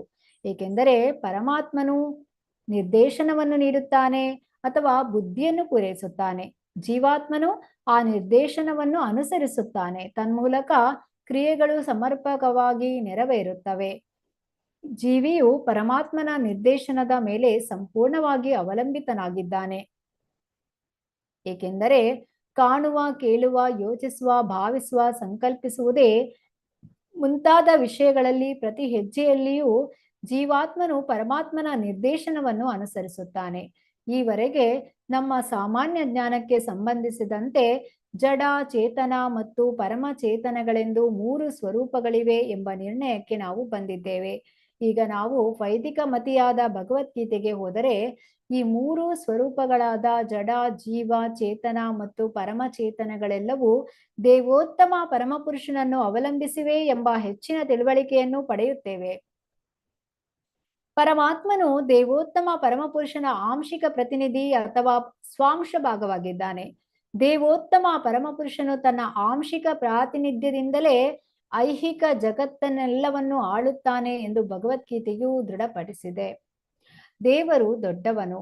ಅವನು ಕೇವಲ ಜೀವಾತ್ಮರ ಆಜ್ಞೆಗಳನ್ನು ಕಾರ್ಯರೂಪಕ್ಕೆ ತರುವವರನಾಗಿರಲಾರ. ಆದ್ದರಿಂದ ಪರಮಾತ್ಮನು ಪರಮಪುರುಷ ಪುರುಷೋತ್ತಮ ಪರಾತ್ಪರ ದೇವೋತ್ತಮ ಪುರುಷನ ಪೂರ್ಣ ಪ್ರತಿನಿಧಿಯಾಗಲಾರ. ಜೀವಾತ್ಮನಿಂದ ಪರಮಾತ್ಮನ ಸಾಕ್ಷಾತ್ಕಾರವು ಆತ್ಮ ಸಾಕ್ಷಾತ್ಕಾರದ ಆರಂಭವಷ್ಟೇ ಆಗಿದೆ. ಬುದ್ಧಿಯಿಂದ ಅಧಿಕೃತ ಧರ್ಮಗ್ರಂಥಗಳ ಸಹಾಯದಿಂದ ಮತ್ತು ಪ್ರಧಾನವಾಗಿ ಭಗವಂತನ ಅನುಗ್ರಹದಿಂದ ಅಂತಹ ಆತ್ಮ ಸಾಕ್ಷಾತ್ಕಾರದ ಅಭಿವೃದ್ಧಿಯಿಂದ ದೇವೋತ್ತಮ ಪರಮಪುರುಷನ ಸಾಕ್ಷಾತ್ಕಾರಕ್ಕೆ ಅರ್ಹನಾಗುವನು. ಭಗವದ್ಗೀತೆಯು ದೇವೋತ್ತಮ ಪುರುಷ ಶ್ರೀಕೃಷ್ಣನ ಪ್ರಾಥಮಿಕ ತತ್ವಕಲ್ಪನೆಯಾಗಿದೆ ಮತ್ತು ಶ್ರೀಮದ್ ಭಾಗವತವು ಭಗವತ್ ವಿಜ್ಞಾನದ ಮುಂದಿನ ವಿವರಣೆಯಾಗಿದೆ. ಆದ್ದರಿಂದ ನಾವು ನಮ್ಮ ದೃಢ ಸಂಕಲ್ಪಕ್ಕೆ ಅಂಟಿಕೊಂಡರೆ ಮತ್ತು ಉಪನಿಷತ್ತಿನಲ್ಲಿ ವಿವರಿಸಲಾದಂತೆ ಬೇರೊಂದು ಪಕ್ಷಿಯೊಂದಿಗೆ ಕುಳಿತ ಪಕ್ಷಿಯಂತೆ ಇದೇ ದೈಹಿಕ ವೃಕ್ಷದಲ್ಲಿ ಕುಳಿತ ಬುದ್ಧಿಯ ನಿರ್ದೇಶಕನ ಕೃಪೆಗಾಗಿ ಪ್ರಾರ್ಥಿಸಿದರೆ ಆ ಪೌರುಷೇಯ ವೇದಗಳಲ್ಲಿನ ವಿಷಯಗಳ ತಾತ್ಪರ್ಯವು ನಿಜಕ್ಕೂ ನಮ್ಮ ದೃಷ್ಟಿಗೆ ಸ್ಪಷ್ಟವಾಗುತ್ತವೆ. ಆಗ ದೇವೋತ್ತಮ ಪರಮಪುರುಷ ವಾಸುದೇವನ ಸಾಕ್ಷಾತ್ಕಾರದಲ್ಲಿ ಯಾವ ಕಷ್ಟವೂ ಇರುವುದಿಲ್ಲ. ಆದ್ದರಿಂದ ಪ್ರಾಜ್ಞನಾದ ಮನುಜನು ಭಗವದ್ಗೀತೆ 7ನೇ ಅಧ್ಯಾಯದ 19ನೇ ಶ್ಲೋಕದಲ್ಲಿ ದೃಢಪಡಿಸಿದಂತೆ ಅದೆಷ್ಟೋ ಜನ್ಮಗಳ ಬಳಿಕ ಅಂತಹ ಬುದ್ಧಿಯ ಉಪಯೋಗದಿಂದ ವಾಸುದೇವನ ಪಾದಪದ್ಮಗಳಲ್ಲಿ ತನ್ನನ್ನು ಸಮರ್ಪಿಸಿಕೊಳ್ಳುತ್ತಾನೆ. ಶ್ಲೋಕ 36. ತಸ್ಮಾತ್ ಸರ್ವಾತ್ಮನ ರಾಜನ್ ಹರಿ ಸರ್ವತ್ರ ಸರ್ವದಾ ಶ್ರೋತವ್ಯ ಕೀರ್ತಿತವ್ಯಶ್ಚ ಸ್ಮರ್ತವ್ಯೋ ಭಗವಾನ್ ನೃಣಾಂ. ತಸ್ಮಾತ್ ಆದ್ದರಿಂದ, ಸರ್ವ ಎಲ್ಲ, ಆತ್ಮನಿಂದ, ರಾಜನ್ ರಾಜನೇ, ಹರಿ ಭಗವಂತನು, ಸರ್ವತ್ರ ಎಲ್ಲ ಕಡೆ, ಸರ್ವದಾ ಯಾವಾಗಲೂ, ಶ್ರೋತವ್ಯ ಕೇಳಲ್ಪಡಬೇಕು, ಕೀರ್ತಿತವ್ಯ ಹೊಗಳಲ್ಪಡಬೇಕು, ಚ ಕೂಡ, ಸ್ಮರ್ತವ್ಯ ಸ್ಮರಿಸಲ್ಪಡಬೇಕು, ಭಗವಾನ್ ದೇವೋತ್ತಮ ಪುರುಷನು, ಋಣಾಂ ಮಾನವ ಜೀವಿಯಿಂದ. ಅನುವಾದ: ಓ ರಾಜನೇ, ಆದ್ದರಿಂದ ಪ್ರತಿಯೊಬ್ಬ ಮಾನವ ಜೀವಿಯು ದೇವೋತ್ತಮ ಪರಮಪುರುಷ ಸರ್ವೋತ್ತಮ ಭಗವಂತನ ಶ್ರವಣ ಸ್ತವನ ಸ್ಮರಣಗಳನ್ನು ಮಾಡುವುದು ಎಲ್ಲೆಡೆ ಯಾವಾಗಲೂ ಅವಶ್ಯಕವಾಗಿದೆ. ಭಾವಾರ್ಥ: ಶಿಲಪ್ರಭುಪಾದರಿಂದ ಶಿಲಪ್ರಭುಪಾದರಿಗೆ ಜಯವಾಗಲಿ. ಶ್ರೀ ಶುಕ ಮಹರ್ಷಿಗಳು ಈ ಶ್ಲೋಕವನ್ನು ತಸ್ಮಾತ್ ಆದ್ದರಿಂದ ಎಂಬ ಪದದಿಂದ ಆರಂಭಿಸುತ್ತಾರೆ. ಏಕೆಂದರೆ ಮುಕ್ತಿಗೆ ಭಕ್ತಿಯೋಗದ ಉದಾತ್ತ ಪ್ರಕ್ರಿಯೆಗಿಂತ ಬೇರೆ ಮಂಗಲಕರ ಮಾರ್ಗವಿಲ್ಲವೆಂದು ಅವರು ಹಿಂದಿನ ಶ್ಲೋಕದಲ್ಲಿ ಆಗಲೇ ವಿವರಿಸಿದ್ದಾರೆ. ಭಕ್ತಿ ಯೋಗದ ಪ್ರಕ್ರಿಯೆಯನ್ನು ಭಕ್ತರು ಶ್ರವಣ, ಸಂಕೀರ್ತನ, ಸ್ಮರಣ, ಭಗವಂತನ ಪಾದಕಮಲಗಳ ಶುಶ್ರೂಷೆ, ಪೂಜೆ, ಪ್ರಾರ್ಥನೆ, ಪ್ರೇಮ ಸೇವೆಯ ಸಲ್ಲಿಕೆ, ಸ್ನೇಹವರ್ತನೆ, ಸರ್ವಸ್ವ ಸಮರ್ಪಣೆಯಂತಹ ವಿಭಿನ್ನ ವಿಧಾನಗಳಲ್ಲಿ ಅಭ್ಯಸಿಸುತ್ತಾರೆ. ಎಲ್ಲ 9 ವಿಧಾನಗಳು ಪ್ರಮಾಣಿತ ವಿಧಾನಗಳಾಗಿವೆ. ಅವುಗಳೆಲ್ಲವೂ, ಅವುಗಳಲ್ಲಿ ಕೆಲವು ಅಥವಾ ಅವುಗಳಲ್ಲಿ ಒಂದೇ ಒಂದು ಕೂಡ ಪ್ರಾಮಾಣಿಕ ಭಕ್ತನಿಗೆ ಅಪೇಕ್ಷಿತ ಫಲವನ್ನು ನೀಡುತ್ತದೆ. ಆದರೆ 9 ವಿಭಿನ್ನ ವಿಧಾನಗಳಲ್ಲಿ ಮೊದಲನೆಯದಾದ ಶ್ರವಣವು ಭಕ್ತಿಯೋಗದ ಪ್ರಕ್ರಿಯೆಯಲ್ಲಿ ಅತಿ ಮಹತ್ವದ ಕಾರ್ಯವಾಗಿದೆ. ಸಕ್ರಮವಾಗಿ ಸಾಕಷ್ಟು ಶ್ರವಣ ಮಾಡದಿದ್ದರೆ ಅಭ್ಯಾಸದ ಯಾವುದೇ ವಿಧಾನದಿಂದಲೂ ಯಾವುದೇ ಅಭಿವೃದ್ಧಿಯನ್ನು ಸಾಧಿಸಲು ಸಾಧ್ಯವಾಗದು. ಶ್ರವಣಕ್ಕಾಗಿಯೇ ಎಲ್ಲಾ ವೈದಿಕ ಸಾಹಿತ್ಯಗಳು ದೇವೋತ್ತಮನ ಶಕ್ತಿ ಸಂಪನ್ನ ಅವತಾರವಾದ ವ್ಯಾಸ ಮಹರ್ಷಿಗಳಂತಹ ಅಧಿಕೃತ ವ್ಯಕ್ತಿಗಳಿಂದ ಗ್ರಥಿತವಾಗಿವೆ. ಭಗವಂತನು ಎಲ್ಲದರ ಪರಮಾತ್ಮನಾಗಿದ್ದಾನೆಂಬುದು ಖಚಿತವಾದ್ದರಿಂದ ಪ್ರತಿಯೊಬ್ಬನೂ ಸದಾ ಆತನನ್ನು ಶ್ರವಣ ಮಾಡಬೇಕು ಮತ್ತು ಸ್ತೋತ್ರ ಮಾಡಬೇಕು. ಅದು ಮನುಷ್ಯ ಜೀವಿಯ ವಿಶೇಷ ಕರ್ತವ್ಯವಾಗಿದೆ. ಮನುಷ್ಯ ಜೀವಿಯು ಸರ್ವವ್ಯಾಪಕನಾದ ದೇವೋತ್ತಮ ಪುರುಷನ ಬಗ್ಗೆ ಶ್ರವಣ ಪ್ರಕ್ರಿಯೆಯನ್ನು ತ್ಯಜಿಸಿದಾಗ ಆತ ಮನುಷ್ಯ ನಿರ್ಮಿತ ಯಂತ್ರಗಳಿಂದ ತೂರಿ ಬರುವ ಕಳಪೆ ಧ್ವನಿಯನ್ನು ಕೇಳುವ ಬಲಿಪಶುವಾಗುತ್ತಾನೆ. ಯಂತ್ರ ಸಾಮಗ್ರಿ ಕೆಟ್ಟದ್ದೇನಲ್ಲ, ಏಕೆಂದರೆ ಯಂತ್ರದ ಮೂಲಕ ಭಗವಂತನ ಬಗ್ಗೆ ಶ್ರವಣ ಮಾಡುವ ಸೌಲಭ್ಯವನ್ನು ಪಡೆಯಬಹುದು. ಆದರೆ ಯಂತ್ರ ಸಾಮಗ್ರಿಯನ್ನು ಇತರ ಕ್ಷುದ್ರ ಉದ್ದೇಶಕ್ಕಾಗಿ ಬಳಸುತ್ತಿರುವುದರಿಂದಾಗಿ ಅದು ಮಾನವ ನಾಗರಿಕತೆಯ ಘನತೆಯಲ್ಲಿ ಶೀಘ್ರ ಅವನತಿಯನ್ನು ಉಂಟು ಮಾಡುತ್ತಿದೆ. ಶ್ರವಣವು ಮನುಷ್ಯ ಜೀವಿಗಳಿಗೆ ವಿಹಿತವಾದ ಅಗತ್ಯ ಕರ್ತವ್ಯವಾಗಿದೆ. ಏಕೆಂದರೆ ಭಗವದ್ಗೀತೆ ಮತ್ತು ಶ್ರೀಮದ್ ಭಾಗವತದಂತಹ ಧರ್ಮಗ್ರಂಥಗಳು ಅದೇ ಉದ್ದೇಶಕ್ಕಾಗಿ ನಿರ್ಮಿತವಾಗಿವೆ. ಮನುಷ್ಯ ಜೀವಿಗಳನ್ನು ಬಿಟ್ಟು ಇತರ ಜೀವಿಗಳು ಅಂತಹ ವೈದಿಕ ಸಾಹಿತ್ಯಗಳನ್ನು ಶ್ರವಣ ಮಾಡುವ ಅರ್ಹತೆಯನ್ನು ಹೊಂದಿಲ್ಲ.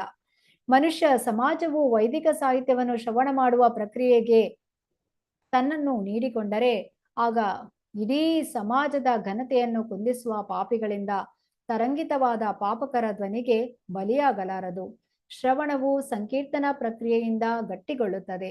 ಪರಿಪೂರ್ಣ ಮೂಲದಿಂದ ಸಮರ್ಪಕವಾಗಿ ಶ್ರವಣ ಮಾಡಿದವನಿಗೆ ಸರ್ವವ್ಯಾಪಕನಾದ ದೇವೋತ್ತಮ ಪುರುಷನ ಬಗ್ಗೆ ಮನವರಿಕೆಯಾಗುತ್ತದೆ.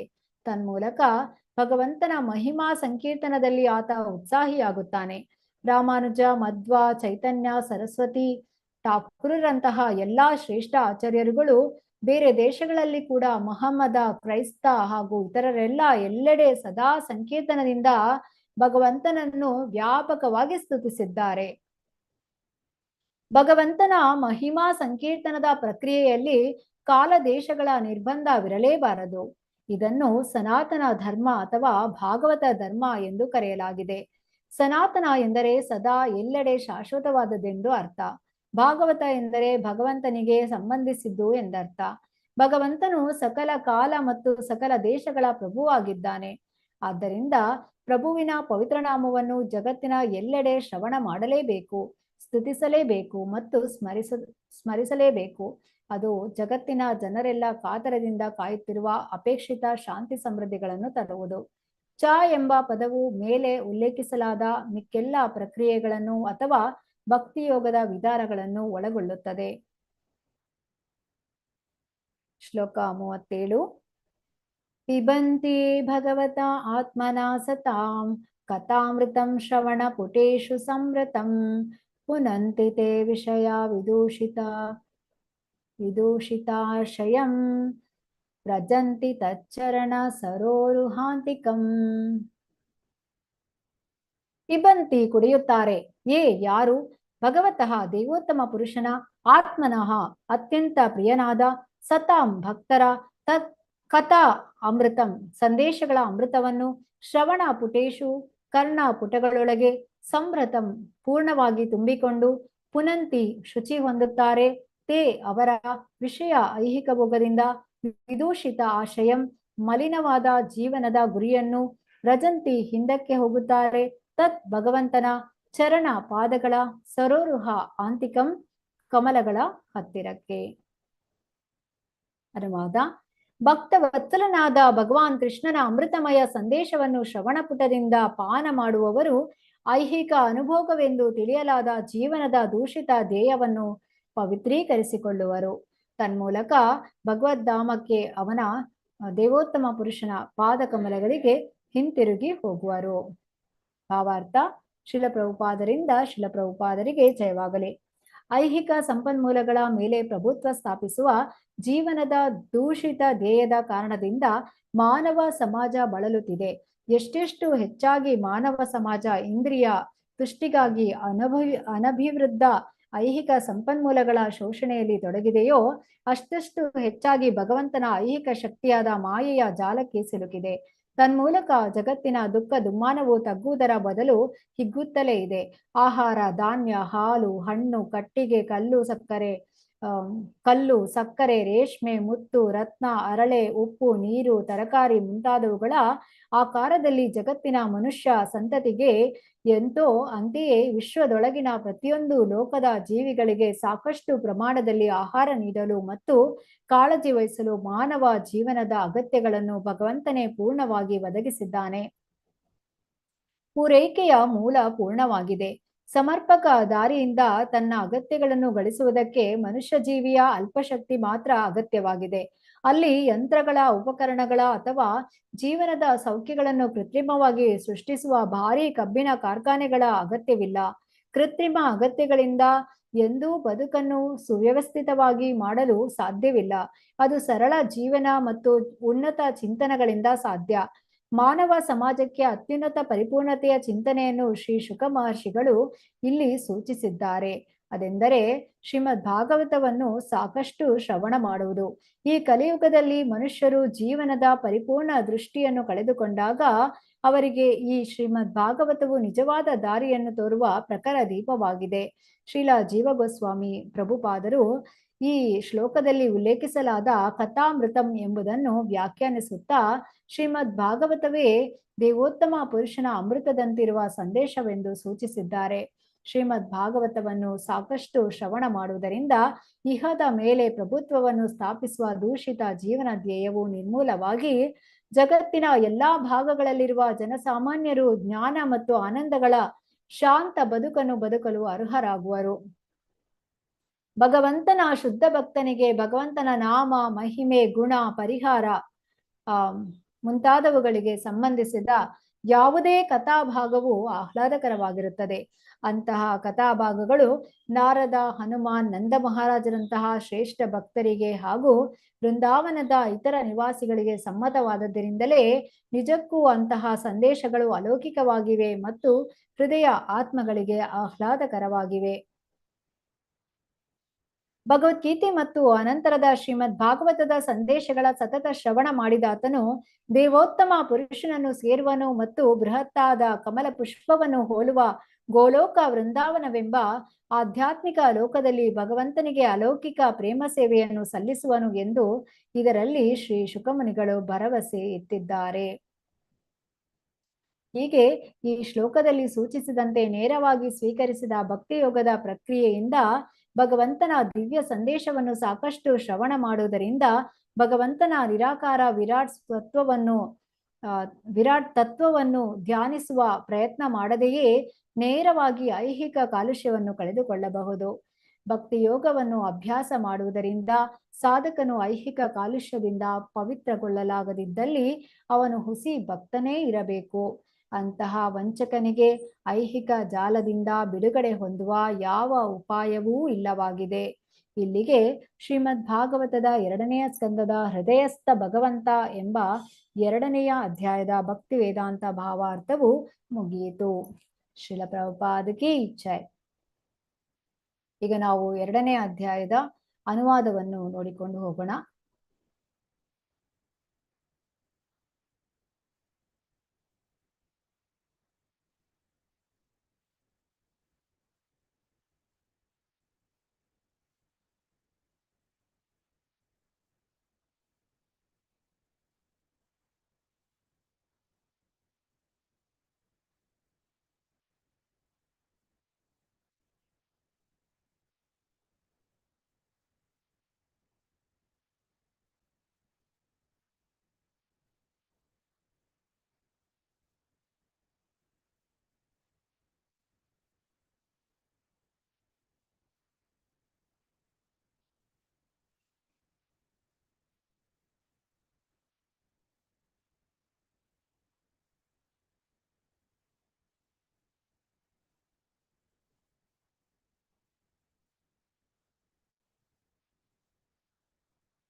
ಎರಡನೇ ಅಧ್ಯಾಯ ಹೃದಯಸ್ಥ ಭಗವಂತ ಅನುವಾದ.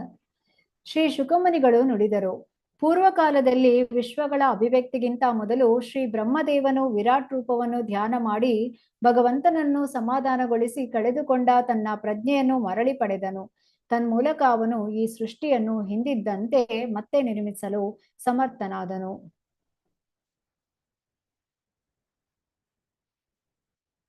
ವೈದಿಕ ಶಬ್ದದ ನಿರೂಪಣಾ ಕ್ರಮ ಎಷ್ಟು ಕಂಗೆಡಿಸುವಂತದ್ದು ಆಗಿದೆ ಎಂದರೆ ಅದು ಸ್ವರ್ಗೀಯ ಸಾಮ್ರಾಜ್ಯಗಳಂತಹ ಅರ್ಥಹೀನ ವಸ್ತುಗಳತ್ತ ಜನರ ಬುದ್ಧಿಯನ್ನು ನಿರ್ದೇಶಿಸುತ್ತದೆ.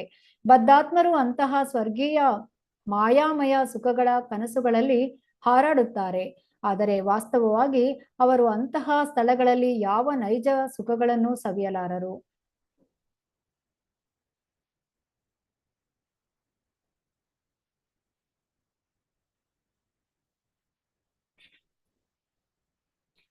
ಈ ಕಾರಣಕ್ಕಾಗಿ ಜಾಗೃತನಾದ ವ್ಯಕ್ತಿಯು ಈ ನಾಮಾತ್ಮಕ ಜಗತ್ತಿನಲ್ಲಿ ಬದುಕಿನ ಕನಿಷ್ಠ ಅಗತ್ಯಗಳಿಗಾಗಿ ಮಾತ್ರ ಪ್ರಯತ್ನ ಮಾಡಬೇಕು. ಆತನು ಪ್ರಜ್ಞಾವಂತಿಕೆಯಿಂದ ನೆಲೆಸಬೇಕು. ಅನಗತ್ಯ ವಸ್ತುಗಳಿಗಾಗಿ ಮಾಡುವ ಎಲ್ಲಾ ಪ್ರಯತ್ನಗಳು ಕೇವಲ ನಿಷ್ಪ್ರಯೋಜಕ ಕಠಿಣ ಶ್ರಮವೆಂಬುದನ್ನು ಕಾರ್ಯತಃ ಗ್ರಹಿಸಲು ಸಮರ್ಥನಾಗಿ ಎಂದೂ ಅಂತಹ ಪ್ರಯತ್ನ ಮಾಡಬಾರದು.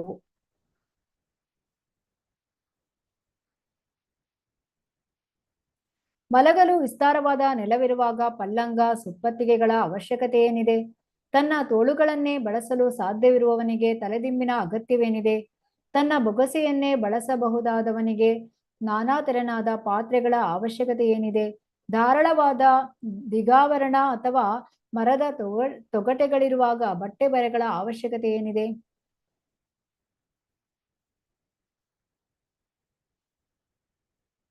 ದಾರಿಯಲ್ಲಿ ಚಿಂದಿ ಬಟ್ಟೆಗಳು ಬಿದ್ದಿರುವುದಿಲ್ಲವೇನೋ? ಇತರರ ಪೋಷಣೆಗಾಗಿಯೇ ಇರುವ ಮರಗಳು ಇನ್ನು ಮುಂದೆ ಫಲದ ಭಿಕ್ಷೆ ಕೊಡುವುದಿಲ್ಲವೇನೋ? ನದಿಗಳೆಲ್ಲ ಒಣಗಿ ಹೋಗಿ ಮುಂದೆ ಬಾಯಾರಿದವರಿಗೆ ನೀರು ಸಿಗದಂತಾಗಿದೆಯೇನೋ? ಬೆಟ್ಟಗಳ ಗವಿಗಳು ಈಗ ಮುಚ್ಚಿವೆಯೇನೋ? ಅಥವಾ ಇವಕ್ಕೆಲ್ಲ ಮಿಗಿಲಾಗಿ ಸರ್ವಶಕ್ತ ಭಗವಂತನು ಸಂಪೂರ್ಣ ಶರಣಾಗತ ಆತ್ಮರನ್ನು ಇನ್ನೂ ರಕ್ಷಿಸುವುದಿಲ್ಲವೇನೋ? ಅಂದ ಮೇಲೆ ವಿದ್ವಾಂಸರಾದ ಋಷಿಗಳು ಸಂಪತ್ತಿನಿಂದ ಸೊಕ್ಕಿದವರನ್ನು ಯಾತಕ್ಕಾಗಿ ಮುಖಸ್ತುತಿ ಮಾಡುವರು?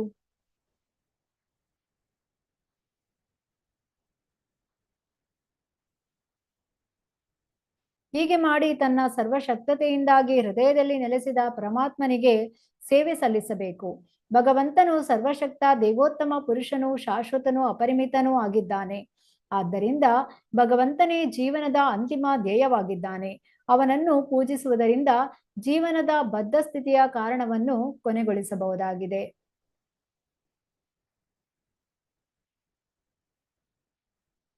ತನ್ನ ಕರ್ಮಗಳ ಸಂಚಿತ ಫಲದ ಪರಿಣಾಮವಾಗಿ ಸಂಕಷ್ಟಗಳ ಪ್ರವಾಹದಲ್ಲಿ ಸಿಕ್ಕಿಬಿದ್ದಿರುವ ಜನಜಂಗುಳಿಯನ್ನು ಕಂಡ ಮೇಲೂ ಐಹಿಕವಾದಿಗಳಲ್ಲದೆ ಬೇರೆ ಯಾರು ತಾನೇ ದಿವ್ಯ ಚಿಂತನೆಯನ್ನು ನಿರ್ಲಕ್ಷಿಸುವರು ಮತ್ತು ಅಶಾಶ್ವತ ನಾಮಗಳನ್ನು ಸ್ವೀಕರಿಸುವರು? ಇತರರು ದೇಹದ ಹೃದಯ ಪ್ರಾಂತದಲ್ಲಿ ನೆಲೆಸಿರುವ 4 ಕೈಗಳಲ್ಲಿ ಕ್ರಮವಾಗಿ ಪದ್ಮ, ರಥ, ಚಕ್ರ, ಶಂಖ, ಗದೆಗಳನ್ನು ಧರಿಸಿರುವ ಕೇವಲ 8 ಅಂಗುಲ ಪರಿಣಾಮದಲ್ಲಿರುವ ದೇವೋತ್ತಮ ಪುರುಷನನ್ನು ಮನಸ ಧರಿಸುತ್ತಾರೆ.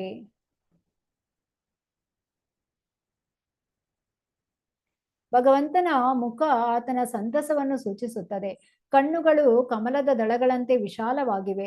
ಅವನ ಉಡುಗೆ ಕದಂಬ ಕುಸುಮದ ಕೇಸರದಂತೆ ಹಳದಿ ಬಣ್ಣದ್ದಾಗಿದ್ದು ಅಮೂಲ್ಯವಾದ ರತ್ನಾಭರಣಗಳಿಂದ ಅಲಂಕೃತವಾಗಿದೆ. ಅವನ ಬಂಗಾರದ ಆಭರಣಗಳು ರತ್ನ ಖಚಿತವಾಗಿವೆ. ಭಗವಂತ ಉಜ್ವಲವಾದ ಕಿರೀಟ ಮತ್ತು ಕುಂಡಲಗಳನ್ನು ಧರಿಸಿದ್ದಾನೆ. ಭಗವಂತನು ತನ್ನ ಪಾದ ಕಮಲಗಳನ್ನು ಮಹಾಯೋಗಿಗಳ ಹೃತ್ಕಮಲದ ಎಸಳಿನ ಮೇಲೆ ಇಟ್ಟಿದ್ದಾನೆ. ಅವನ ಎದೆಯ ಮೇಲೆ ಶ್ರೀವತ್ಸಲಾಂಛನವುಳ್ಳ ಕೌಸ್ತುಭ ಮಣಿಯಿದೆ. ಹೆಗಲಿನ ಮೇಲೆ ಇತರ ರತ್ನಾಭರಣಗಳಿವೆ. ಅವನ ಕೆಳದೇಹದ ಮೇಲೆ ಪೂರ್ತಿಯಾಗಿ ಹೊಸ ಹೂಗಳ ಮಾಲೆಗಳಿವೆ. ಭಗವಂತನು ಸೊಂಟದಲ್ಲಿ ಮೇಕಲೆಯಿಂದ ಅಲಂಕೃತನಾಗಿದ್ದಾನೆ. ಅವನ ಬೆರಳುಗಳಲ್ಲಿ ಅಮೂಲ್ಯ ಹರಳುಗಳನ್ನು ಜೋಡಿಸಿದ ಉಂಗುರಗಳು ಶೋಭಿಸುತ್ತಿವೆ. ಭಗವಂತನ ಕಾಲ್ಬಳೆಗಳು, ಕೈ ಬಳೆಗಳು, ಕಡು ನೀಲವರ್ಣದ ಸ್ನಿಗ್ಧ ಗುಂಗುರು ಕೂದಲು, ಸುಂದರ ನಗುಮುಖ ಇವೆಲ್ಲ ತುಂಬಾ ಆನಂದದಾಯಕವಾಗಿವೆ. ಭಗವಂತನ ಉದಾರ ಲೀಲೆಗಳು ಮತ್ತು ಅವನ ಹಸನ್ಮುಖದ ಉಜ್ವಲ ಕುಡಿನೋಟ ಅವನ ಅಪಾರ ಅನುಗ್ರಹದ ಕುರುಹಗಳಾಗಿವೆ. ಆದ್ದರಿಂದ ಭಗವಂತನ ಧ್ಯಾನದಲ್ಲಿ ಮನಸ್ಸು ಸ್ಥಿರವಾಗಿರುವವರೆಗೂ ಆತನ ದಿವ್ಯ ರೂಪವನ್ನು ಏಕಾಗ್ರತೆಯಿಂದ ಧ್ಯಾನಿಸಬೇಕು.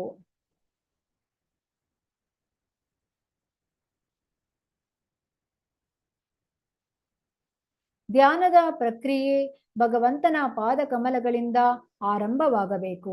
ಭಗವಂತನ ನಗುಮೊಗದವರೆಗೆ ಅಭಿವೃದ್ಧಿಗೊಳ್ಳಬೇಕು. ಧ್ಯಾನವನ್ನು ಪಾದ ಕಮಲಗಳಲ್ಲಿ ಏಕಾಗ್ರಗೊಳಿಸಬೇಕು. ಆ ಬಳಿಕ ಕಣಕಾಲುಗಳು, ಅನಂತರ ತೊಡೆಗಳು ಈ ರೀತಿ ಮೇಲಕ್ಕೆ ಮೇಲಕ್ಕೆ ಸಾಗಬೇಕು.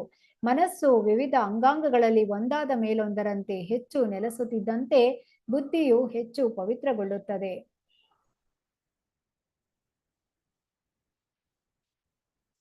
ಐಹಿಕವಾದಿಯು ಅಲೌಕಿಕ ಮತ್ತು ಲೌಕಿಕ ಜಗತ್ತುಗಳೆರಡರ ದ್ರಷ್ಟಾರನಾದ ಸರ್ವಶ್ರೇಷ್ಠ ಭಗವಂತನಿಗೆ ಪ್ರೇಮಮಯ ಸೇವೆ ಸಲ್ಲಿಸುವ ಪ್ರಜ್ಞೆಯನ್ನು ಬೆಳೆಸಿಕೊಳ್ಳದಿದ್ದ ಪಕ್ಷದಲ್ಲಿ ಆತ ತನ್ನ ವಿಹಿತ ಕರ್ತವ್ಯಗಳ ಕೊನೆಯಲ್ಲಿ ಭಗವಂತನ ವಿಶ್ವರೂಪವನ್ನು ಧ್ಯಾನ ಮಾಡಬೇಕು, ಇಲ್ಲವೇ ಅದರ ಸ್ಮರಣೆ ಮಾಡಬೇಕು. ಓ ರಾಜನೇ, ಯೋಗಿ ಈ ಯೋಗಿಯು ಈ ಮಾನುಷ ಲೋಕವನ್ನು ತ್ಯಜಿಸಲು ಬಯಸಿದಾಗೆಲ್ಲ ಅವನು ತಕ್ಕ ಕಾಲ ದೇಶಗಳ ಬಗ್ಗೆ ಕಳವಳಗೊಳ್ಳಬಾರದು. ಸುಖಾಸೀನನಾಗಿ ವಿಚಲಿತನಾಗದೆ ಕುಳಿತುಕೊಳ್ಳಬೇಕು ಮತ್ತು ಜೀವ ಪ್ರಾಣವನ್ನು ನಿಯಂತ್ರಿಸುತ್ತಾ ಮನಸ್ಸಿನಿಂದ ಇಂದ್ರಿಯಗಳನ್ನು ನಿಗ್ರಹಿಸಬೇಕು. ಆ ಬಳಿಕ ಯೋಗಿಯು ತನ್ನ ಶುದ್ಧ ಭಕ್ತಿಯಿಂದ ಮನಸ್ಸನ್ನು ಜೀವಾತ್ಮನಲ್ಲಿ ಲೀನ ಮಾಡಬೇಕು. ಅನಂತರ ಜೀವಾತ್ಮನನ್ನು ಪರಮಾತ್ಮನಲ್ಲಿ ಲೀನ ಮಾಡಬೇಕು. ಹೀಗೆ ಮಾಡುವುದರಿಂದ ಪೂರ್ಣ ತೃಪ್ತನಾದ ಜೀವಾತ್ಮನು ತೃಪ್ತಿಯ ಅತ್ಯುನ್ನತ ಹಂತದಲ್ಲಿ ನೆಲೆಸುತ್ತಾನೆ. ತನ್ಮೂಲಕ ಅವನು ಇತರ ಎಲ್ಲ ಕ್ರಿಯೆಗಳಿಂದ ಬಿಡುಗಡೆ ಪಡೆಯುತ್ತಾನೆ. ಲಬ್ಧೋಪಶಾಂತಿಯ ಆ ಅಲೌಕಿಕ ಸ್ಥಿತಿಯಲ್ಲಿ ಪ್ರಾಪಂಚಿಕ ಜೀವಿಗಳನ್ನು ಆಳುವ ಸ್ವರ್ಗೀಯ ದೇವತೆಗಳನ್ನು ಕೂಡ ನಿಗ್ರಹಿಸುವ ವಿನಾಶಕಾರಿ ಕಾಲದ ಪರಮಾಧಿಕಾರ ಇರುವುದಿಲ್ಲ. ಅಂದ ಮೇಲೆ ದೇವತೆಗಳ ಬಗ್ಗೆ ಹೇಳಬೇಕಾದ್ದೇನಿದೆ? ಅಲ್ಲಿ ಐಹಿಕ ಸತ್ವಗುಣವಾಗಲಿ, ರಜೋಗುಣವಾಗಲಿ, ತಮೋಗುಣವಾಗಲಿ, ಅಹಂಕಾರವಾಗಲಿ, ಐಹಿಕ ಕಾರಣ ಸಾಗರವಾಗಲಿ, ಐಹಿಕ ನಿಸರ್ಗವಾಗಲಿ ಯಾವುದೂ ಇರುವುದಿಲ್ಲ.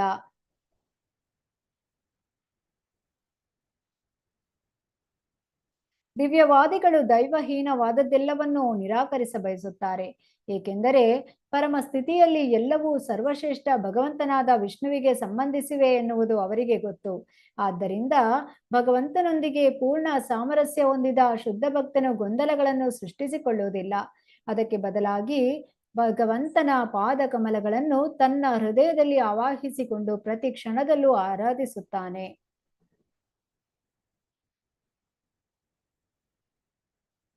ವೈಜ್ಞಾನಿಕ ಜ್ಞಾನದ ಬಲದಿಂದ ಪರಾತ್ಪರ ಸಾಕ್ಷಾತ್ಕಾರದಲ್ಲಿ ಆಸೀನನಾಗಬೇಕು.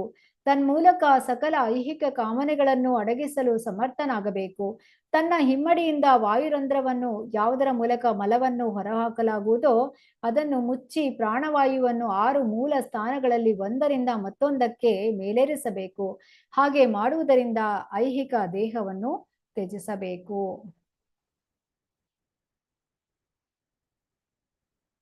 ಧ್ಯಾನಸ್ಥನಾದ ಭಕ್ತನು ನಿಧಾನವಾಗಿ ಪ್ರಾಣವಾಯುವನ್ನು ನಾಭಿಯಿಂದ ಹೃದಯಕ್ಕೆ, ಅಲ್ಲಿಂದ ಉರಸ್ಸಿಗೆ, ಅಲ್ಲಿಂದ ತಾಲು ಮೂಲಕ್ಕೆ ಮೇಲ್ಮುಖವಾಗಿ ತಳ್ಳಬೇಕು. ಆತನು ಬುದ್ಧಿಯಿಂದ ಸರಿಯಾದ ಸ್ಥಳಗಳನ್ನು ಕಂಡುಕೊಳ್ಳಬೇಕು. ಆ ಬಳಿಕ ಭಕ್ತಿಯೋಗಿಯು ಪ್ರಾಣವಾಯುವನ್ನು ಭ್ರೂಗಳ ಮಧ್ಯಕ್ಕೆ ತಳ್ಳಬೇಕು. ಆ ಬಳಿಕ ಪ್ರಾಣವಾಯುವಿನ ಸಪ್ತದ್ವಾರಗಳನ್ನು ಮುಚ್ಚಿ ಭಗವದ್ಧಾಮಕ್ಕೆ ಹಿಂದಿರುಗುವ ತನ್ನ ಗುರಿಯನ್ನು ಪಾಲಿಸಬೇಕು. ಆತನು ಐಹಿಕ ಅನುಭೋಗದ ಎಲ್ಲಾ ಕಾಮನೆಗಳಿಂದ ಸಂಪೂರ್ಣವಾಗಿ ಮುಕ್ತನಾದರೆ ಆಗ ಮಸ್ತಿಷ್ಕ ರಂಧ್ರವನ್ನು ತಲುಪಿ ಪರಮವನ್ನೈದಿ ತನ್ನ ಐಹಿಕ ಸಂಪರ್ಕವನ್ನು ತ್ಯಜಿಸಬೇಕು.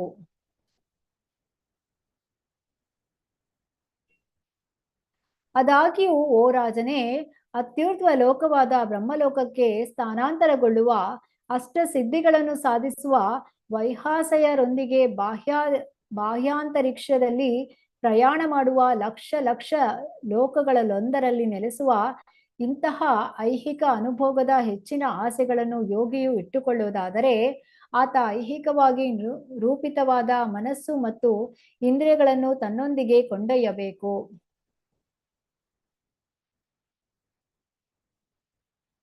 ಅಲೌಕಿಕವಾದಿಗಳು ಆಧ್ಯಾತ್ಮಿಕ ದೇಹದೊಂದಿಗೆ ಸಂಬಂಧ ಹೊಂದಿರುತ್ತಾರೆ. ಹೀಗಿರುವಾಗ ಅವರ ಭಕ್ತಿ ಸೇವೆಯ, ತಪಸ್ಸಿನ, ಯೋಗಶಕ್ತಿಯ ಮತ್ತು ದಿವ್ಯ ಜ್ಞಾನದ ಬಲದಿಂದ ಈ ಐಹಿಕ ಜಗತ್ತುಗಳ ಒಳಗಾಗಲಿ ಆಚೆಗಾಗಲಿ ಅವರ ಸಂಚಾರವು ಅನಿರ್ಬಂಧಿತವಾಗಿರುತ್ತದೆ. ಕಾಮ್ಯಕರ್ಮಿಗಳು ಮತ್ತು ಐಹಿಕವಾದಿಗಳು ಇಂತಹ ಅನಿರ್ಬಂಧಿತ ರೀತಿಯಲ್ಲಿ ಎಂದೂ ಸಂಚರಿಸಲಾರರು. ಓ ರಾಜನೇ, ಅಂತಹ ಯೋಗಿಯು ಅತ್ಯುರ್ಧ್ವ ಲೋಕವಾದ ಬ್ರಹ್ಮಲೋಕವನ್ನು ಸೇರಲು ಶುಭ್ರ ಕಾಂತಿಯ ಸುಷುಮ್ನಾದಿಂದ ಆಕಾಶ ಗಂಗೆಯನ್ನು ದಾಟಿ ಹೋದಾಗ ಅವನು ಮೊದಲಿಗೆ ಅಗ್ನಿದೇವತೆಯ ಲೋಕವಾದ ವೈಶ್ವಾನರಕ್ಕೆ ಹೋಗುತ್ತಾನೆ. ಅಲ್ಲಿ ಎಲ್ಲಾ ಕಲ್ಮಶಗಳಿಂದ ಪೂರ್ಣವಾಗಿ ಶುಚಿಯಾಗುತ್ತಾನೆ. ಅಲ್ಲಿಂದ ಮುಂದಕ್ಕೆ ದೇವೋತ್ತಮ ಪುರುಷನಾದ ಭಗವಾನ್ ಹರಿಯೊಂದಿಗೆ ಸಂಬಂಧ ಹೊಂದಲು ಶಿಶುಮಾರ ವೃತ್ತದವರೆಗೆ ಊರ್ಧ್ವಮುಖವಾಗಿ ಅವನು ಹೋಗುತ್ತಲೇ ಇರುತ್ತಾನೆ. ಈ ಶಿಶುಮಾರವು ಸಕಲ ವಿಶ್ವದ ಭ್ರಮಣಕ್ಕೆ ಕೇಂದ್ರ ಸ್ಥಾನವಾಗಿದೆ. ಇದನ್ನು ವಿಷ್ಣು ಗರ್ಭೋದಕಶಾಯ ವಿಷ್ಣುವಿನ ನಾಭಿ ಎಂದು ಕರೆಯಲಾಗಿದೆ. ಯೋಗಿಯೊಬ್ಬನೇ ಈ ಶಿಶುಮಾರ ವೃತ್ತದ ಆಚೆಗೆ ಹೋಗುತ್ತಾನೆ ಮತ್ತು ಭೃಗುವಿನಂತಹ ಪವಿತ್ರಿತ ಸಾಧುಗಳು 430 ಕೋಟಿ ಸೌರ ವರ್ಷಗಳ ಆಯುಷ್ಯವನ್ನು ಎಲ್ಲಿ ಅನುಭವಿಸುವರೋ ಆ ಲೋಕ ಮಹಾಲೋಕವನ್ನು ಪಡೆಯುತ್ತಾರೆ. ಅಲೌಕಿಕವಾದ ನೆಲೆಯಲ್ಲಿರುವ ಸಾಧುಗಳಿಗೂ ಕೂಡ ಈ ಲೋಕ ಪೂಜನೀಯವಾಗಿದೆ. ಪೂರ್ಣ ವಿಶ್ವದ ಅಂತಿಮ ಪ್ರಳಯದ ಸಮಯದಲ್ಲಿ ಬ್ರಹ್ಮದೇವನ ಆಯುಷ್ಯದ ಕೊನೆಯಲ್ಲಿ ಅನಂತನ ಬಾಯಿಯಿಂದ ಅಗ್ನಿಜ್ವಾಲೆಯು ಹೊರಹೊಮ್ಮುತ್ತದೆ ವಿಶ್ವದ ತಳದಿಂದ. ವಿಶ್ವದ ಲೋಕಗಳೆಲ್ಲ ಬೂದಿಯಾಗಿ ಉರಿದು ಹೋಗುವುದನ್ನು ಯೋಗಿಯು ಕಾಣುತ್ತಾನೆ. ತನ್ಮೂಲಕ ಅವನು ಮಹಾನ್ ಪವಿತ್ರಾತ್ಮರು ಬಳಸಿದ ವಿಮಾನದ ಮೂಲಕ ಸತ್ಯಲೋಕಕ್ಕೆ ಹೊರಡುತ್ತಾನೆ. ಸತ್ಯಲೋಕದಲ್ಲಿ ಜೀವಿತಾವಧಿಯು 15,480 ಕೋಟಿ ವರ್ಷಗಳೆಂದು ಲೆಕ್ಕ ಹಾಕಲಾಗಿದೆ. ಭಾವಾರ್ಥ 43 ಕೋಟಿ ಸಾವಿರ ವರ್ಷಗಳ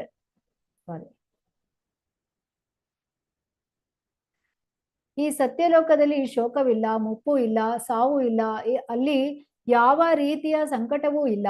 ಆದ್ದರಿಂದಲೇ ಅಲ್ಲಿ ಉದ್ವಿಗ್ನತೆಗಳೂ ಇಲ್ಲ.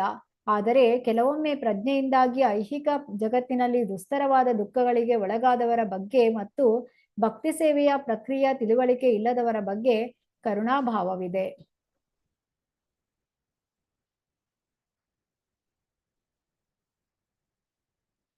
ಸತ್ಯಲೋಕವನ್ನು ತಲುಪಿದ ಬಳಿಕ ಭಕ್ತನು ಆ ಸ್ಥೂಲ ದೇಹವನ್ನು ಹೋಲುವ ಸೂಕ್ಷ್ಮ ದೇಹದೊಂದಿಗೆ ನಿರ್ಭಯವಾಗಿ ಸಂಯೋಜಿತನಾಗಲು ಬೇಕಾದ ಅರ್ಹತೆ ಪಡೆಯುತ್ತಾನೆ ಮತ್ತು ಅವನು ಆಕಾಶದ ಅಸ್ತಿತ್ವದ ಸ್ಥಿತಿಯನ್ನು ತಲುಪುವವರೆಗೂ ಒಂದಾದ ಮೇಲೆ ಒಂದರಂತೆ ಕ್ರಮವಾಗಿ ಪಾರ್ಥಿವದಿಂದ ಜಲ, ಅಗ್ನಿ, ಜ್ಯೋತಿ ಮತ್ತು ವಾಯುಗಳ ಅಸ್ತಿತ್ವದ ಸ್ಥಿತಿಯನ್ನು ಹೊಂದುತ್ತಾ ಹೋಗುತ್ತಾನೆ.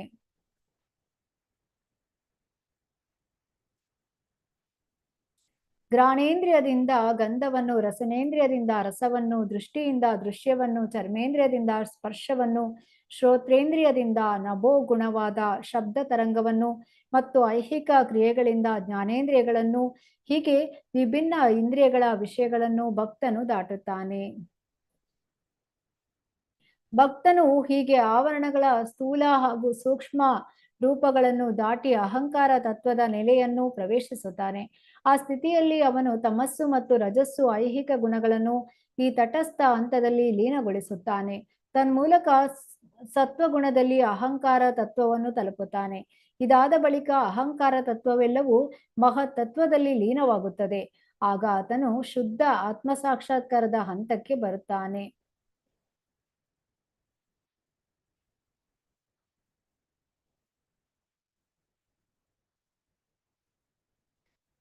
ಪವಿತ್ರಿತ ಆತ್ಮನು ಮಾತ್ರ ತನ್ನ ಸ್ವರೂಪ ಸ್ಥಿತಿಯಲ್ಲಿ ಪೂರ್ಣ ಆನಂದ ಮತ್ತು ಸಂತೃಪ್ತಿಯಲ್ಲಿರುವ ದೇವೋತ್ತಮ ಪುರುಷನೊಂದಿಗೆ ಸಂಗ ಮಾಡುವ ಪಕ್ವತೆಯನ್ನು ಪಡೆಯಬಲ್ಲ.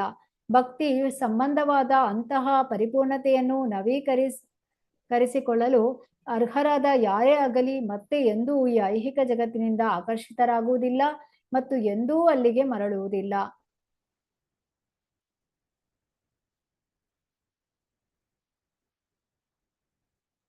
ಓ ಮಹಾರಾಜ ಪರೀಕ್ಷಿತ, ನಿನ್ನ ಸಮರ್ಪಕ ಪ್ರಶ್ನೆಗಳಿಗೆ ನಾನು ನೀಡಿದ ಉತ್ತರ ರೂಪದಲ್ಲಿದ್ದ ಈ ವಿವರಗಳು ವೇದಗಳ ಅಭಿಪ್ರಾಯಕ್ಕೆ ಅನುಗುಣವಾಗಿವೆ. ಅದು ಶಾಶ್ವತ ಸತ್ಯವಾಗಿದೆ.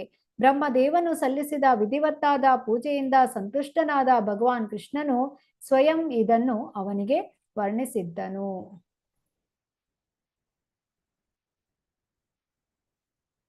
ಈ ಐಹಿಕ ವಿಶ್ವದಲ್ಲಿ ಅಲೆದಾಡುತ್ತಿರುವವರಿಗೆ ಭಗವಾನ್ ಕೃಷ್ಣನ ನೇರವಾದ ಭಕ್ತಿ ಸೇವೆಯೇ ಧ್ಯೇಯವಾಗಿರುವುದಕ್ಕಿಂತ ಹೆಚ್ಚಿನ ಮಂಗಲಕರವಾದ ಮುಕ್ತಿ ಮಾರ್ಗ ಬೇರೆ ಇನ್ನೊಂದಿಲ್ಲ.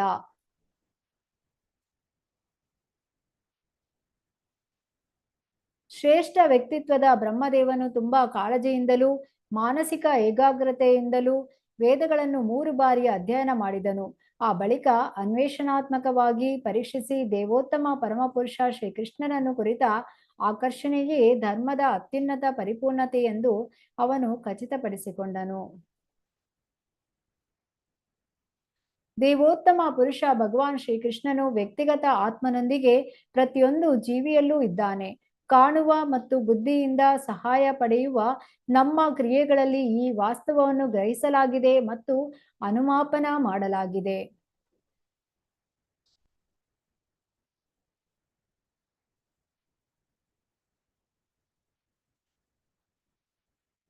ಓ ರಾಜನೇ, ಆದ್ದರಿಂದ ಪ್ರತಿಯೊಬ್ಬ ಮಾನವ ಜೀವಿಯು ದೇವೋತ್ತಮ ಪುರುಷ ಸರ್ವೋತ್ತಮ ಭಗವಂತನ ಶ್ರವಣ ಸವನ ಸ್ಮರಣಗಳನ್ನು ಮಾಡುವುದು ಎಲ್ಲೆಡೆ ಯಾವಾಗಲೂ ಅವಶ್ಯಕವಾಗಿದೆ.